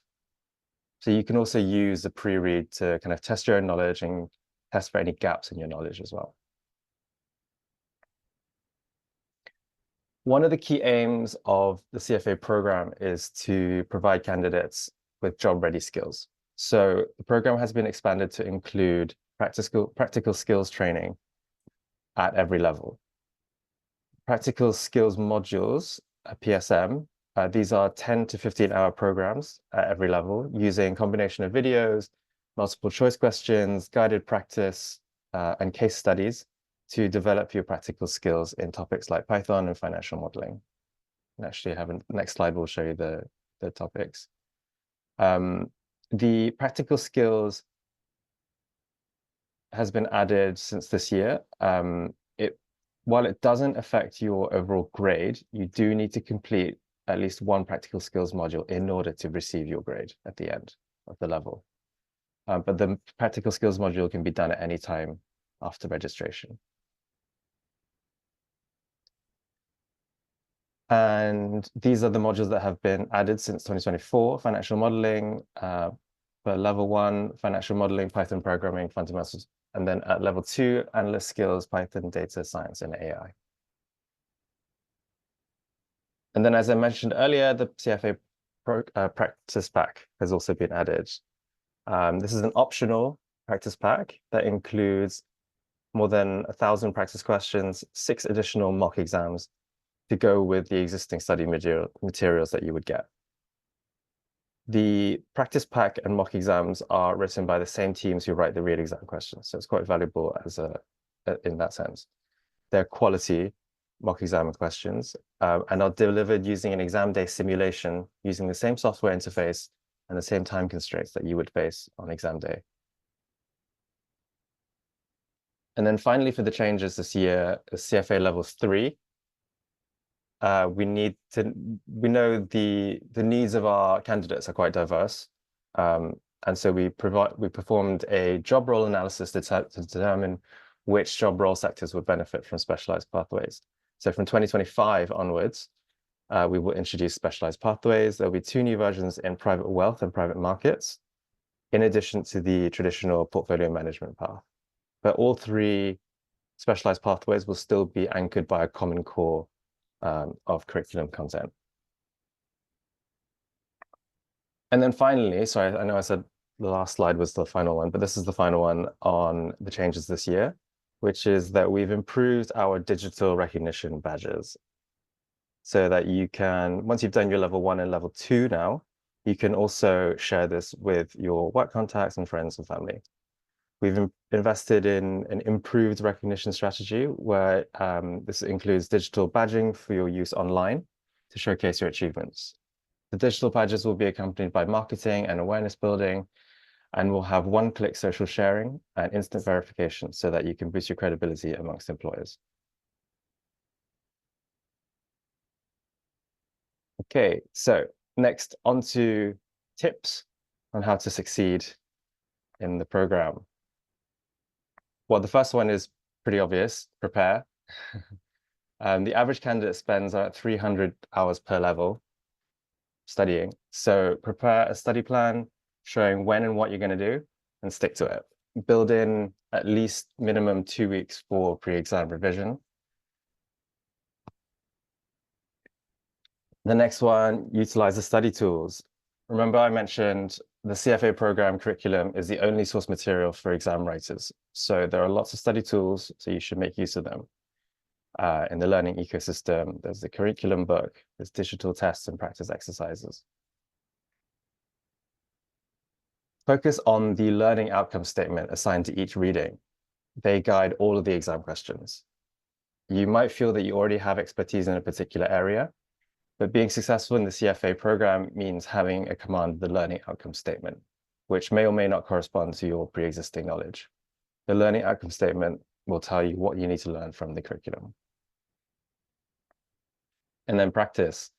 Work as many practice, mock exams, sample exams as possible. Make sure some of these are done under exam conditions with a variety of topics and time constraints. And make sure you have your approved calculator ready and you're comfortable with using it. And lastly, show up. Over 30% of our candidates do not show up on exam day. So the advice here is to scout your exam center ahead of time, know where you're going to go, where you're going to park, and where you're going to have lunch. Make sure you also have your passport, calculator, and exam ticket on exam day. So those are the 5 tips for success. Now, of course, the CFA Charter is what we're best known for. It's our flagship product. But other than the program over the last 4 to 5 years, and in response to market demand, we have expanded our product portfolio to include 8 new certificates in areas such as sustainability investing, private markets, and data science. These are shorter learning opportunities. They give the opportunity for learners to specialize and develop deeper expertise in specific areas, along with job relevant skills. So if you're interested in these, feel free to scan the codes on screen now, or you can find more information on our website. And lastly, onto the quiz. So the quiz will test whether you've been listening. Head on over by scanning the code on screen now. As I mentioned, the 2 scholarship prizes will be awarded to the 2 highest score or 2 fastest candidates, 2 fastest responses. So we'll have to review them afterwards. So that's all. Thank you very much for listening. I'm open for any questions you have on the CFA program. Thank you, Mr. Alan Lau, for that eye-opening session. We'll now move on to our final Q&A session. This is your chance to ask any questions you have about the CFA program and how it can help you unlock your future. Go ahead and type your questions into the Q&A box. Don't be shy. This is the perfect opportunity to clear up any thoughts or questions you have about the CFA program. Let's make sure you leave this webinar with all of the answers you need. Okay, so we already have a first question. The first question is, how many times can we take the CFA exam? Does it have a limit? Like, for example, in board exams, that we can only take 3 times. No, there's no limit. You do need to pay for the retakes. That's all. Okay. Next question. Is the CFA Society Philippines the only certified institution to give the CFA title to passers? Also, is there an expiration to the CFA title or is it in perpetuity? The CFA title is awarded by CFA Institute, not the CFA Society Philippines. And yes, once you've earned it, it is yours to keep. No one will take it away from you afterwards. So it is definitely, it is a big investment in terms of time and commitment, but it's definitely worth it for the benefit that you derive from it, yeah. And next question, what are the benefits of becoming a CFA charter holder? Well, I think for me, other than the ones I've talked about in the presentation, I think the main things for me would be the in-depth knowledge of different specific areas in the investment industry. So those are that would be key for me. But on top of that, I think the societies, the Philippine society, but also the other societies around the world are very active. And there are lots of events for networking and building connections. And so riding on what Eric Sim said about in his presentation earlier, one of the biggest benefits of being CFA is having this kind of common language amongst different CFAs and having the opportunity to network and build connections there. And last question, is there a list of calculators allowed on the exam? There will be, yes, on the CFA website, there should be a list of approved calculators, which I don't have on me Okay, at the moment, sorry. that's it. Thank you for all your great questions. If you're looking for more information on the CFA program, don't hesitate to visit cfainstitute.org. Your future in finance is just a click away. And once again, thank you, Mr. Alan Lau. Now, may we please call on CFA Society Philippines Program Director, Ms. Rochelle Sampang Manaog, CPAE, to award the e-certificate to our guest speaker as token of appreciation. Thank you, Alan. I mean, it's my first time to see you, Alan. So I'm glad you're here today. I'm sure I'm going to be seeing you more in the future Yes, and hopefully in the SLC next year. yes, SLC next year. yeah. All right. Thank you Um, for having I me. will, of course. I'll be reading the certificate. Citation: CFA Society of Philippines presents this certificate of recognition to Mr. Alan Lau for his valuable contribution as speaker and, of course, for giving us 2 scholarships in the topic of chart your future with the CFA program, unlocking global opportunities at the Philippine Junior Finance and Investment Summit 2024. Chart the future, unlocking opportunities for tomorrow. Given this day, September 28th, 2024. Thank you so much, Alan. Thank you. Thank you. Let's have a quick photo of Mr. Lau.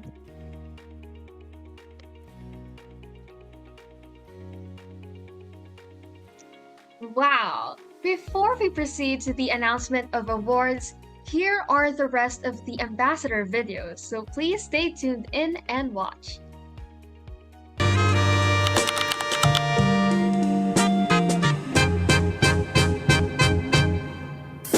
Meet industry leaders, seize the opportunities. So this is one of my core memories in college life. So PGFIS 2019, so I'm also a delegate there. So PGFIS 2021 is like it's a bridging the gap between the theory that you learn in the university and the practice. So what's been experienced by the industry leaders. I learned what the positions of the Philippines in the time of global financial system in regards to the best practices and the innovations of the Philippine financial market. Okay. I also gained insights on the career paths, for example, project management and also trading. I got a chance to network to industry leaders, young professionals, and students from all over the globe because we have also international delegates from that because it's online. So it's open for all countries. So we have international delegates. And also I got to connect to the companies and the company representatives for internships because I'm a third year. So I'm working on an internship for 4th year. Okay. I learned a lot. So it advances me in my subjects on that part. Meet industry leaders and seize opportunities. That's it. So what is up, everyone? I hope you're having a great day. But let's start with the question, why am I attending the Philippine Junior and Finance Investment Summit of 2024? Well, that's because of the new knowledge, skills, and experience na makuha nyo lang sa pag-attend ng summit na ito. So, register now and I hope I see you there. See you next time. What are your thoughts on attending PJFIS? Well, for me, being in my junior, I think that this program would benefit not just me, but my fellow attendees, as there would be topics that would be discussed that they are enticing or interesting to me, such as financial analysis, trading, etc. And I believe that this program would help me choose a better career path for my future endeavors in the finance industry. I'm excited about the opportunity that the PJFIS offers, where I could learn from different finance professionals as they cover various finance topics such as financial analysis, portfolio management, trading, and data science. Going to PJFIS, I think it would benefit me when it comes to my program that I am currently in. It would help me unlock opportunities in the future and be a better self for the finance community.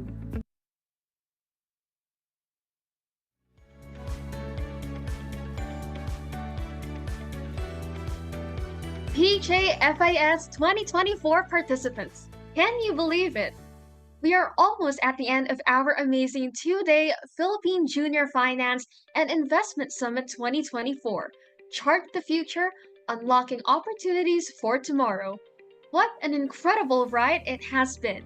We absolutely love your energy. The way you've engaged with us, stayed with us, and learned alongside us has been inspiring. You've brought the vibe, PJFIS participants. Now, don't go anywhere just yet, because it's time to announce our awardees.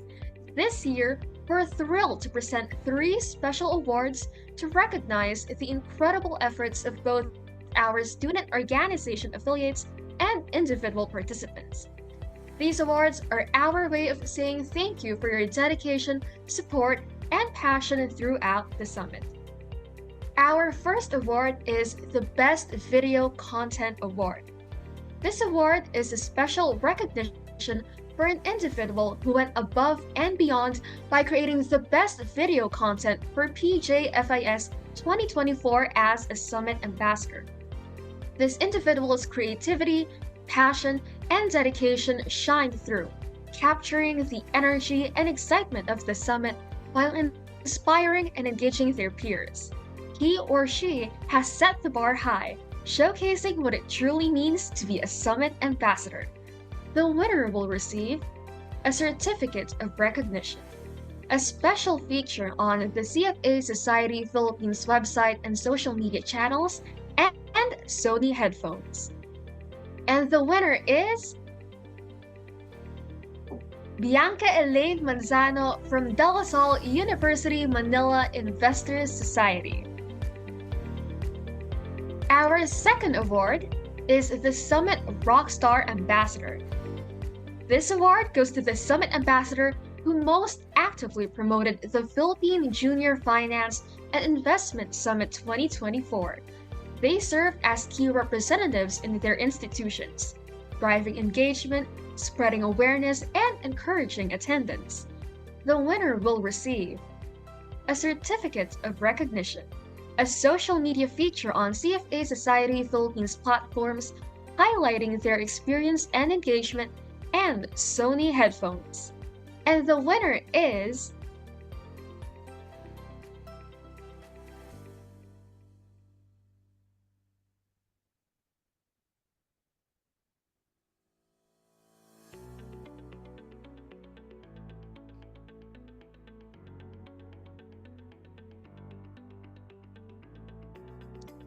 Andrea Nicole Gamilia from Laguna State Polytechnic University, San Pablo City campus.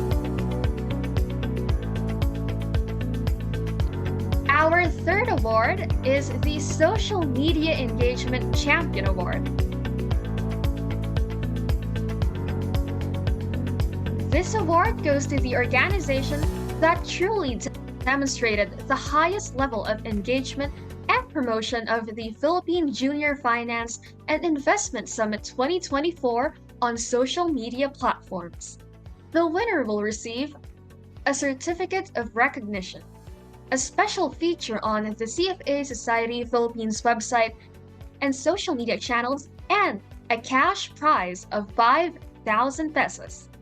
And the winner is Ilocos Sur Polytechnic State College Main Campus J. Finex. Amazing work! And lastly, we have the Biggest Delegation Award.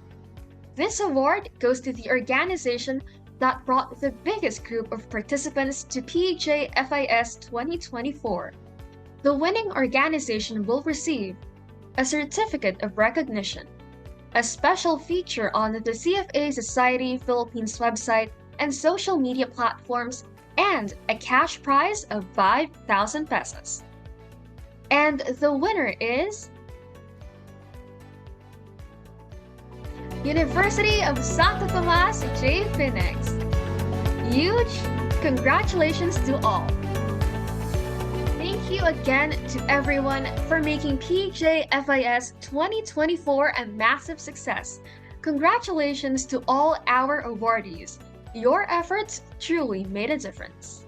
And just like that, we've reached the end of PJFIS 2024. What an incredible 2 days it has been. We've charted the future together, unlocked new opportunities, and gained valuable insights that will stay with us as we move forward in our careers and personal journeys. First and foremost, a huge thank you to all our amazing participants. Your energy, engagement, and passion made this event truly special. Whether you joined the discussions, participated in the Q&A, or shared your excitement on social media, you've made this summit a success. We'd also like to extend our deepest gratitude to our event sponsors and partners who made PJFIS 2024 possible. Your unwavering support has been invaluable in bringing this vision to life. Big thanks to our platinum sponsor, Security Bank Corporation, our silver sponsor, FTI Consulting Philippines Incorporated, our bronze sponsors, BDO Capital, Fund Managers Association of the Philippines Incorporated, and Shakey's, and our organization partners, Bureau of the Treasury, Financial Executives Institute of the Philippines, and Trust Officers Association of the Philippines. Lastly, to our affiliate organizations and volunteers, thank you for all your hard work and dedication.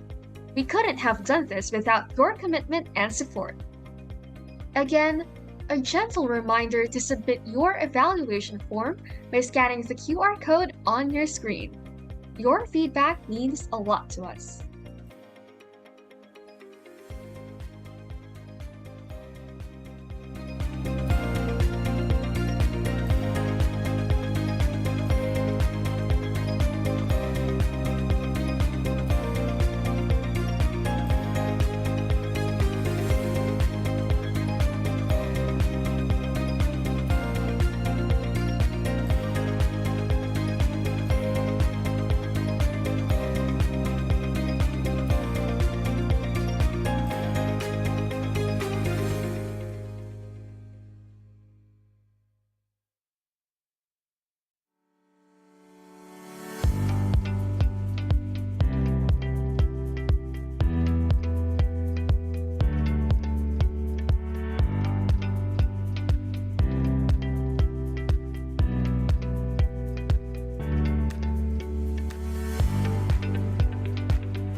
Again, if you are interested to join the scholarship from Sir Alan, please scan the QR code.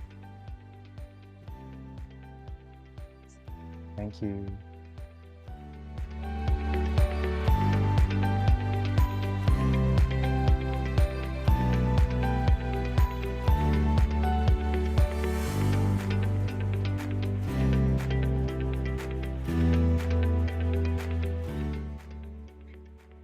As we close the Philippine Junior Finance and Investment Summit 2024, let's carry forward the lessons, connections, and inspiration we've gathered over these past 2 days. Remember, your journey is just beginning, and we're excited to see you chart your path to success. Thank you once again for being with us, and we can't wait to see you in the next PJFIS. Until then, stay inspired, keep learning, and continue unlocking opportunities for tomorrow. Take care and have a happy weekend!